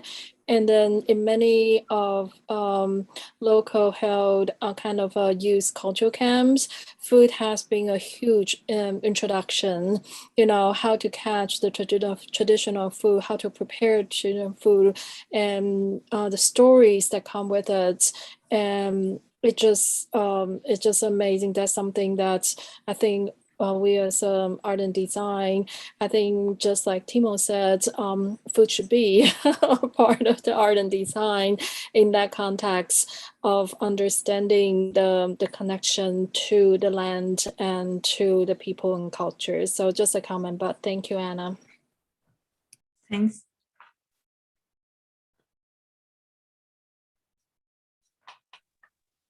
Is it my turn? Sorry, my mic. I was unmuted. I was muted. So yes, Seya, go Okay. ahead. Yes. Commenting Timo's idea of this, or the mutual idea with the rector. I think also that if we think about, we have been talking so much about tourism, and often tourism is very much also connected with food in different cultures and so on. So I think that it's of course a great connection to art in several ways. Also, if you think about baking and how also food is served, and we know that nowadays cooking has become very popular profession too, maybe because of all these TV shows and so on.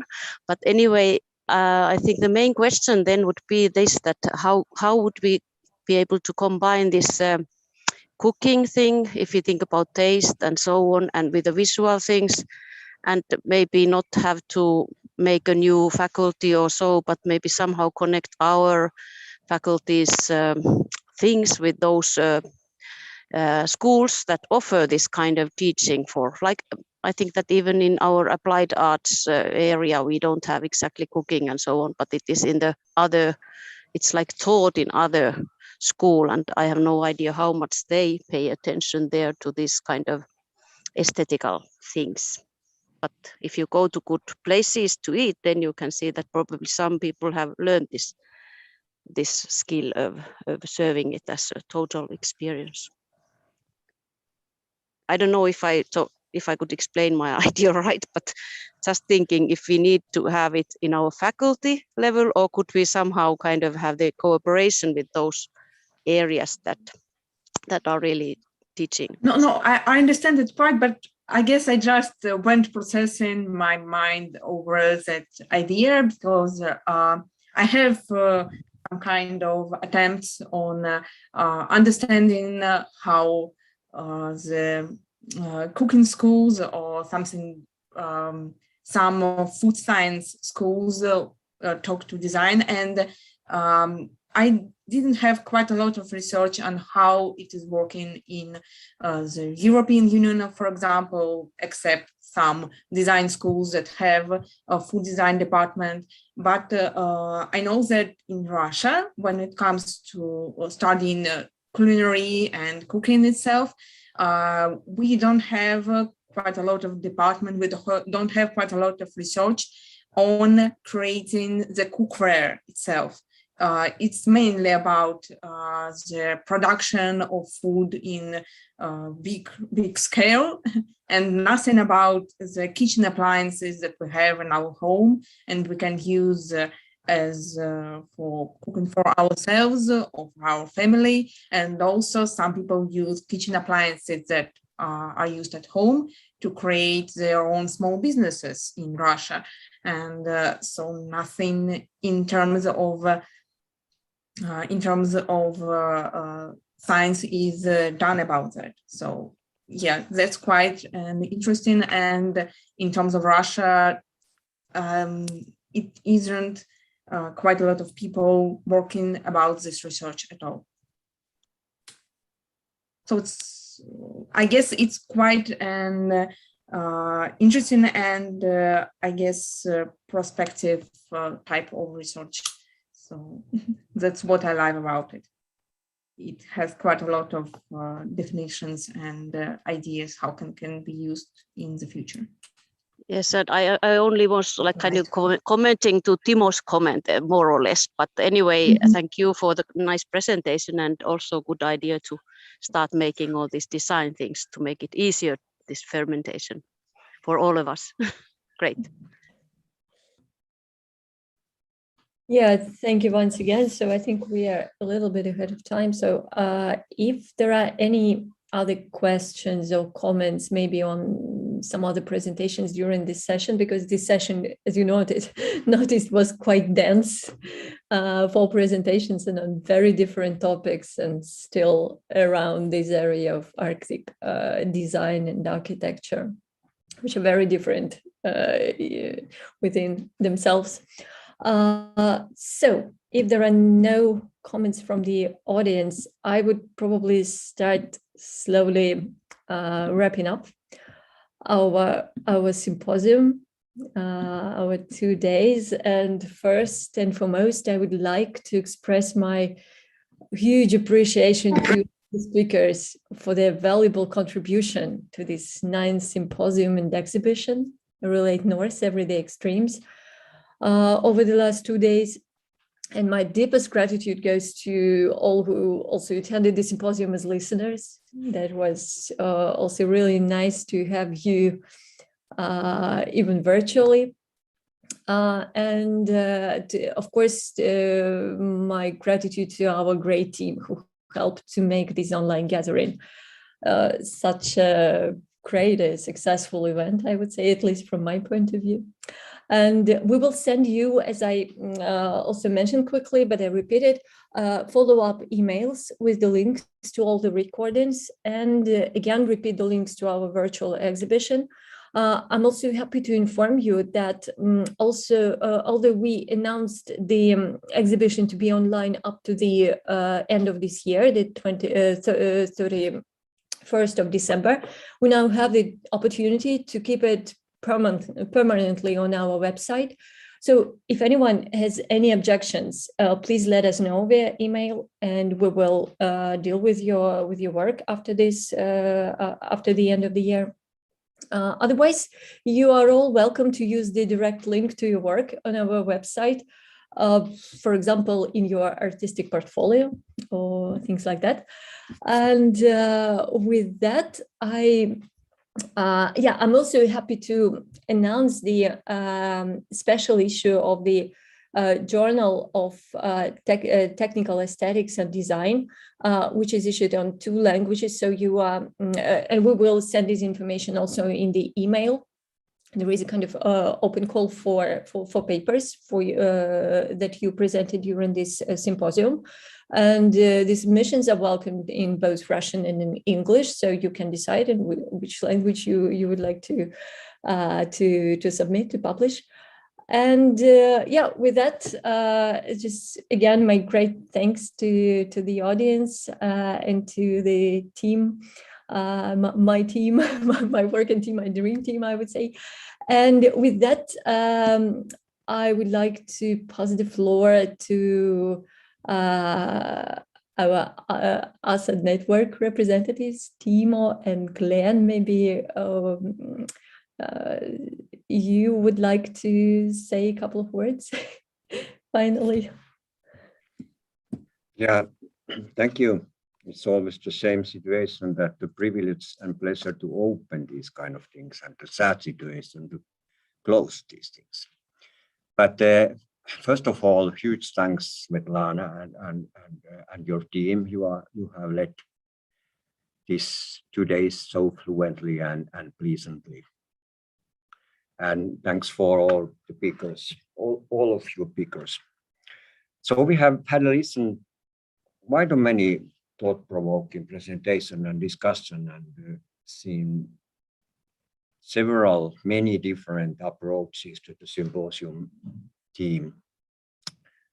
But besides these talks, when watching the virtual exhibition that is actually surprisingly extensive and diverse, we cannot forget that the artistic potential that our network also has. And it seems always that it is the exhibition that seems to be some kind of gateway that brings new people to our core group, and that's always important. So yesterday morning and today, these keynote talks also made me again to think about how would make the network stronger by collaborating with the other disciplines and even maybe other University of Arctic networks, which are quite many. And of course, how the recent research of indigenous issues should be more closely linked to our approaches to foster the visibility of art and design in the North in general. In this time, we didn't link the annual official meeting to the ASAD coordinators to this gathering, this event now. But we will invite coordinators of ASAD universities to such a meeting later in the end of the month or early December. I think that we may send a doodle poll to find the first best dates for the meeting. Probably with a similar way like we did last year, that first Russian and Finns and Scandinavians, and then the other possibility for Scandinavians and North Americans to meet in the proper time. And as always, in the year, in the end of the year, I need to make some kind of summary or report of our activities to University of Arctic. And Elina actually already sent an email to the coordinators yesterday evening asking you to add your activities on the list and return it. I think that was something at the mid-November, later part of November. Please do that if you have any activities you want to add on that list. That's some kind of important inside the University of Arctic. About the planet and upcoming activities for the next year, you can see the list of these activities, if you go to the University of Arctic webpage and link this ASAD network open, and have a look on that. And if you have something to offer for the network collaboration, please let me know, and we could discuss about that and add on the list if it's suitable for us. But however, I would like to make some few notes about the forthcoming activities, what we will have next year. The University of Arctic Congress will be in Moscow in the beginning of October, and we will try to have at least 2 sessions of our field, art, design, culture, and hopefully an exhibition coordinated by our network as a part of the Congress. I think that this is an important Congress because it's always a link between University of Arctic research, knowledge, and the Arctic Council politics. And the Arctic Council will be shared next year by Russians. Some of you participated in the Arctic Art Summit in Rovaniemi 2 years ago, actually 3 years ago, 2018. And the summit will be in Canada, in Yukon, in Whitehorse, next summer in the end of July. And we have now planned it. Let me say that hopefully that we have this Relate North Symposium as a side event there in Whitehorse next summer. But there is quite a lot of things that we need to solve before.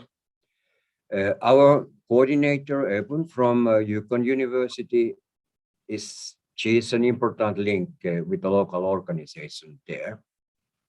But there is still quite a lot of things open. But we hope that we solve some problems during the next 2 weeks, and we have something more clear to say about that event. If that doesn't work, we start to plan that where we are going to meet next after a year. And then one opening, let me say that if this is awakes some interest among our partners, together with our Nordic and Northern Russian partners, we have run Living in the Landscape Summer School, now WISE. We call it simple way Lila. The course has been targeted and let me say tailored for both master and doctor students. And the aim of the Lila is to combine the art and design, let me say this kind of art-based research methods with other disciplines when studying these northern environments and communities. Social sciences, humanities, nature sciences, and mainly anthropology has been in very central role in previous schools. And besides the credits the students get, the course has also produced articles, catalogs, and above all exhibition that have been displayed to make the possibilities of art and design more visible and for more wider audience. The first summer school we had in Komi, and we had an exhibition in Komi National Library and the University Gallery at the same time, quite a large exhibition. But last spring, we led the course with the so-called hybrid model, so that all preparation, pre-readings, lectures, seminars, and this kind of regular joint interactive meetings were made online. But in each country, students did their implementation of this kind of intervention, their own part of fieldwork, their own art in their own locations, places and communities. And then the results, especially with the exhibition, was quite encouraging. The result was shown in virtual exhibition, first at University of Arctic Congress in Reykjavik, and next week we'll have another collection of these summer school works shown as a part of Arctic Spirit Congress in Rovaniemi.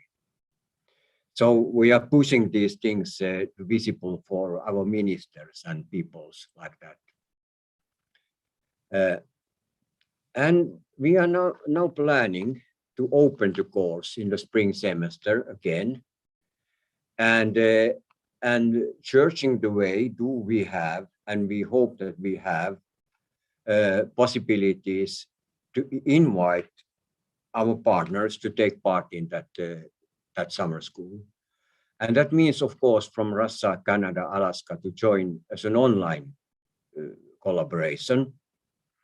But for the Nordic partners, which are not included in this meeting today, we also have possibilities to have with them this kind of online, not on-site field work activities, this kind of place-specific activities, meeting together somewhere in the North Scandinavia. This is Nordic countries only because we have funding for their mobility, offer funding for their mobility. If you are interested, please be in contact with me or Elina Härkönen, and we are now searching the possibilities, planning the strategy. Are we able to do something together in that way? And what is happening just in near future, in December, we will publish the 8th Relate North book, Relate North distances. And it's again include great articles in this time, at least for Canada, Norway, Finland, Russia, Scotland. And as before, after that annual Relate North Symposium we are ending now, we will send you the call for the next Relate North book. And of course, we already know that there are several interesting activities, research project, development project, artistic project going on. Please consider to send your synopsis and abstract for that Relate North extreme, everyday extreme book, which will be then published after 1 year. It takes normally 1 year project to make that publication true. But Glenn, do you want to say something about that publication more? If you are here. Yes, Glenn is here. And maybe about the symposium. Yes, Timo, I think I am here. Hello, everyone. Can you hear me? Nice to see these familiar faces, but it's a shame that we're only seeing on the tiny little screen. I'm going to, before I say a couple of words, I'm going to put this link for the Relate North call into the chat here. There it is, coming now. So Thank you, Timo, for alerting our colleagues to this. Can you see it now in the chat? It should be. Okay, so this will be number 9. Just interrupt you quickly. I just wanted to say to everybody, there is an option to actually save the chat, because there are useful links there and some comments. So if you want, just keep it there. There's 3 dots in this bottom right corner. So just press and save the chat. Yeah, Glenn, sorry for interrupting. Please continue. No, please, no problem. This call will also be distributed on the ASAD website, UArctic website, and the usual social media channels as well. And so this will be, I can't believe this will be the 9th book in this series that's published this year. In fact, that will be number 10. So always fascinating, and from the quality of the presentations we've seen over the past couple of days, I think this one is going to be no different. So I just want to say a couple of words to people to say that, collaboration, cooperation, creativity, but above all, pragmatism is what ASAD and our collaborative network is all about. So this theme, this overall theme that we have for the past couple of days of everyday extremes is particularly relevant nowadays, even pressing. And as we speak, today is the last day in Glasgow of the COP26 summit, where all these important people are making decisions. Let's hope they're the right decisions. Let's hope they are immediate decisions about how we tackle the many different issues that are facing the world, particularly climate change. But the role of designers, the role of artists, the role of creative entrepreneurs is so important, and has never been more important, and often is overlooked in the political process. So we have to, as Timo and Svetlana have alluded, we really have to make our voice heard in every possible forum. And it was clear to me, I wasn't able to attend all of the sessions, but from the sessions I did attend, it was clear to me that we should be listened to. We have something to say. You have something to say. So say it loud, say it clear, and say it to the right people. So thank you, presenters. Thank you, Svetlana and Arctic Design Team. And of course, thank you, Timo, as always. I don't know where he gets the energy. Maybe he has some of this secret fermented food somewhere that keeps him going. Timo, your inspiration. Thank you all, and great to see you again. Thank you, Svetlana. Yeah, thank you very much, Glenn. So big applause to all of us, I would say. Thank you. Thank you once again for attending. And yeah, now we have actually the possibility to open the chat room for someone who wants to continue talking for half an hour, let's say so. But if it's not needed, just you can just quit Zoom and that's it. But as I said, we are all let's keep in touch. So we will send you follow-up email. And once again, it was really nice to see you all, even in those small windows of the Zoom. But thanks to modern technologies, we can still be connected in that way in our current situation. Yeah, thank you once again. Thank you. Bye. Bye-bye. We need to be in touch with Lana. Thank you, everybody. It's really, really good to see everyone. Yeah, Sam was here. Right. I might go to the breakout room, but I'm going to make a coffee first. Bye-bye, everybody. Bye-bye.